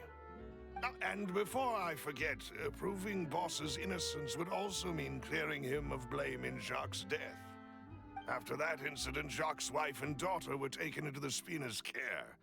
They still live in Poisson today. If it might help, you could also pay them a visit. I can make the necessary arrangements. Aw, thank you so much, Malus. You really are the best. A new case awaits, my dear partner. I hope we can work together to uncover the truth and end this case once and for all.